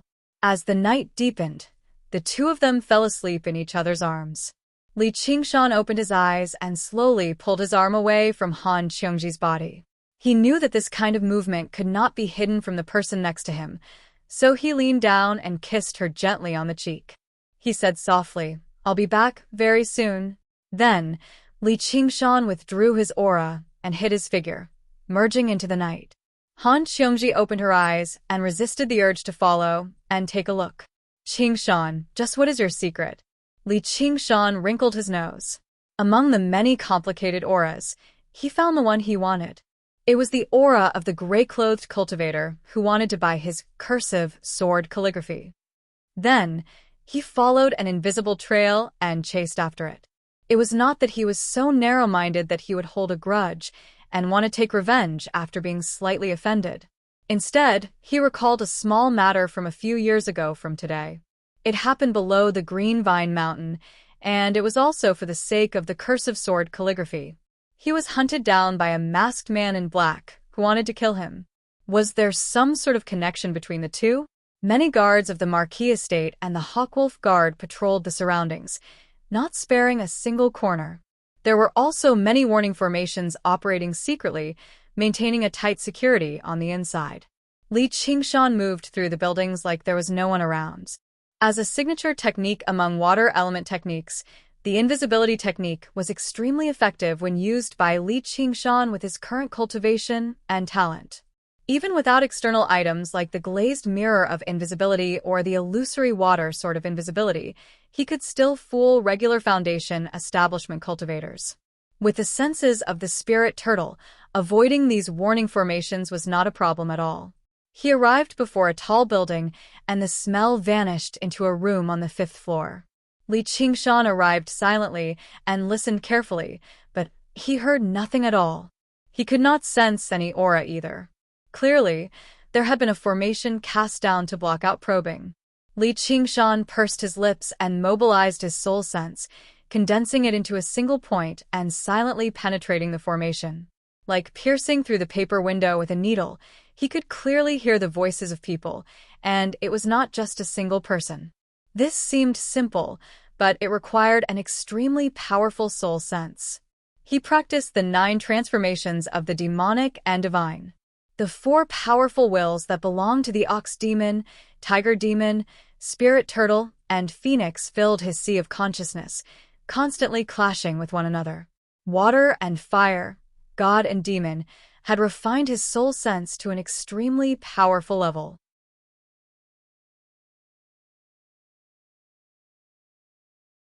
Even regular golden core cultivators paled in comparison. There were a total of 7 people in the room.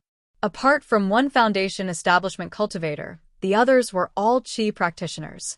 Their attires were very ordinary, making it impossible to tell which sect they belonged to. It was as if they were purposefully keeping a low profile. The cultivator in gray knelt on the ground and begged the Foundation establishment cultivator, "Sir." He turned me down flatly. "There's nothing I can do." Li Qingshan, you really are as arrogant as the rumors say. You really refuse a toast only to be forced to drink a forfeit. The Foundation establishment cultivator was a stern old man. He swung his sleeve viciously. Li Qingshan thought, "Why don't you take a look in the mirror and see what you're made of? You're already so old, yet you're only at mid-foundation establishment. Let alone golden core, you don't even have much hope in reaching late foundation establishment. Though, just what is this bastard relying on to make him so confident?" The stern old man paced around with his hands behind his back. Niu Juxia seems to have vanished into thin air. He's nowhere to be found anymore. Even the whereabouts of the 2-3 Absolutes calligraphy are unknown. Li Qingshan must obtain those 2 scrolls in order to answer to that lord.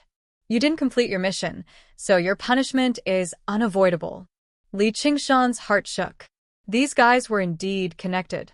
They seemed to be working for an even more powerful person and were collecting the 3 Absolutes calligraphy, which was also the so-called cursive sword calligraphy. That person was not only rich, but he was probably not weak either. This was why these guys were so arrogant, because they relied on their master's power. The 3 Absolutes calligraphy had been split into countless pieces. It was not something that Qi practitioners could collect at all. Even Foundation establishment cultivators probably did not have it. That lord might be one of the golden core cultivators he had met on the Flying Cloud platform today. However, he felt a little strange. It was just collecting a few spirit artifacts. Why was there a need to be so sneaky? Yes, they were probably afraid that if the price was raised, it would be harder to get them. Fear appeared on the cultivator in Gray's face. "Wait, sir. I discovered something strange today." "What is it?" "On Li Qingshan's artifact, the 3 Absolutes calligraphy, I feel that some of the strokes on it are very familiar. It's extremely similar to the scroll that junior brother Liu, who was killed by Niu Juxia, lost." "Are you sure?" The stern-faced old man's expression turned solemn. Although to outsiders, every 3 Absolutes calligraphy looked the same, and they were all written vertically and horizontally, there were actually many differences between each scroll. They had been doing this for a long time, so they could distinguish between them.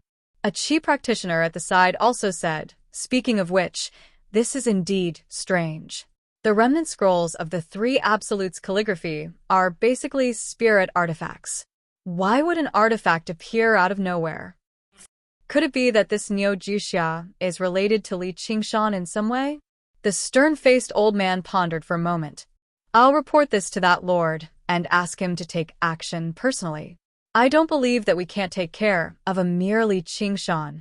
A sinister smile appeared on his face. "Since you're not willing to let us do as we wish, don't blame us for cutting off your path of survival as a genius." The other Qi practitioners also laughed. They were all itinerant cultivators and did not have much talent. No sect was willing to accept them, so they were gathered to work for the old man. They were instinctively jealous and disgusted of geniuses. "Then come."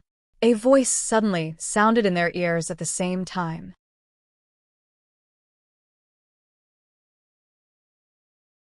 The door suddenly opened and then immediately closed, but there was no one in sight.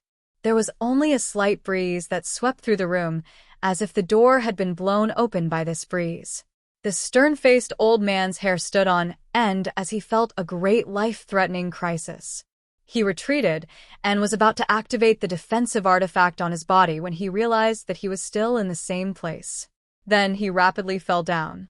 He widened his eyes in disbelief, and only then did he feel the sharp pain from his neck. He did not know when his neck had been neatly severed. His body took a few steps back, but his head was left in midair. Looking at the other Qi practitioners, they were all frozen in place. Some even had blank expressions on their faces, not knowing what had happened. Li Qingshan used one of his innate abilities, the Tiger Demon's Breath. Against a Foundation establishment cultivator and a group of Qi practitioners, he did not need to go through much trouble. He only needed to blow. After all, this was the Marquis's mansion. If he caused too much of a commotion and gave Si Qing and the others something to use against him, it would not be good. Thus, he directly killed them in one move. Before the head fell to the ground, it was wrapped up by a gust of wind and sent into Li Qingshan's 100 treasures pouch along with the corpse.